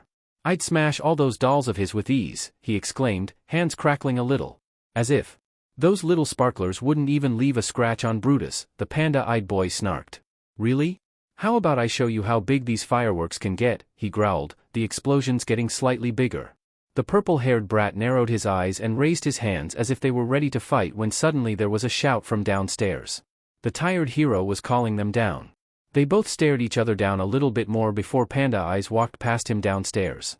Katsuki followed a few seconds later after scoffing to himself. The hag just wanted to tell him about how Izuku's been, outside of what he can tell him himself. Once all of that was said and done, Katsuki was led back upstairs to Izuku, completely ignoring the purple-haired boy. They talked some more and even played a bit like they used to with the dolls before an hour had passed and it was time to go. Both boys were left to their goodbyes as the Bakugas departed from the Yamazawa household. Things were better on the way back.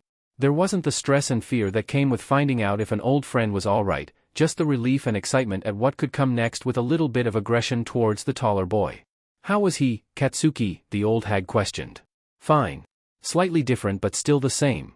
Can we visit again some other time? He asked. A wide smile came over her as she turned in the front seat to look at him. Sure. I'll ask the Yamazawas tomorrow. And for once in a long time Katsuki doesn't feel that alone anymore.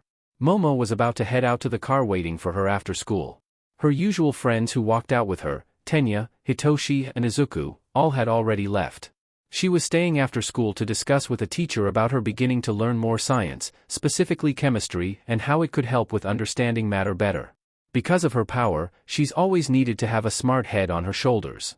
Naturally then she always kept up with her work.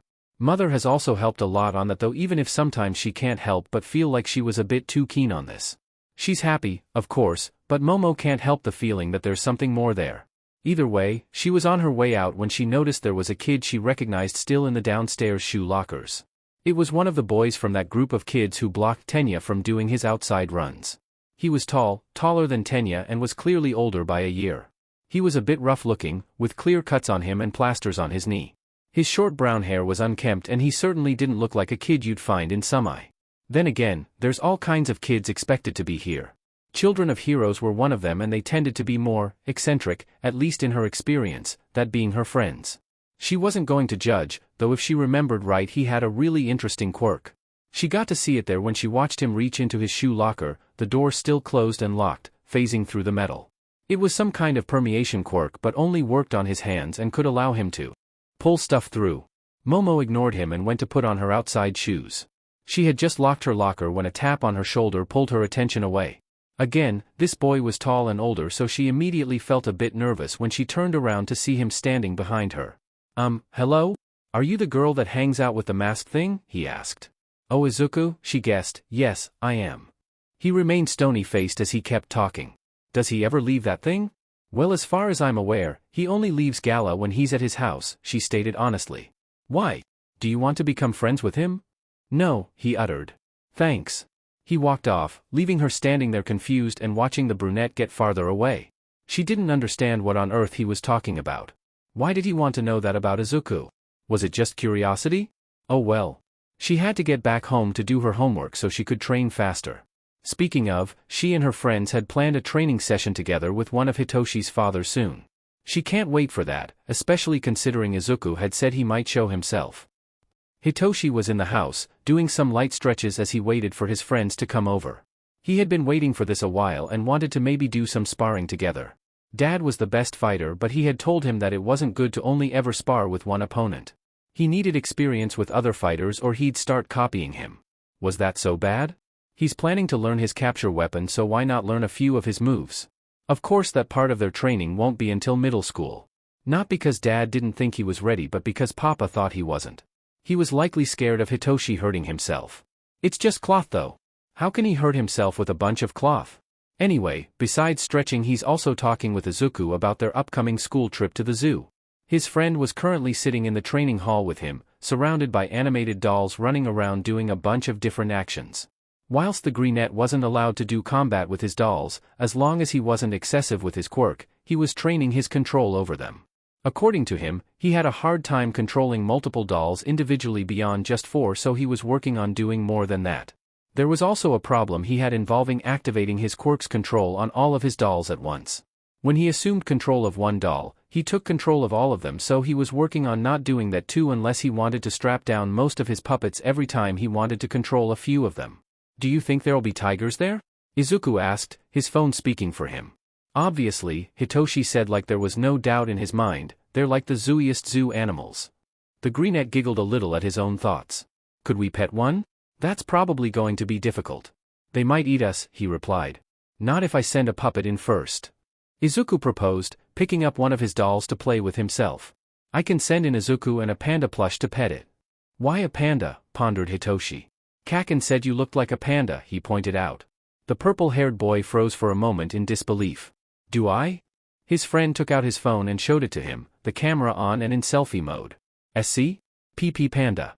Izuku muttered himself forcibly, reaching a finger up to pull on his own faded eye bags. Trying not to make a big deal out of him talking in case he scared him into silence, he looked at himself. The dark circles around his eyes did make him look slightly like a panda, but surely that wasn't all there was. "I don't know what you're talking about.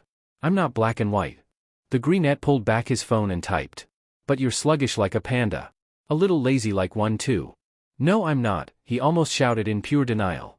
"Hizashi had to take your blankets off your bed to wake you up before school. 3 times last week." Izuku pointed out.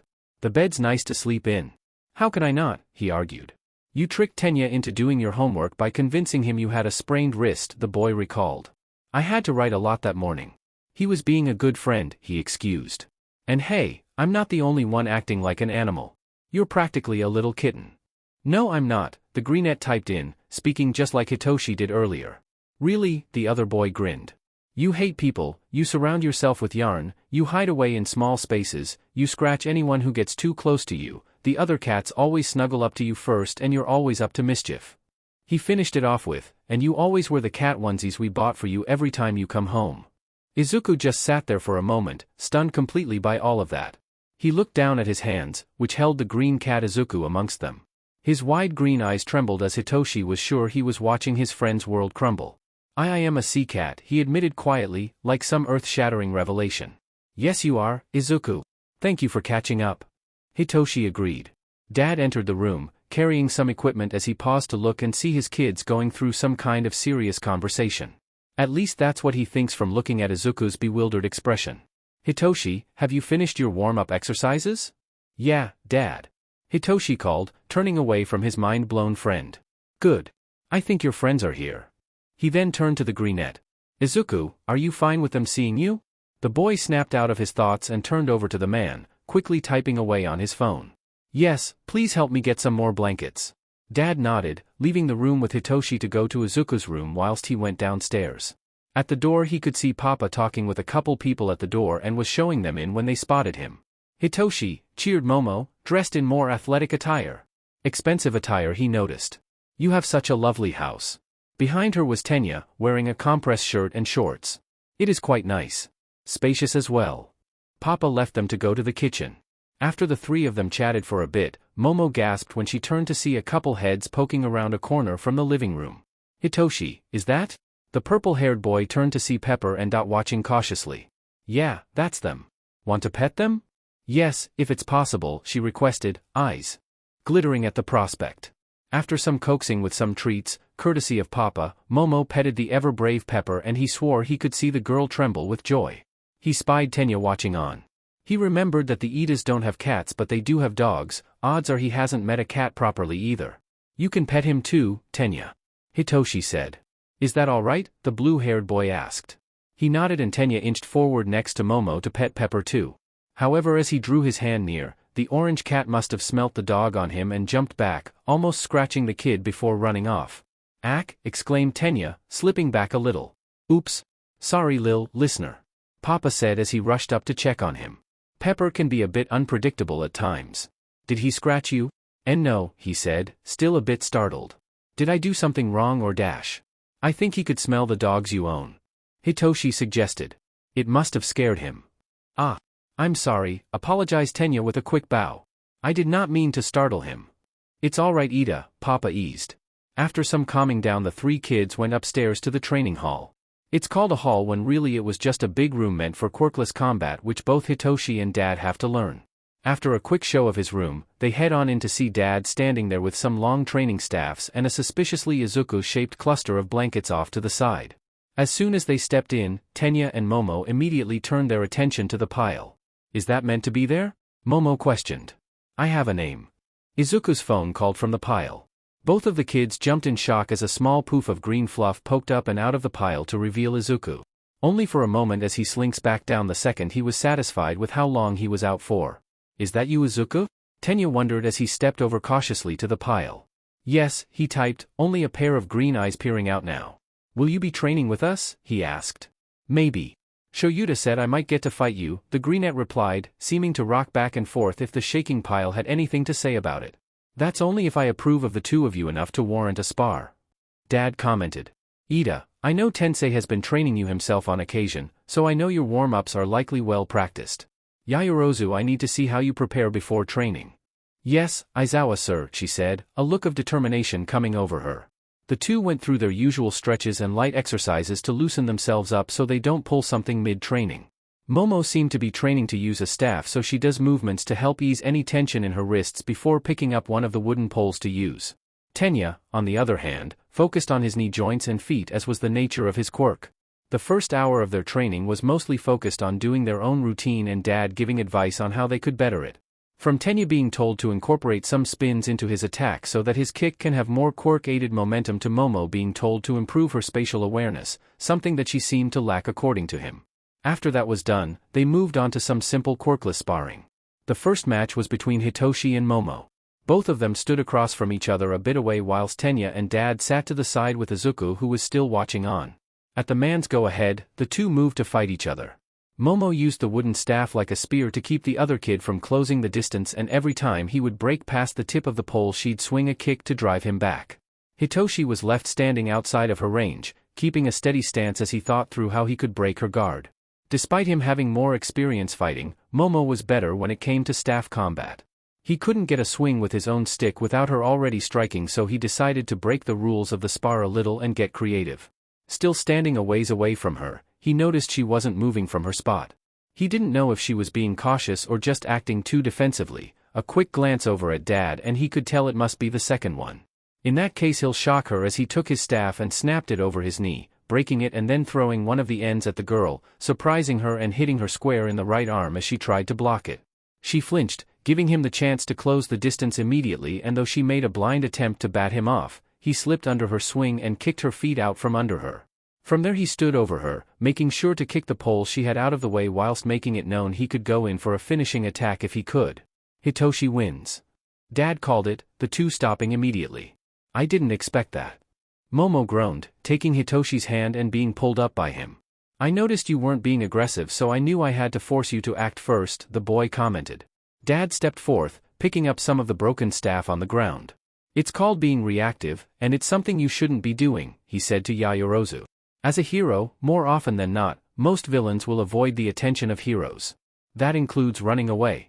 If you only act when they attack, you'll end up constantly chasing after the smart ones who run away. I see, she uttered, looking a bit down but still had that look of wanting to be better.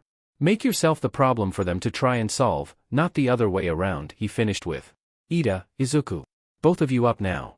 There was a wave of excitement that seemed to emanate from the blanket pile as Tenya stood up to step towards the center of the room whilst Hitoshi and Momo sat down at the wall. Aizawa, sir, how will we be fighting? The blue-haired boy asked. I don't want to accidentally break his method of mobility. I'll be the judge of that. Dad stated. He turned to Izuku's pile. Send out the bear. It was hard to tell from the pile, but there was a moment of shock from all three of the kids when the blankets shifted to show Frederick pulling himself out and free like a zombie from the dirt. He already had gloves on that the fluffy ursine used during spars and wandered its way over the center of the room. The look on Tenya's face was priceless. Momo's too, as they watched the stuffed animal ready itself in a stance that would make one think that it was a costume and not a puppet. Nevertheless, the blue-haired boy didn't let himself underestimate him and kept his guard up. At Dad's call the two immediately moved towards each other. Tenya made the first hit, making a high kick at the bear's head only for it to duck down far faster than one would expect. It then wound up a punch and slammed straight into the boy's chest, making him cough out. Frederick then pivoted on his foot, delivering another two blows that knocked the boy back a little. Despite the hits, Tenya recovered just enough to block the next few, grunting behind the blows that landed. There was a stalemate for a moment of just the bear digging into the boy. Hitoshi knew that by now Izuku probably would have had him taken down the same way he did Momo, but he remembered that this was still a teddy bear with fluff for muscles and not a human being.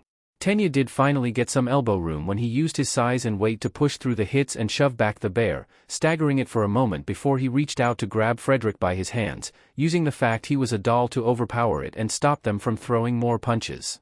He pulled the doll back, rolling onto his back and using his legs to launch the lightweight bear across by kicking it in the chest. Frederick practically flew across the room and crashed into a wall, a distinct squeak coming from the doll before it stumbled back up, looking less coordinated than before.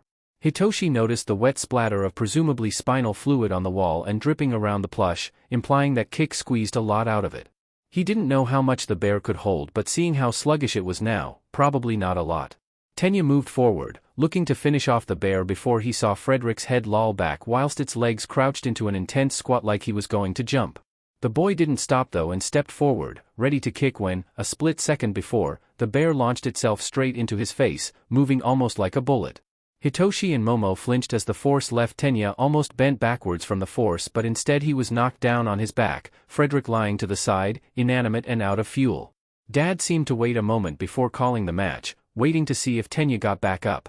He did, and so the match was called in his favor, though not because he finished it himself. That was close, the boy huffed, the wind from the punches still affecting him. He watched the bear for a few moments more, expecting it to get up until she remembered it wasn't a person. I'm sure you know it would have been your loss if the puppet wasn't made of fur. Dad noted. Tenya turned to him. Yes, he nodded, acknowledging his defeat in that regard. He then looked at Izuku's blanket pile. You are an incredible fighter, Izuku. I didn't expect you to pull out that final attack. Thank you, he typed in reply, a couple dolls rushing out from the pile to go grab Frederick. Dad got Tenya's attention again, not finished with what he was saying. This goes for all of you here. As hero hopefuls, you'll be going against villains whose quirks and techniques you'll be unfamiliar with. On the other hand, for those of you planning the limelight, they'll know all of your tricks. He continued. That's why it's important to not let yourself get predictable. Yaoyorozu with your reactive stance and Ida with how you charged towards the puppet without thinking how he could retaliate. A real pro doesn't have only one fighting style at their disposal. Both Tenya and Momo nodded along, taking the information in as Dad finished his lecture. Good. Zashi has lunch downstairs waiting for you. Eat up and we can finish your training with a few more rounds, he instructed. All of the kids rushed downstairs with the exception of Izuku, who stayed behind, holding Frederick and presumably resupplying him with fluid. The trio headed to the dining table where some food was waiting for them courtesy of Papa. Eat up, listeners. The group sat down and enjoyed their meals. Izuku didn't seem to join them, but from the looks of Dad coming down and grabbing some rice and chicken to bring back up, he was likely still a bit scared of eating with the rest of them. He's sure he'll join them without a doll eventually, he believes that. Enjoying their meals, they had some fruit as they talked about what they learned. Momo going over how she wanted to try adding a shield to her arsenal, and Tenya saying he is going to try and incorporate weights to his daily runs to strengthen himself. By the way, Hitoshi, your father is a wonderful teacher.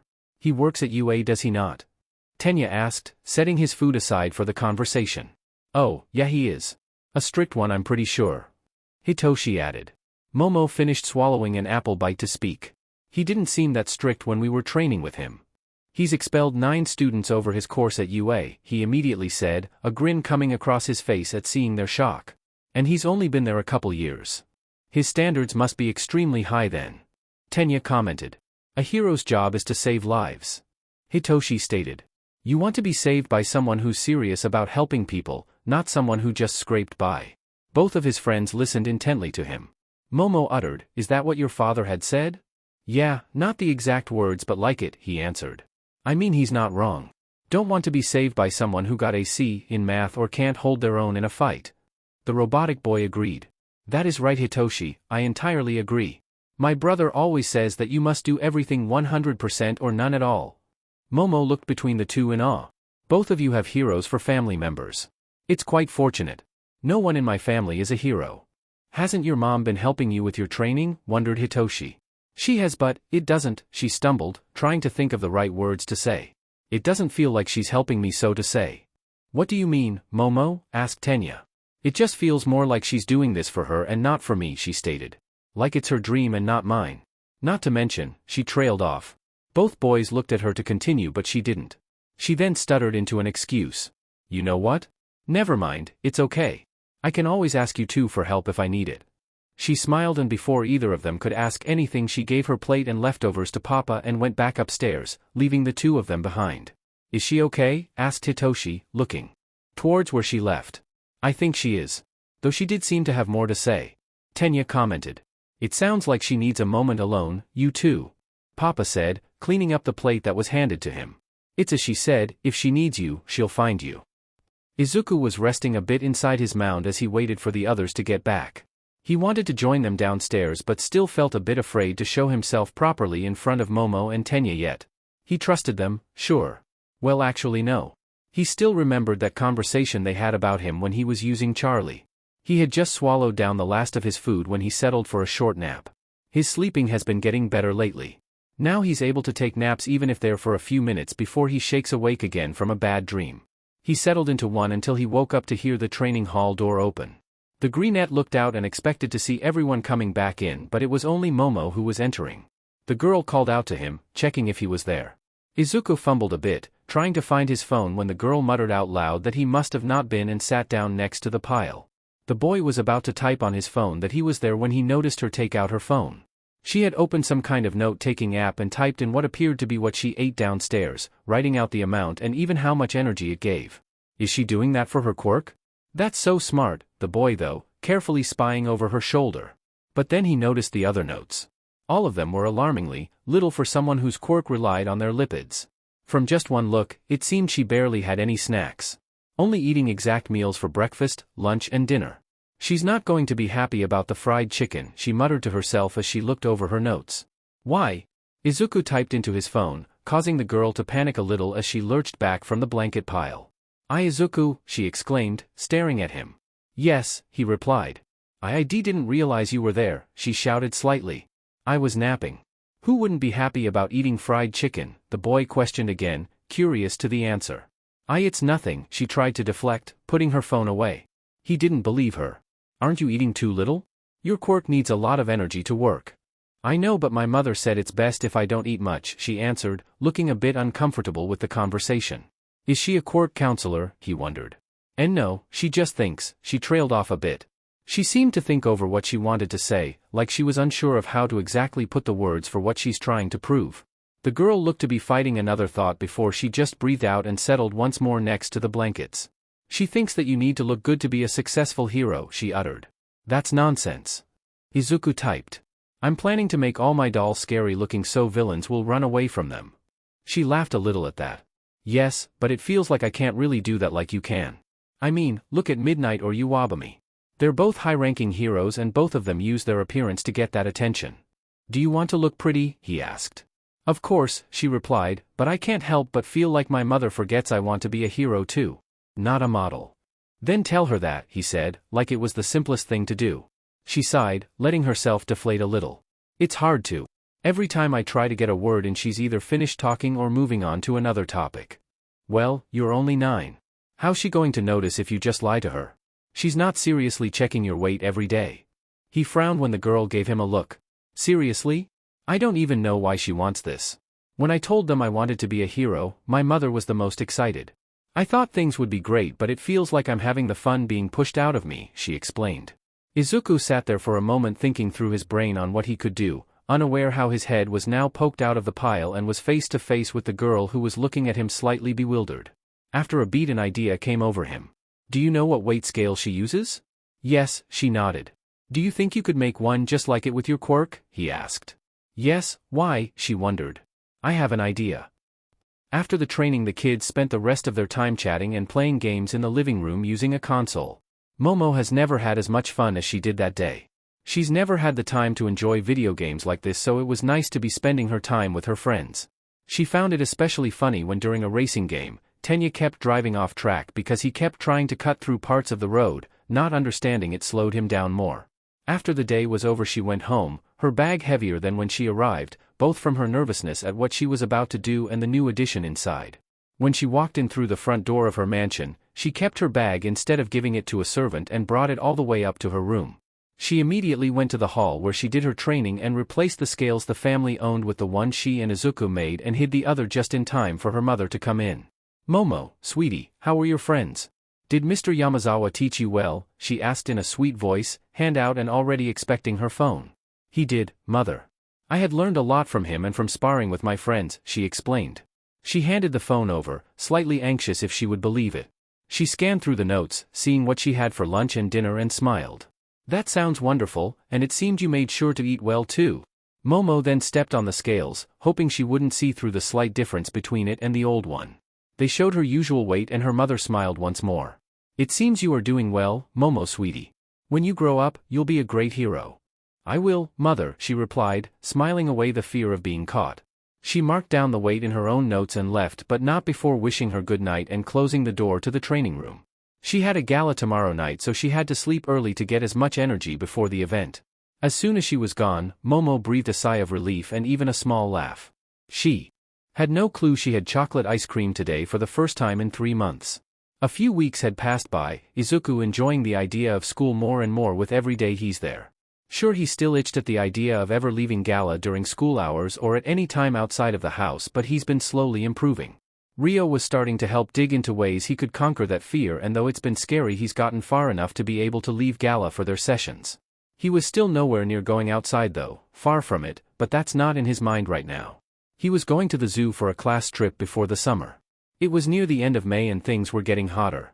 Thankfully gala was built with a cooler inside to keep him from overheating, to Hitoshi's jealousy. I can't believe you get to be completely fine whilst I'm here sweating to death, he complained in the car. It was a hot day today. Hotter than it should be for May, but they said it will cool down for a while after, which made it the perfect day for going out, in a doll. Well, maybe if you weren't stupidly tall we might make another one for you. Izuku typed, whilst he rocked back and forth inside the doll. They were in the car being driven to school by Shoyuta. He'd really started to warm up to the man and had been thinking for a long time about what to call him. The name Dad still held some bad connotations for him, so he wanted to be sure and comfortable that he really was there to keep him safe. Make sure you both drink enough water.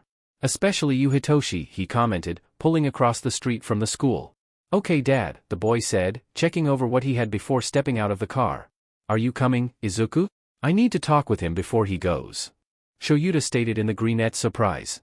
You can head on, he'll catch up. Hitoshi just shrugged and walked over to Sumai's gates and went in, leaving the man and the boy in the car. Shoyuta twisted in his seat to look at Gala directly. I heard from Recovery Girl you managed to walk a few meters. Yeah, the doll nodded. It was really hard but I did it.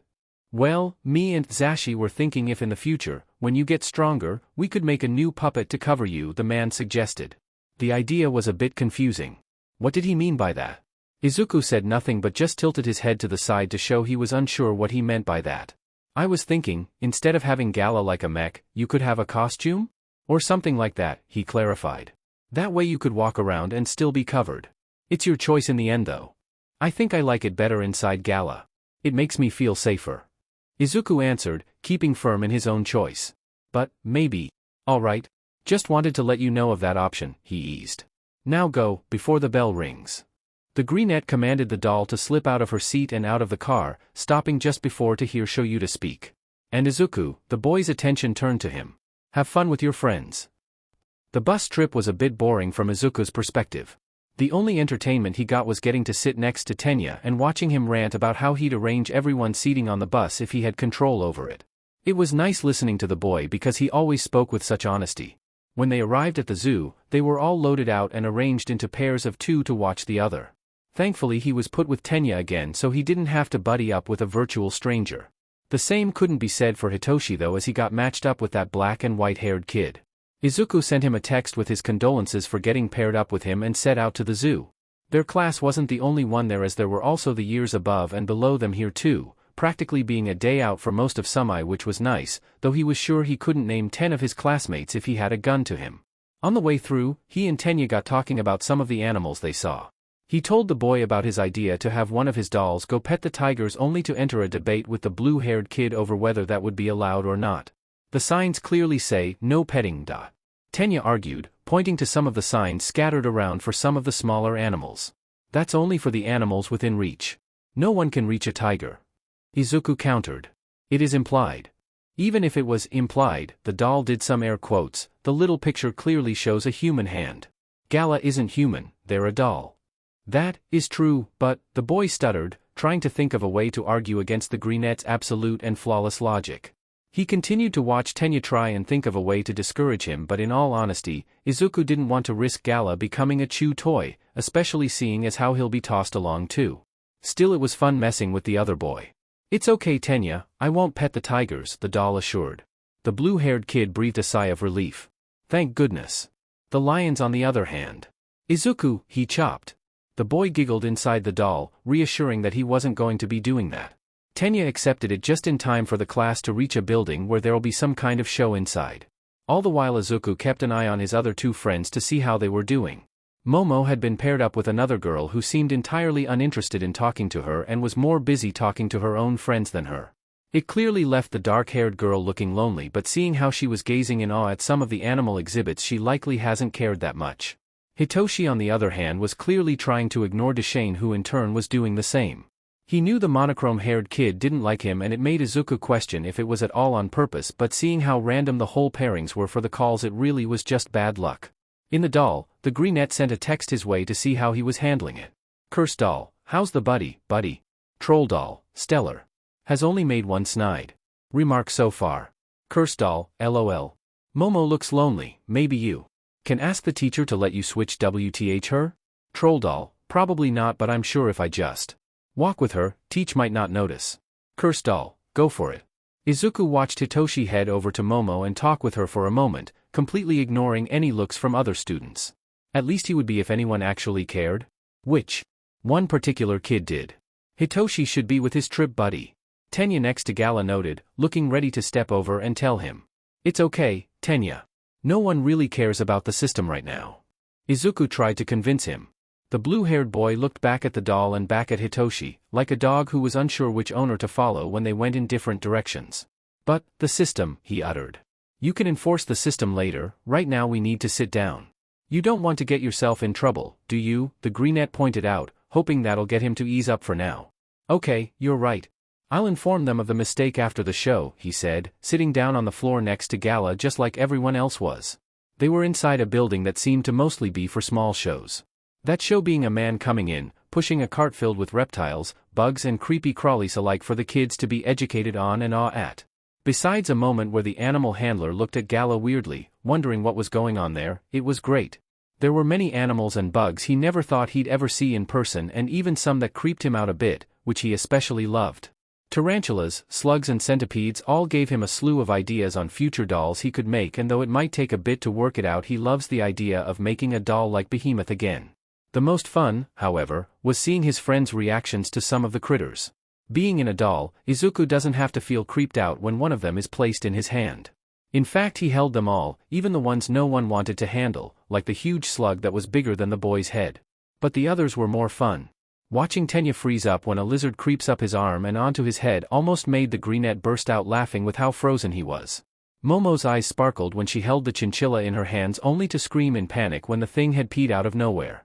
And Hitoshi held a staring contest with an iguana that he only broke when the lizard flinched at him, causing the boy to jump back a little. When Izuku was handed over a bunny, he decided to not have Gala do the holding but him instead, scaring the trainer with the small hands that pushed out between the buttons on the shirt the doll was wearing. It felt heavenly, and the heat coming from the rabbit made him want to take it home with him. Shoyuta probably wouldn't allow that. Hisashi would be easy to convince the boy forgetting to hand over the rabbit to Tenya and having to be reminded by the boy that they were there for a limited time. Izuku quickly handed over the small creature to him and retracted his arms.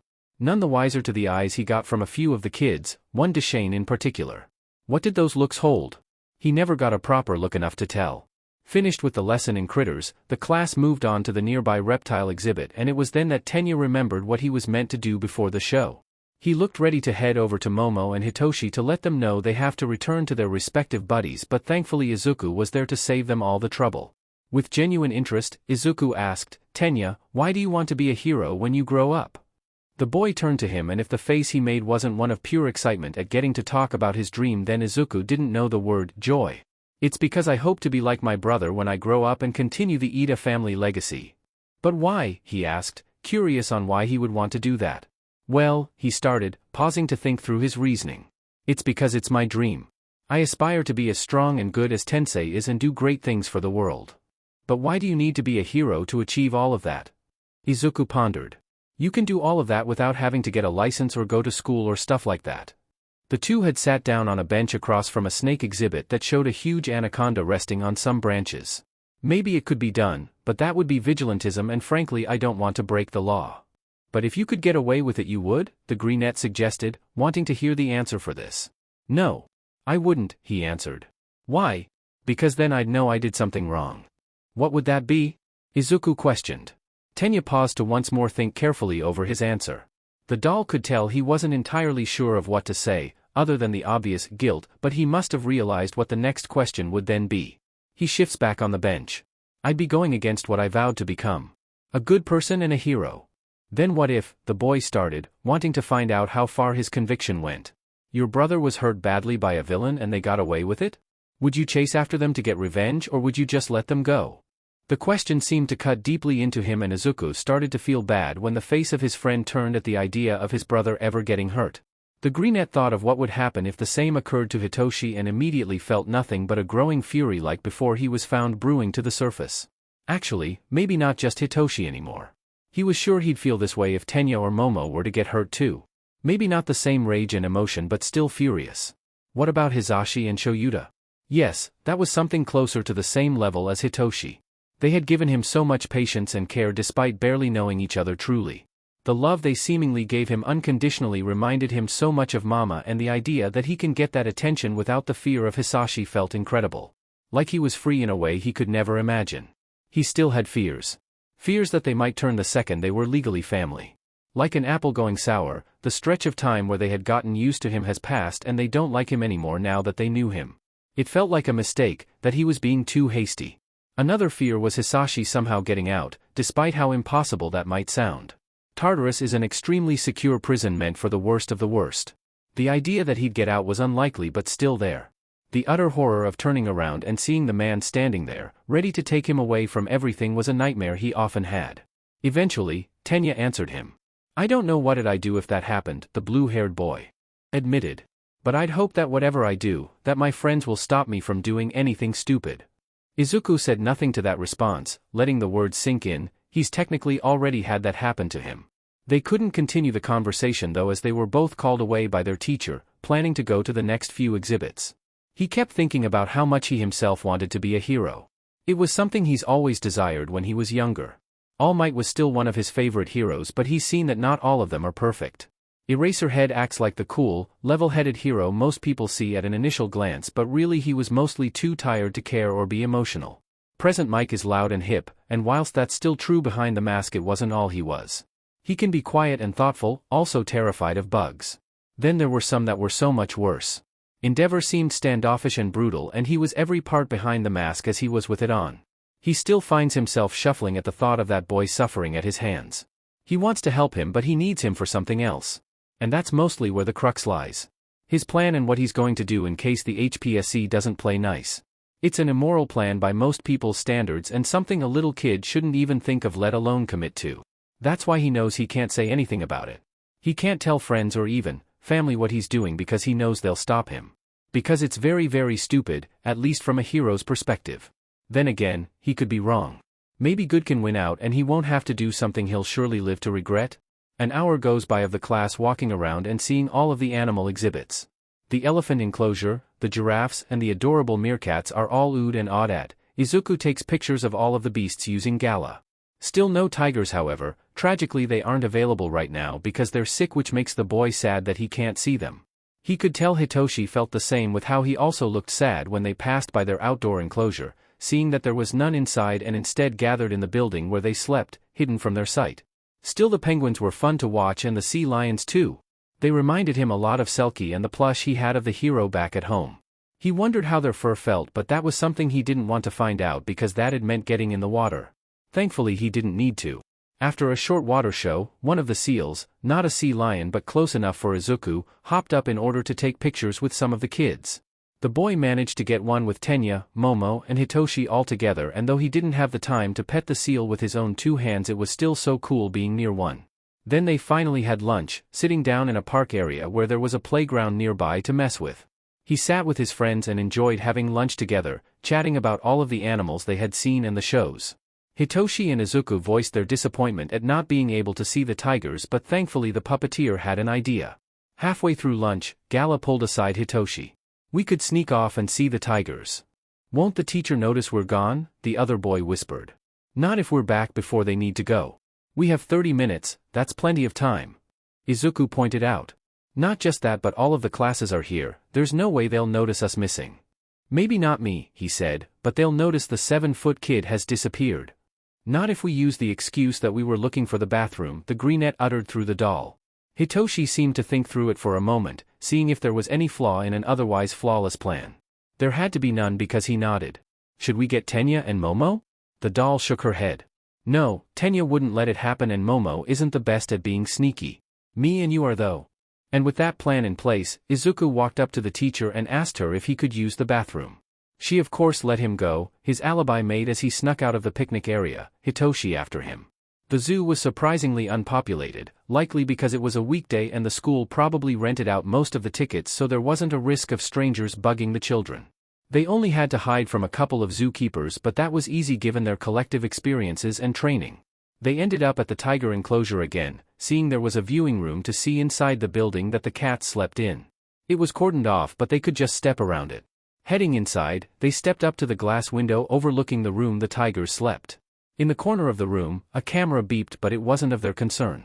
They didn't have to worry about being seen, they'd only review the footage if there was a reason to, and they weren't going to do anything that warranted that. The inside of the room was a bit dark, but they could see the oranges, whites and blacks of the large predators lounging around the space. "Look at them, Hitoshi!" Gala pointed in the dark. "They're so fluffy." "Yeah," the boy said excitedly, taking out his phone to snap some pictures. "Look at that one." The doll looked. He noticed a big one resting, looking up a bit to notice them. The ambers were staring at them curiously, but it wasn't that what got their attention. It was the tiny cubs that jumped over their body and trotted up to them. "Baby tigers." Hitoshi cheered, taking pictures of them and awing at how they stepped up to the glass, wondering who they were. "I want to pet them so bad." Gala uttered. Izuku seriously considered finding a way inside, legality be damned. The tiger cubs then looked past them and Izuku saw in the reflected glass a few figures walking in. Both of the boys turned around to see a few kids having followed after them. It was some they recognized from their class but others were from a year up.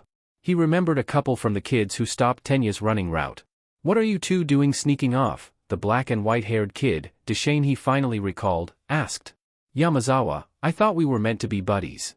Hitoshi responded dully, stepping in front of Gala protectively despite the doll being twice his size. Found better company. What do you want? We just wanted to take this time to talk to you too. Alone, he stated. Mostly Midoriya, but we also have some questions to ask you too.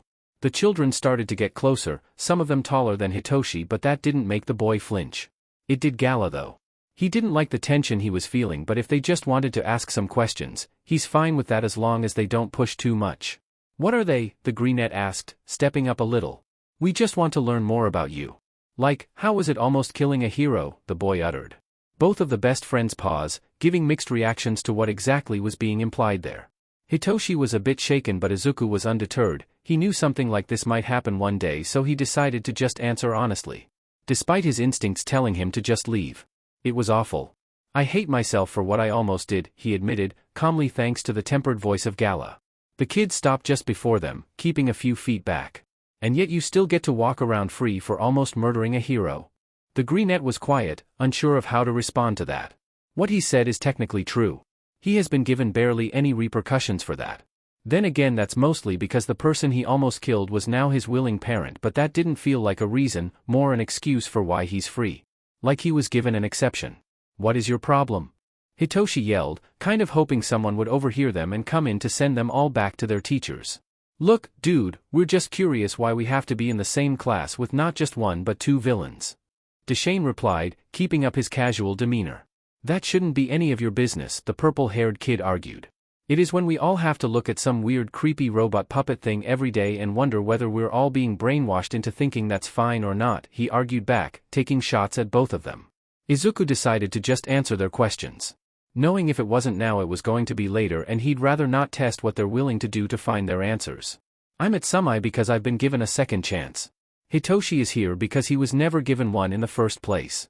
Without considering how that might affect us? Deshane countered. I don't want to be in the same room as a potential killer. Then maybe you should move class. Izuku suggested, getting a bit frustrated now. Well, that won't solve anything. These kids here feel the same. We don't trust you to behave, he stated. After all, how are we meant to know you won't just be like your dad? That comment made something in the child turn. I am not like that man.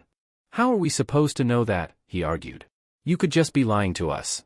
Your quirk is called puppeteer, right? How do we know it doesn't extend to people? I am not him. Gala said coldly, anger growing within them with each accusation. Then dash. Izuku, let's go. Hitoshi said, grabbing the doll's hand. Let's leave and just head back to the rest of class, we can talk about it with the teacher later. The greenette looked between the purple-haired kid and the group in front of them. He wanted to argue more, because how dare they imply he was anything like Hisashi. The very idea was filling him with so much rage he might do something stupid. He needed to go. He can't let himself do something he might regret. Okay. The two walked around the group, or at least they tried to. We're not done yet.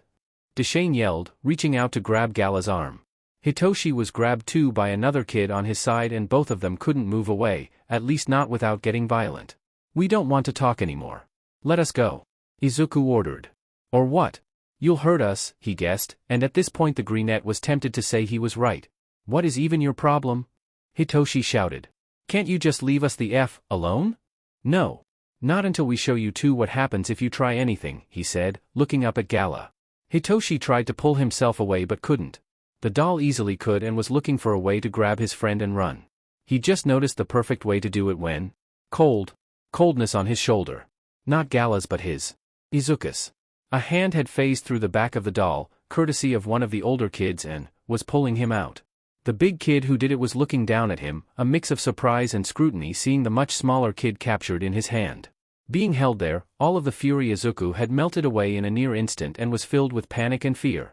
The hand on his shoulder hurted, the lights in the room were too bright, the kids in the space were all looking at him and not Gala. He felt everything was crashing in and that he was exposed, in danger and was going to be hurt. He was hurt.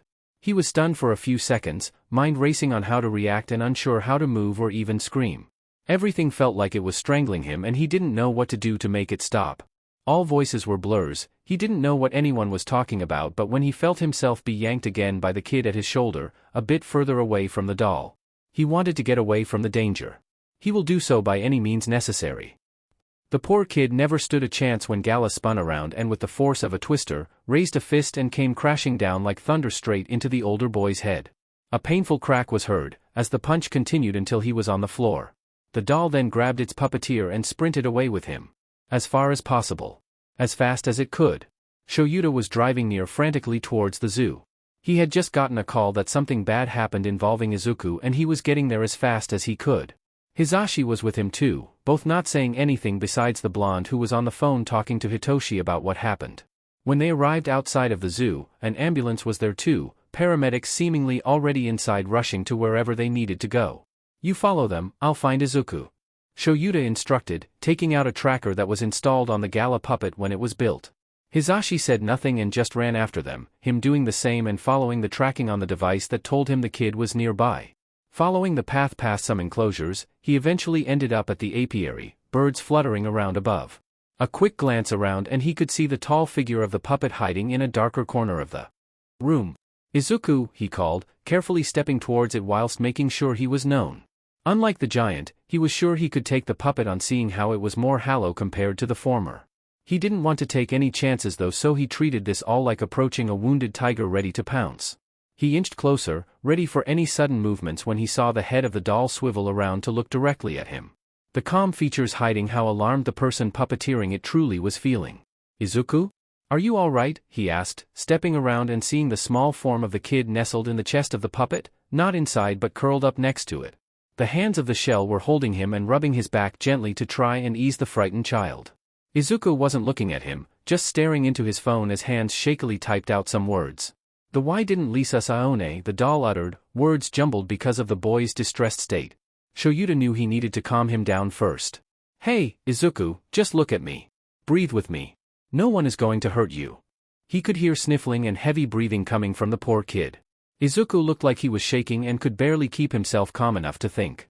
Despite it though, Shoyuta could see him trying to calm himself down, following his breathing seen through the doll.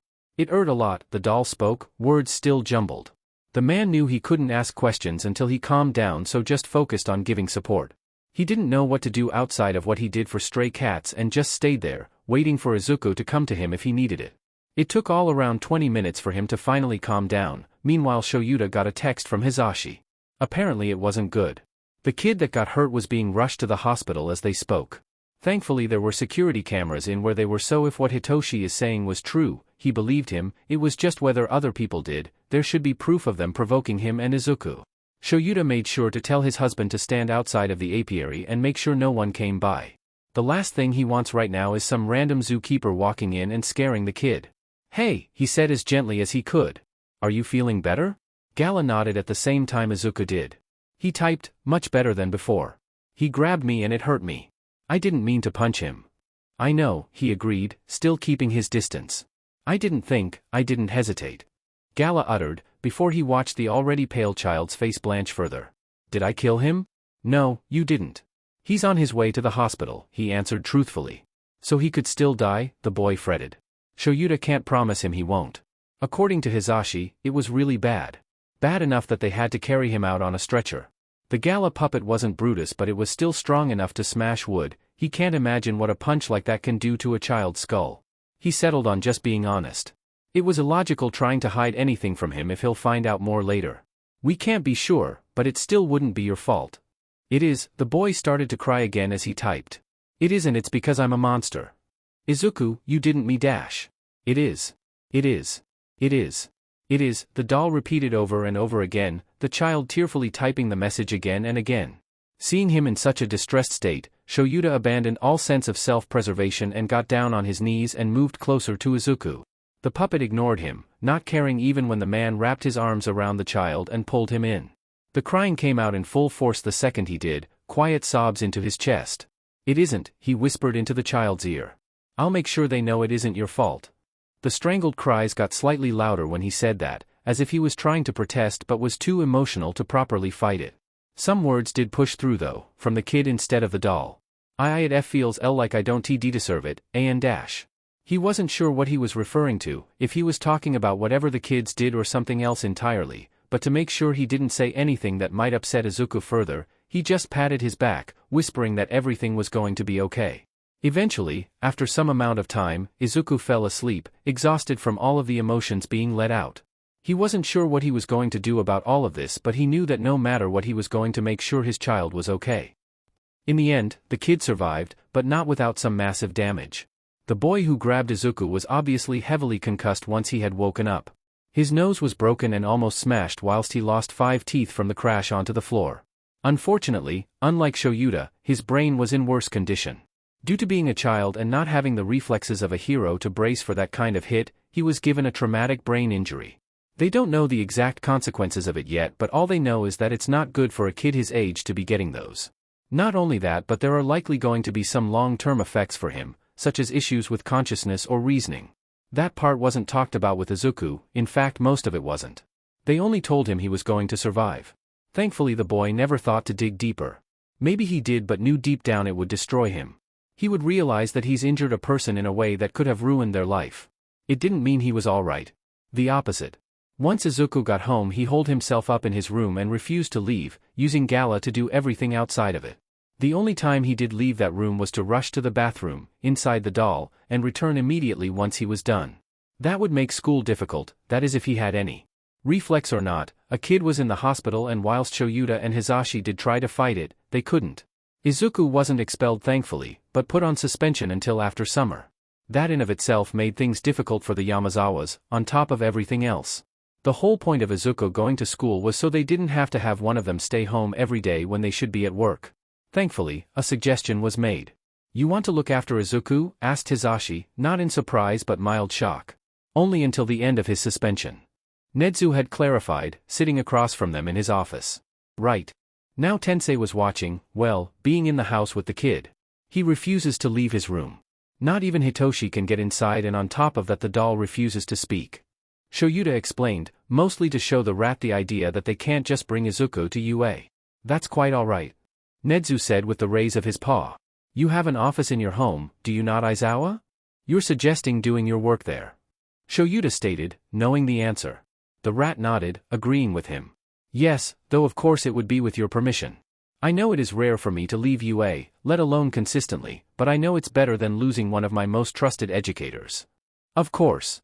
Hisashi permitted, turning to Shoyuta who nodded in approval. "Wonderful. I haven't seen the boy's quirk in person yet so I'll have that to look forward to as well," Nedzu said. "On the other hand, we must think of how bad this makes Izuku's case look. It's true. Everyone in that room knew the HPSC were likely salivating the second they got wind of this.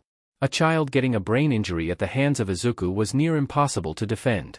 It proved he was dangerous, volatile and prone to violent breakdowns, irrelevant of the therapy he's receiving. Of course no one in that room would dare say those things about him but, it's hard to deny. How can we defend against that in court?"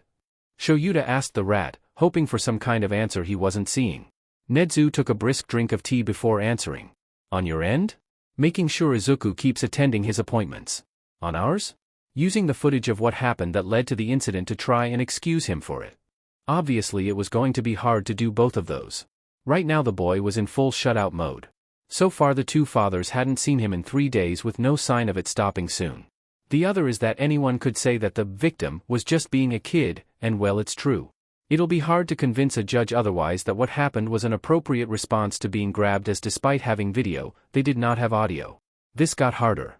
The kid was doing so well too.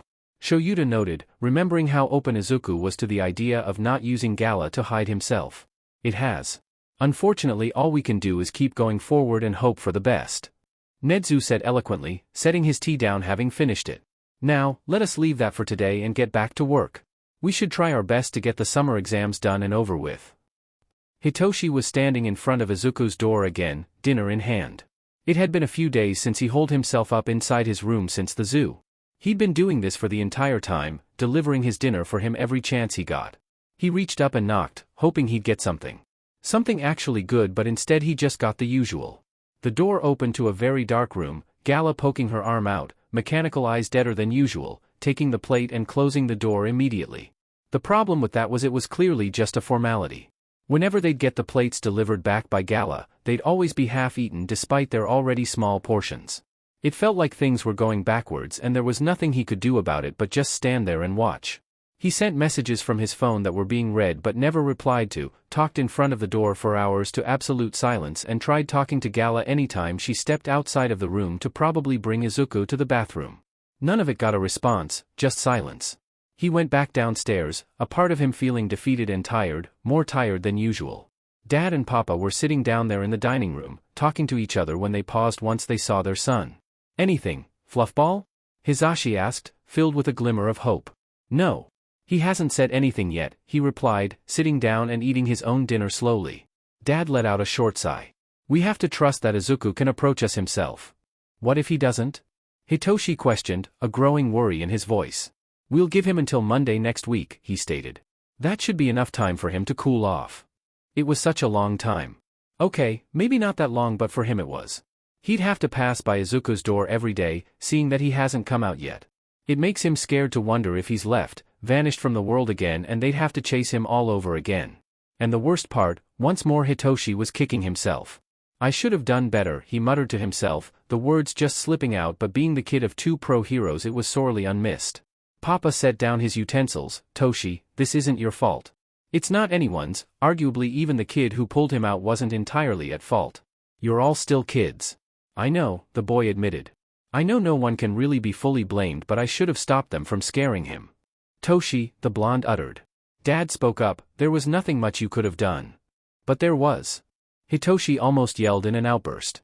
"I know how to defend myself. I could have used my quirk. I could have told Izuku to stay away from them instead of going near them. There was so much." "Hindsight is 20/20, the man started. "There's been many times where I've known I could have done better. Saved people faster, stopped villains quicker. Do I kick myself for it? Yeah, but that doesn't mean I dwell on it. There was no way you could have known any of that was going to happen going in." "Then what do I do?" "I feel like I failed," he admitted. It felt like he had. There was so much he could see that should have been done better. They should have just left the second they arrived. Brainwashing, although it would have gotten him in trouble, was a far better outcome than Izuku almost killing a kid and possibly being taken from their family. God, he didn't even know what would come from that. "The only thing you can do is learn to be better for next time," his dad explained. "Experience is a teacher. Imagining how you could have done things differently is good, but not if you stay stuck in the past." "Show's right," his papa nodded along with him. "The best thing you can do is try to make things better in the future. Right now, that's being patient and hoping the little button gets better soon." "Okay," he muttered, still feeling bad. He felt better but still couldn't help but feel the nagging sensation of failure in his neck. He finished his dinner without saying anything more. Papa tried to fill the air, but Hitoshi wasn't in the mood to talk much at the moment. When they finished, he put away his dishes and headed back upstairs. The boy stopped in front of the door once more, listening inside to hear anything. It was still quiet, only light footsteps of what were probably dolls walking around the room. He wanted to knock, chance the possibility of Izuku answering the door, but he knew he would probably get nothing. Izuku stayed curled up inside under his bedsheets, scrolling through his phone absent-mindedly as he looked over the messages Hitoshi sent him. He felt awful, twisted inside for once again, almost killing someone. All because he can't control himself at all. How was he meant to stop that? Therapy with Rio was cancelled that week, but he was unsure if he should even go back. Going back meant going outside, and going outside meant someone could get hurt by him. How was he supposed to do anything without the fear that he might hurt someone? Everything was better before, when it wasn't him and it was just the dolls. Maybe he could still do that. He doesn't want to run away. He can't really. Gala was his only doll capable of that, and there was no way he was going to hack into the tracker on them without anyone immediately noticing. Still, he was tempted to try. Because now things were difficult. The HPSC were probably going to take him now unless he did his original plan, but then what is the point of that? How long would that plan give him, and the awful thing he'd have to do because of it was making him think so much about whether what Deshane said was right about him. He wasn't a villain like Hisashi, but that didn't mean he wasn't one in general. He didn't know who to turn to. He can't talk to Hitoshi, he'll just tell him he isn't awful. Shoyuta and Hisashi were the same. They'd all just try to comfort him instead of telling him the truth. What he should be doing and what should be right, even if it might hurt him. Midoriya, can you help me with something? Bobcat, what? Midoriya, I've hurt someone. A kid at school during a Field trip really badly. Everyone says it's not my fault, but I can't help but feel it is. Kaken and him had added each other's phone numbers when they met a bit ago. Ever since then he's come over once or twice to talk, mostly about what Izuku did as the doll maker. In a way it was therapeutic because unlike everyone else in the boy's life he had no knowledge about what was going on with him. He knew bits and pieces but never the whole story, and that, on top of him never caring about being polite, meant he'd just say things. Sure, sometimes they might come out as insults, but it was a slap in the face to some of the dumb stuff he did. He didn't know what kind of response he was going to get. He always knew that Kaken was brash and barely held back when it came to what he thought. He would give an honest answer.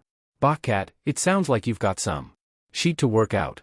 Midoriya, that's obvious, but I don't know how to do that. I feel like it is still my fault for the punch. Bokkat, when you disappeared, I didn't care about it. I just thought it was good that I didn't have to be stuck with you anymore. That was harsh, but Izuku could see that. Kaken was always put together with him just because of their parents' relationship. On one hand it meant they'd always have a friend in each other, but at the same time it left them without any skills at making friends. The blonde had them, yeah, but it was clear they were never friends, just followers. In the short time he was with Kaken after he awakened his quirk, it was clear the only reason he got popular was because of it. That and how he had told Izuku that he didn't have many friends because he never really had to make one himself. Bokkat, after a while though, I started to realize that I missed you. Not you, but the fact that you were actually a friend. Not like those extras. Bokkat, it took me a while to realize that. Then I started to blame myself for taking you for granted. Maybe it's because I never thought you'd ever not be there. Midoriya, that isn't your fault. Bokkat, see what everyone else means? It doesn't matter if you tell me that, it means nothing. I still feel bad about never treating you like a friend. And more like a problem. Midoriya, then how do I fix it? Bokkat, I don't effing know.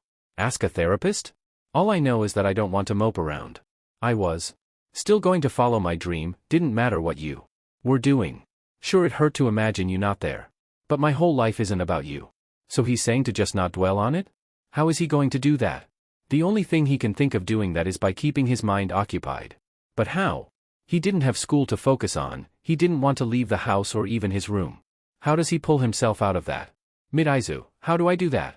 Bokkat, do what? Midoriya, distract myself. Bokkat, I don't know, find a hobby. I did cooking and stuff when I got bored. A hobby? Like cooking? Izuku didn't know how to cook. He didn't know how to do much besides coding and making dolls. Neither of which he can do without some kind of approval. Dolls bought need to be looked at by Shoyuta or Hisashi first, and if he buys a lot of them they might think he's doing something. Coding was a bit less restrictive, but besides getting better he can't think of anything to do with that. He could make a game? But he never really liked video games. Truthfully, the closest he could say he had as a hobby outside of those was something not really a hobby, or legal or morally good. He liked it when he manipulated Shoyuta into giving him the parts to make Halo. It felt fun, like a game. Not just that, but other times too. When he lured him away from the principal to scare him, when tricking people to move how he wanted them, when he made people act or do something in his favor. But he can't do that. That wasn't something he could just do. Where would he even do that? That wasn't something heroic. But maybe he should try to, at least to see. The idea, now that he thought about it, was enticing. It made him feel a way he rarely felt. A kind of fire. Is that passion? Midoriya, thanks Kaken. I think I have an idea. Bokkat, good, can finally go the F to sleep. A weak giggle left the boy's lips. He then closed his phone, turning to look out of his bed and at his monitor. He asked Gala to pick him, no. He pushed the covers off and tried to get there himself. The doll hovered around him, ready to catch him if he fell. He made his way over slowly to the computer and sat down, opening up and looking up exactly what he wanted, careful to not make his searches overt. That's when he noticed a word to describe what it is he wanted to do. It led down a rabbit hole of things he liked the look of. Social engineering, he thought. He followed countless links and opened many tabs. He had a long night of research ahead of him. It was strange for Shoyuta to see Nedzu show up at his door every morning for the last 3 days. He already sees the rat at his workplace and now he has to see him at home too. Well, actually now technically things were reversed. Still, it is strange to have your boss and former principal babysit your kid, even if it doesn't feel that way between them. Shoyuta has known the rat for years and in some parts he would call him an uncle, maybe. Reluctantly. He knows he'll get used to it and it'll be good because it meant they could all talk every day with Hisashi about the progress on the court case or any new movements by the HPSC. Apparently they had been going over the footage from the zoo and poring it over, getting hospital records and even statements from witnesses. It's been a worry. He knows the kids will tell the truth, or even if they didn't, they'd have no reason to lie in their favor. He wouldn't be surprised if some of them were saying Izuku was a villain and that Ikani was there, recording it all to be played in a month's time. Speaking of a month's time, there was so much he needed to do. Setting up tests for his classes, the practical exams and the planning done for the summer trip to improve quirks. It's all daunting and he's getting a headache just thinking about it. That, along with Izuku, was just exhausting. He hopes once they've finally gotten the kid as theirs, things will get better. Nedzu found it quite a fascinating experience being in a family home like this. In fact, it was rare he'd ever spend time, longer than a meeting, inside someone else's house. After his tumultuous past, he never really liked being outside of UA, not because he couldn't handle himself outside the school, but it felt like he was away from his territory. Animalistic instincts and all that. So being here, he knew it was going to be a challenge, but there were always silver linings, and that was the curious quirk of Midoriya Izuku. He's only seen the power on paper and on video, so seeing the giant pale-faced puppet walk through the living room to drop off a half-finished lunch, he can't help but stare and analyze every part of it. The fluidity of movement, the way the feet pivot so naturally.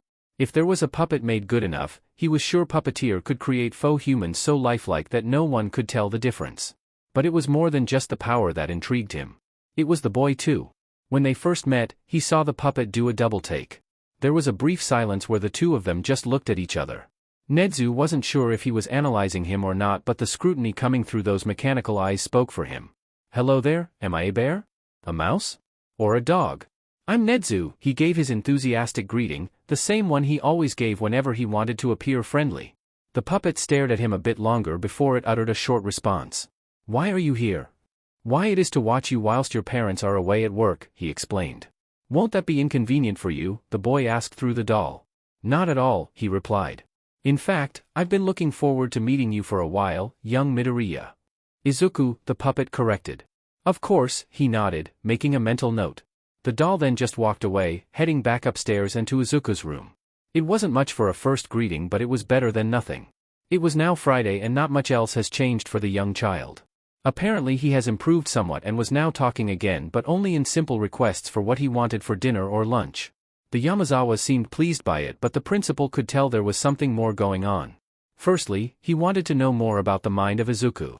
More importantly, what is going on in it. More specifically, what are his thoughts on the whole Todoroki affair? He's waited months for some kind of response on that from the anonymous email address he had gotten before, but alas, there has been nothing. He thought maybe, in the end, it really wasn't Izuku who sent that email, but then he would have gotten a response by whoever it was by now. He decided that for today, he'd try and learn more about it and maybe confirm if it was truly him in the end. During lunch, he heard the doll step out of his room and walk downstairs, passing by Nedzu enjoying his own lunch in the living room. Food was already prepared for him by Yamada, so he just took that and was about to leave when Nedzu made sure to stop him. Young Izuku, do you mind me asking you about your thoughts on Endeavor? The principal wondered. Once the name Endeavor was uttered, the puppet froze, clearly getting to the boy. It spun around and looked down at him. Why? You see, I was asked not too long ago by an anonymous tip that there was something happening with his family that earned my attention, he explained. I wanted to hear your thoughts on it, being a past vigilante and all. The doll observed him, keeping the gaze on his own beady eyes before deciding to answer. He is dangerous. What makes you say that? The principal wondered. He causes an alarming amount of damage. He funds their repairs, but he should be less destructive in the first place, the boy stated. That doesn't seem enough to warrant calling him a fraud though. Nedzu countered. There was a quiet. The boy wasn't typing and instead once more studying his expressions. You know. I do indeed, he replied. Then how is your investigation? The doll said, keeping the analytical look. That depends. What are your thoughts? He asked. I am the birth child of a man who shoots fire from his mouth that I almost killed, the doll said sarcastically, impressively despite the lack of tone. What do you think? I think it's surprising you haven't followed up on it. Nedzu noted. I'd have thought by now you would have sent a checkup. The puppet continued to stare, and it was at that point the intelligence hero had an idea as to why. It responded, I was busy with being caught. True, but not enough to send a single email, he questioned. You would have known it was me who sent that email, the doll responded. That's also true, he agreed. The Yamazawa's connection would have been easier to locate than your secure one. If you know this, why do you persist? Izuku quietly demanded.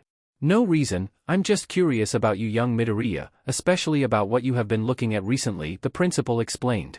Over the last few days, Nezu noticed some curious search results appearing on Izuku's computer. He knows this because, as the boy is under custody, has monitoring apps placed on any electronic he's given. However, seeing the results, one would not think what he was looking at was bad. It is clever, the mammal started, to search for mental health articles, then use the bibliography links to end up where you want to go. I was curious, the boy excused. For some of these, curiosity can be forgiven, others seem more nefarious, the principal said, then referring to articles that involve the topics of gaslighting and social manipulation. I was curious, he repeated. Nezu took another bite of the sandwich he had prepared himself for lunch. You are not in trouble, young Izuku. I want to know why you had looked into those things in the first place. There were few possibilities he could be researching this for. The boy doesn't appear to be malicious in nature, but then again, it was hard to tell what he had experienced during his isolation. Exposing himself to the criminal underbelly of the world and being able to navigate that without sinking meant he had to have some street smarts. But not just street smarts, but all the likely a warped view of the world. He had seen death, his mother likely the worst, and that in of itself would warrant looking into, but Rio should have that covered. What Nezu is seeking though is not mental instability but moral instability. He cares for Aizawa and Yamada, but he's seen humans be flawed. For all it was known, Izuku might be manipulating them. It's unlikely, but a thought he needs to have going into this conversation. He's a child with experience with villains. One who almost killed for the sake of vengeance, and twice by accident. And he was an impressionable, intelligent young youth who had a barely developed moral compass. These are facts he should factor into this talk. So when the response he got back was one he didn't expect, he had to give more follow-up questions. Izuku answered, I'm doing this as a hobby. Really? The principal questions. Shoyuta uses logical ruses all of the time for his class. He tells me them, the boy excused. Aizawa's ruses are mere tricks with no long-term consequence. What you are looking at goes beyond that. Nezu pointed out. The boy seemed to think for a while, weighing what to say next and just bringing the conversation to a further standstill. Eventually, the sound of a door opening was heard upstairs and careful footsteps made their way down. It was his first time seeing young Izuku after his capture. He looked much healthier, he had more full eyes, his hair was less ruined and instead wrapped in a bow, and was currently using another puppet, a giant teddy bear, as a support to help him downstairs.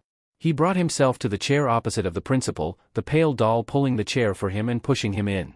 What is this? The same puppet asked, typed in from Izuku's phone in front of him. Firstly, nice to meet you properly young Izuku, he started. Secondly, may I ask you to elaborate? I mean this conversation. What is your end goal? Are you going to tell me to stop and don't say you're just curious? The boy typed, the last line sounding snappy. Nezu smiled, to tell you the truth, I am rather concerned about your moral health. I want to be a hero, the boy stated. So did Endeavor, and look where he is, the principal countered. Although Izuku was wearing some kind of hoodie over himself, the hood up, he could still see the growing frustration in the boy's eyes. You're an intelligence hero, you should understand. Is that what you want to be? An intelligence hero? Nezu questioned.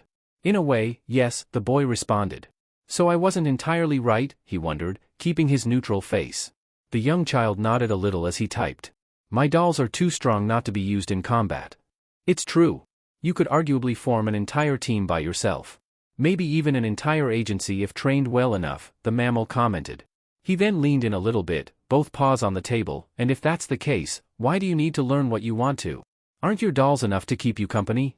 The boy typed in his response but kept deleting what he wrote, going again and again until he finally got a response he was satisfied with. I do it because I like it.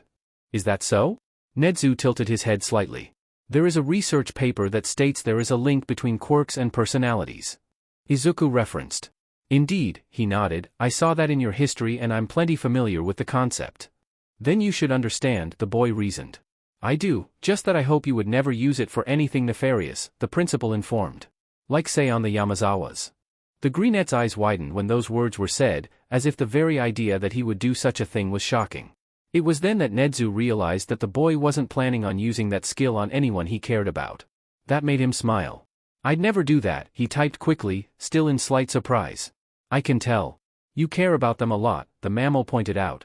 Izuku seemed to sink into thought, eyes losing focus as he thought through everything he had seen and done with the Yamazawas. Nezu can't tell what exactly he was thinking, but a soft smile came over the boy. I do. And yet, Nedzu started, "You push them away." "I'm scared of hurting them," the boy admitted. "Of hurting anyone." "And that's why you look up those articles? To control yourself?" The boy shook his head, gently. "No, it's to control them. The ones who'll try to control me. The commission," the mammal guessed. "Their representative threatened me by threatening Shoyuta and Hisashi. By threatening Hitoshi. He never said it to them but to me only," the greenette explained. Izuku explained what had happened during his interview with Ikani Ike. A grown adult attempting to blackmail an 8-year-old is apprehensible, but intentionally trying to manipulate them to acquire custody of them was even worse. Unfortunately, there wasn't any recording because the man had stopped using his quirk. "Would you ever go to them?" Nedzu asked, already feeling like he knew the answer. "Never. It would be exactly what would have happened if I went with Hisashi," the boy denied. The principal felt immense relief at that. It would be troublesome if the young child were to be considering that offer. The strong rejection he just gave proved he really wasn't even considering it. "Is that why you are looking into manipulation tactics then? To fight back against the HPSC?" "Yes." "Can you tell me what it is?" "No." "Why?" Nedzu questioned. "Because you'd stop me," Izuku answered. "Well, now I need to know," the mammal frowned. "Well, unfortunately you won't," he rejected. "And there's no stopping it either. All cogs are in motion." Now this was making Nedzu very intrigued in this boy's mind. He didn't know what this plan could be, but he had a few ideas. Unfortunately, not many of them would be effective, and if Izuku was as intelligent as he thought he was, he would see that. The question then is, how extreme is his plan? "Then instead of stopping you, how about I help you?" the mammal promised. "I won't tell you anything," the boy once more rejected. "You won't need to," the rat accepted. "Just give me something I could do that might help you." Izuku seemed to actually consider that offer, looking away for a moment before coming back to focus on him once more. "I want, on the day of the court case, to be inside Gala for the entirety of the case." "That can be arranged." "May I ask why?" Nedzu inquired. "To focus better. That is all you need to know," the boy answered. He reached out quickly to the teddy bear before any more conversation could be had, and slowly made their way to the stairs, all puppets together. Nedzu wanted to make one final, well, not inquiry, but reassurance. He called out to him, the boy turning around for a moment to look at him. "Izuku, I want you to know that the Yamazawas care about you a lot as well. They're all fighting for you." Izuku tilted his head to the side, as if to ask, "Why?" "Just make sure to show your appreciation. It's important when maintaining a relationship with others to show you care about it. Otherwise they might make silly assumptions," he explained. The boy seemed to consider this, but not long enough to linger more than a few more seconds. He returned upstairs, the sound of the door shutting quietly. Nedzu then went back to finish his meal. This time digesting more than just bread and cheese. There was a child with so much potential that's living under this roof, and though it may be a while before he could cultivate it, he knew once he flourished, he may be unstoppable. "I can't wait to see what he has planned." Ikani stepped into the elevator on his way up to one of the higher meeting rooms in the building. He had visited the zoo near East Muzutafu in order to grab the footage of the incident of Midoriya Izuku attacking another child and hospitalizing him. It will make good for assuring his acquisition for the commission. The redhead had done this kind of job for many years, scouting children out from orphanages, fostering situations, and even the rare case like this one where he must help guide these kids to the side of good.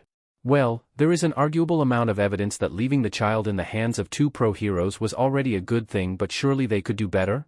These heroes haven't even cared for a child longer than a year when they had taken in Midoriya. On top of that, his quirk was too good to ignore. The details on that for later, because right now he was at his stop. Ikani left the elevator, moving down the hallways with near-perfect movement, his shoes ringing off the linoleum floors until he reached the room he was looking for. He pushed open the door and stepped inside. Some people already sat down and ready to begin. It didn't take long for the madam to arrive and take her seat at the head of the table, turning on her screen attached to the desk and logging on. The meeting was mostly about what new possible acquisitions had been found, some by Ikani and others by some other coworkers. As usual, he was the best for it, always providing highly accurate information thanks to his quirk, recording. It's why he was given the Midoriya case in the first place. His previous successful acquisition, Takami Kigo, was moving along nicely and was on his way to becoming a skilled double agent and hero altogether, his superior showing examples of his training. One wouldn't be able to tell it from his completely static face, but he was excited to one day get another success story in Midoriya. Speaking of, the topic finally moved on to him. Left to last due to how close the court case was for the custody battle. It was veiled like the commission was showing concern to Midoriya and were making sure the Yamazawas were his best fit. In reality, of course, they were going to drag them through the mud if necessary. Puppeteer is a powerful quirk. Ikani, the madam started, have there been any updates on the Midoriya case that are worth noting? There is, he replied succinctly, presenting the USB stick containing the recording. I have here a legitimate recording of an incident that happened a few days ago involving Midoriya. He used his quirk to show what he had seen of the recording, not needing to use the USB stick. His eyes glowed and like a projector, he shone onto a wall in front of them all the full recording. It showed clearly the young child being pulled from a puppet and, acting on instinct, punches the puller, another child, so hard the pain could be felt through the image. Midoriya then ran with the puppet, ending the recording. Why did that happen? And what was that thing? Mera questioned, another worker but not one in Ikani's line of work. That was Midoriya's quirk animating a puppet. He uses it to move around as a substitute for a mobility device, he explained. His agoraphobia is severe enough that any kind of exposure ends with violence. Just like the eraser head attack. Mera commented. And possibly Hisashi Midoriya. Ikani made sure to add. They knew something had happened with the dragon's head member. When he was picked up and arrested, there was a note that he had what appeared to be strangulation marks around his neck consistent with the plastic tubing used in his weapon. Unfortunately, they couldn't find any spinal fluid inside. It had a hole, but that hole seemed to be made purposefully. It led to a possible theory that Midoriya had attempted to strangle his father using his quirk and was stopped before he could succeed, the evidence destroyed by Yamada and Aizawa. It's a shame. If they had found spinal fluid in the tubing, they could have taken Midoriya right there and then. Not even Nedzu would be able to fight an actual near murder. Sure, there was a chance he stopped of his own volition, but the odds of them proving that to a courtroom, over all evidence to the contrary, would be impossible. This is excellent, Ikani, the madam stated. We can definitely use this in the case. Speaking of, one member at the table, Seijin, said, are we still sure we can do to Midoriya what we have done to Takami? That boy was younger than him when we began training, won't it be harder to work with this one? It will, Mera answered, but according to the report from the home visit and this video, he isn't mentally stable. On the surface he is, Ikani started, and in most situations he is, but without his puppets and safety of anonymity, he becomes extremely unstable. Won't that make things more difficult? Seijin questioned. Not if we approach this differently than Takami, the redhead answered. There was some chatter around the table. None of them like to change up their tactics. Everyone in this room is here because they're looking to help maintain the stability of society. Snuffing out any threats that could possibly threaten the delicate balance of order and justice they've fought so hard to create. The madam shut them all up with a hand raise. Explain, Ikani. Midoriya is more intelligent than the average 8-year-old. He is experienced with deals and contracts. I believe we could take advantage of his agoraphobia and offer him something Aizawa and Yamada cannot, he answered. And what is that? Validating his paranoia, he said. He then ceased his projection, sitting down and bringing up the report from the home visit. From the home investigation, I had made the boy an offer. If he were to accept us quietly, we would provide him with an isolated environment and give him exactly what he wanted. Seijin piped up, we can't work with him isolated. His quirk completely nullifies that. If anything, having him not involved in the public would be better. Ikani countered. I see what you're getting at. Mera agreed. With Puppeteer we could create multiple heroes with the right support items. All of them appear independent and unique when in reality they are all under one mind we control. Ikani broke a small smile at that. Yes, and with it we could arguably create a hero for any suited need we want. Rescue, support, underground, limelight, we could even create vigilantes if we require something more confidential. Ikani, the madam started, with all of this hard selling, I imagine you have more than just an offer? Of course, he replied. I had also threatened that the Yamazawas may suffer consequences should they go against us. That way if he did have any hope, he wouldn't take it for their sake. I also have a contingency should all else fail, of course. Excellent, she smiled. In that case I hope the next time we meet Ikani, it will be to discuss how we utilize Midoriya's quirk. Yes, Madam President. There the meeting ended, all respective parties leaving once the madam left first. Ikani took the elevator to his office where he had a meeting with some lawyers.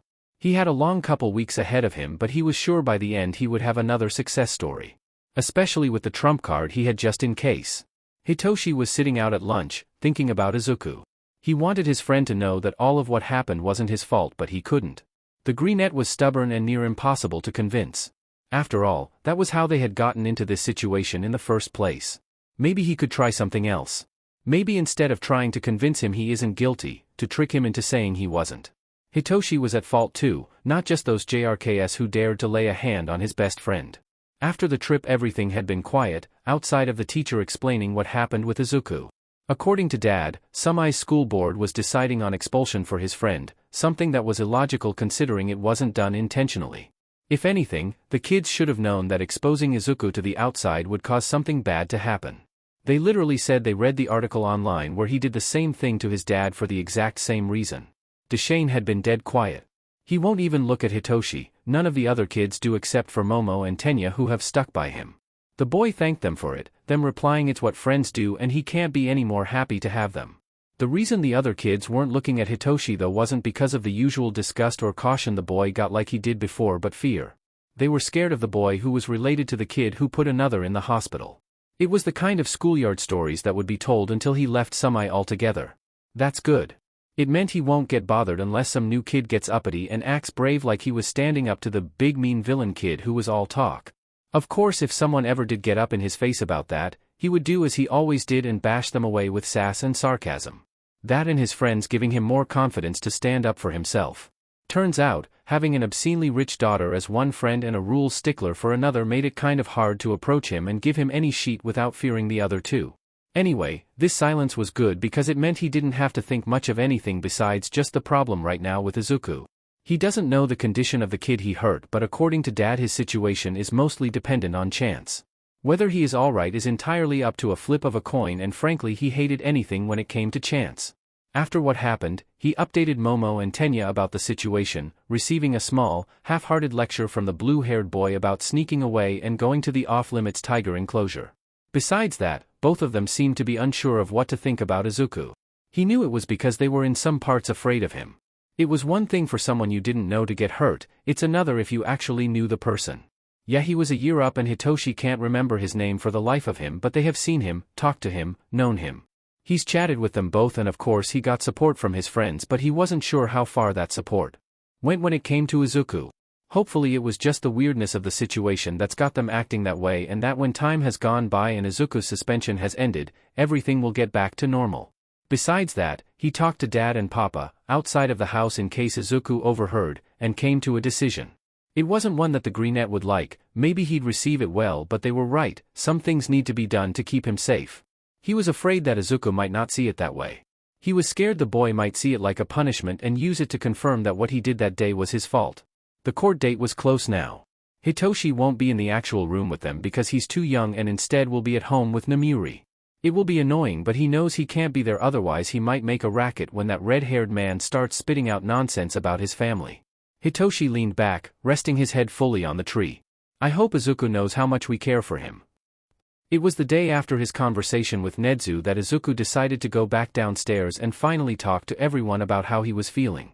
He didn't know if the mammal had talked about what they talked about, but he is going to go into this conversation assuming he didn't. It was nearly dinner so instead of sending Gala down, he made his own way down, carefully using Frederick as a support. He knew they must have heard the difference in footsteps because the humming from Hisashi and the small conversation Hitoshi and Shoyuta were having before then stopped. When he rounded the corner, still using the teddy bear as a crutch, he kept his head down until he was sitting down at the table, feeling the eyes on him. There was already a plate for him, probably planned to be brought upstairs by Hitoshi but couldn't anymore because, well, he was here. No one said anything but Izuku could hear the scraping of a chair, most likely Hisashi's, as he sat down too. He didn't want to look up yet, he still felt awful about everything. No matter what happened before the punch, he still did it and still sent someone to the hospital. And it was all something that could have been avoided had he just been better. He typed slowly onto his phone. I'm sorry for worrying you for the last week. He continued, already having pre-written what he wanted to say. I still feel like the whole thing was my fault and that there is nothing you can do to convince me otherwise. I know you care for me and want to see me happy, I don't want you acting like it wasn't my fault I punched that kid. It was quiet for a moment. The others in the room were probably waiting in case there was anything else to be said but there wasn't. Eventually, Hitoshi is the one to speak up. I know it wasn't your fault, Izuku, he said. But I can't tell you how to feel. I made a mistake too. A part of this lies with me. Izuku looked up to see Hitoshi whilst he typed, muscle memory making it so he didn't need to see what he was inputting. You couldn't have done anything. I could have. No to both of those, but I'll tackle the first one, he refuted. I could have stopped you from talking to them. You shouldn't have to defend yourself on your own when I'm there. I could have fixed all of it myself, the greenette argued. No, you couldn't. That kid would have still grabbed you and pulled you out of your doll, he countered. I should have punched that kid the second he reached for you. Toshi, Hisashi said in shock. The purple-haired kid turned to the blonde. What, Papa? It's what I should have done. Sure, he deserved a wallop, but don't say that out loud, he advised. I didn't need you to do that. Izuku jumped back into the conversation. I should have just shrugged him off and moved on. Hitoshi turned his sights back to him. But that wasn't what happened. You're right, it wasn't. Shoyuta piped up with. There's no point in both of you going back and forth on this. If you want my thoughts, neither of you did anything wrong. If you won't accept that, then instead of thinking about what you could have done, think about what you can do in the future. Shows right, you too. Hisashi agreed. Both of you need to learn from this that sometimes you'll be bullying yourself over things you could have done differently. But this isn't a life lesson.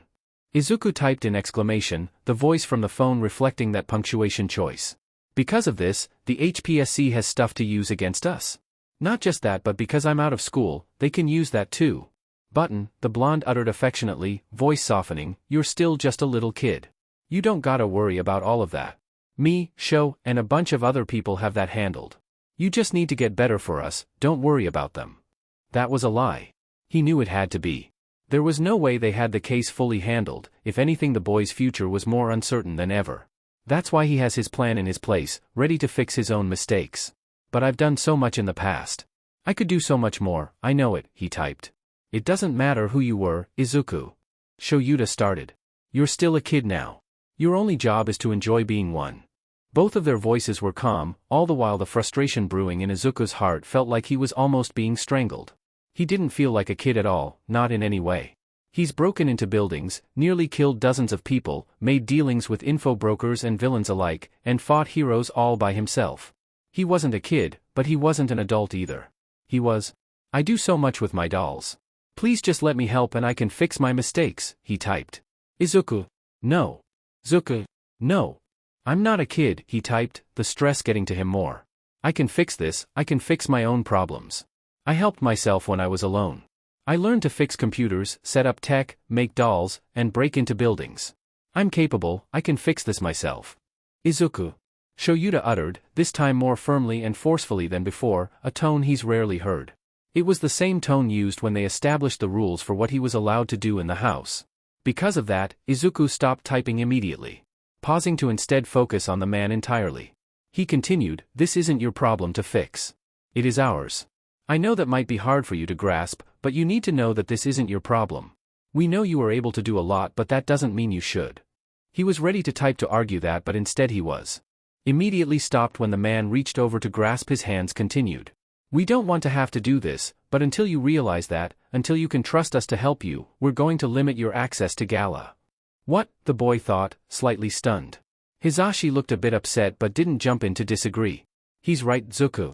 In the past we've seen Toshi do things behind our backs like going to that dragon's meeting and hiding your location from us. We know if he can do that, so can you. You'll only be allowed to use Gala for your therapy sessions and for the court date. Shoyuta explained.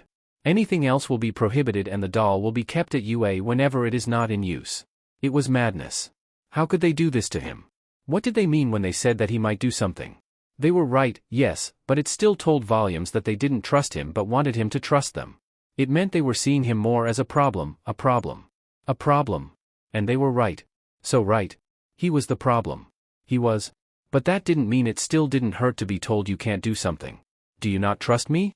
He could see the small heartbreak in all three of their eyes as the phone sounded those words out. Hisashi immediately jumped in to reassure. Zuku, we do trust you. It's just we know that you are capable, but that a child shouldn't have to be. We know you'll try something to help us and we love you for it, but you're still a kid, let us adults handle this for you. You shouldn't have to fight your battles alone. Izuku's mind closed itself in, thinking through what he could say to convince them, but no matter what he couldn't see a way to. They just don't see him as being able to help because he was a child. But he wasn't, he really wasn't. That's because he was. The boy commanded Frederick to immediately carry him upstairs. He just wanted to leave the situation. It was too much and he regretted coming down here at all.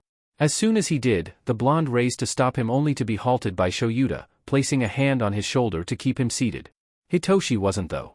He was already standing up, ready to go after him, but Izuku didn't wait to see anyone right now. He rushed upstairs, closing the door behind him with Gala whilst Frederick dropped him on the bed. He threw himself under the covers, holding Izuku and a few other plushes close to him as he thought back tears. A few moments later, he heard some knocking on his door. He didn't answer, but instead of just going away, it opened anyway. Despite that, he made no move to stop them and instead waited until it shut. Something sat down on the bed, dipping towards them. Izuku, Hitoshi uttered softly, reaching over to place a hand onto the boy's back and rubbing it softly. You know Papa and Dad care about you a lot. I just wanted to help, the brunette typed, continuing to fight the sadness fighting him. You are. By showing those HPSC morons that you're 1,000 times better with us than with them, he assured. Can't I do both? He hoped, knowing that it was never about whether he could or not. The boy felt a hand on his back, rubbing gently. You know why they won't let you help, even if you could. But I'm smart.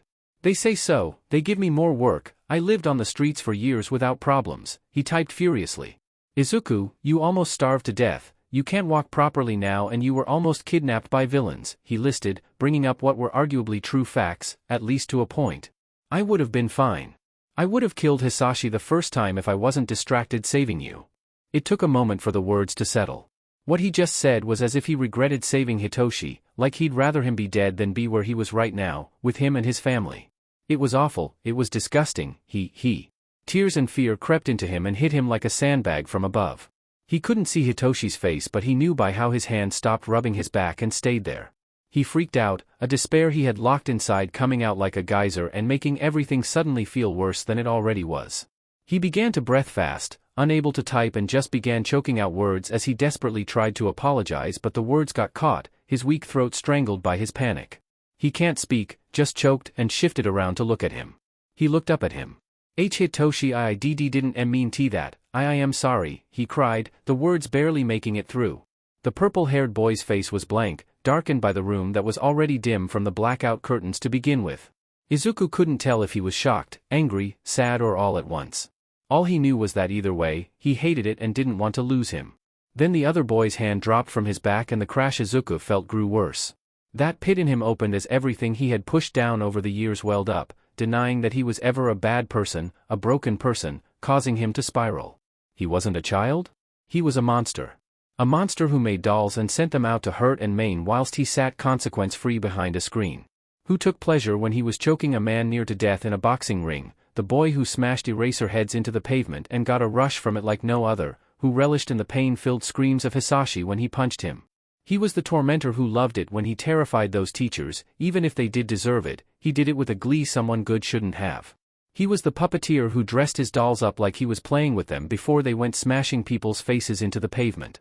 He was the bully who almost made a doll solely to terrorize children just because they were a minor nuisance to a friend. He was the monster who put another kid in the hospital. A kid who will likely live the rest of his life altered because of something he did. Who will wake up with nightmares about him every night for months and every while for years. He knows.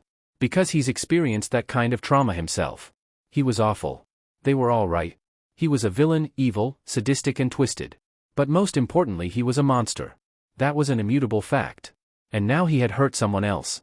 His friend, the only friend he's got, maybe the only person he truly cares about too. He said the worst thing he could to him and did so without second thought, without remorse, until he could hear just how far he had truly gone. He let it all out, more violent and painful than Hisashi, for that was mourning his mother. This was his own mourning. He wasn't a child because children had innocence. And his had been dead for a long time. He cried and cried, shaking and trembling as all of these emotions hit him at once, and it felt like nothing could help him. He didn't know what to do but cried and couldn't see anymore because of it, his whole world warped and blurry, color drowned out by his own self-hate. Then arms wrapped around him, so tightly that it immediately reminded him of when he was found. The same warmth as before, but this time it was tighter to the point of searing. It wasn't treating him as fragile but instead as something precious. Izuku tried to push away, he didn't want this, he didn't deserve this, but struggle as he might, he can't get away. He won't let him. So he began to punch, lash, shake out, anything to get him away because this pain was what he deserved and he doesn't get to be comforted after everything he's done. The arms just got tighter and a hand on the back of the boy's head pushed him into the other's shoulder, wetting it with Izuku's tears. I know you didn't mean it. He tried to argue, to deny, to maybe even insult him again and just get away. Izuku didn't deserve happiness, not anymore. He would be miserable and alone just like he decided, just like he wanted. And I know you'll try to deny it. It's his fault for all of this, if only he didn't run away, if only he just gave up. Which means you won't accept my apology. He hated himself. Every part of him. So all I'll say is, nothing will work. Is that I love you, my brother. He cried harder. He didn't want to believe it, but those words felt like everything was brighter. His world, now lighter. It was instant, and he shrilled out a barely legible response that sounded coarsely like a why. There's no reason why. There doesn't have to be. If you don't think you're a child too, sure, think that. Just know then that no matter what, whether you're a hero, a villain, or something else, you're my brother. Something I will always fight you on. This time he cried in pure relief, that Hitoshi cared for him so much, and he didn't stop until 10 minutes later when he finally was too tired to keep going. The boy, no, his brother stayed there the whole time, hugging him and whispering how much he cared for him and how he would always be there.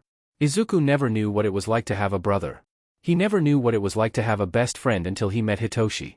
The closest he had was Kaken, who was more of a cousin than something close like a brother. He knew that because right now, he understood what it meant to have one. He knew Hitoshi was his brother and that he was his in return. Irrelevant of how he saw himself.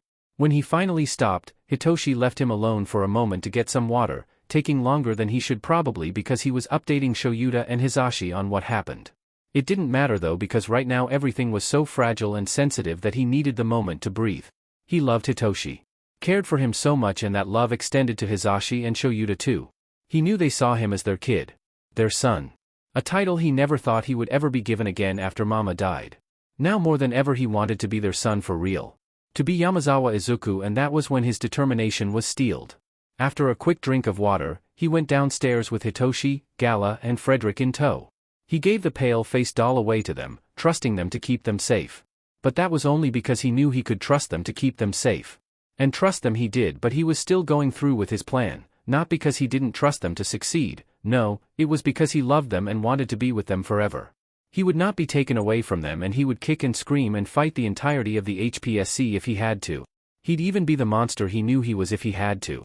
Because even if he was Hitoshi's brother, it didn't mean all of that went away. All of the hints and evil that pointed to him being everything those bullies called him. That the media called him. That the commission called him.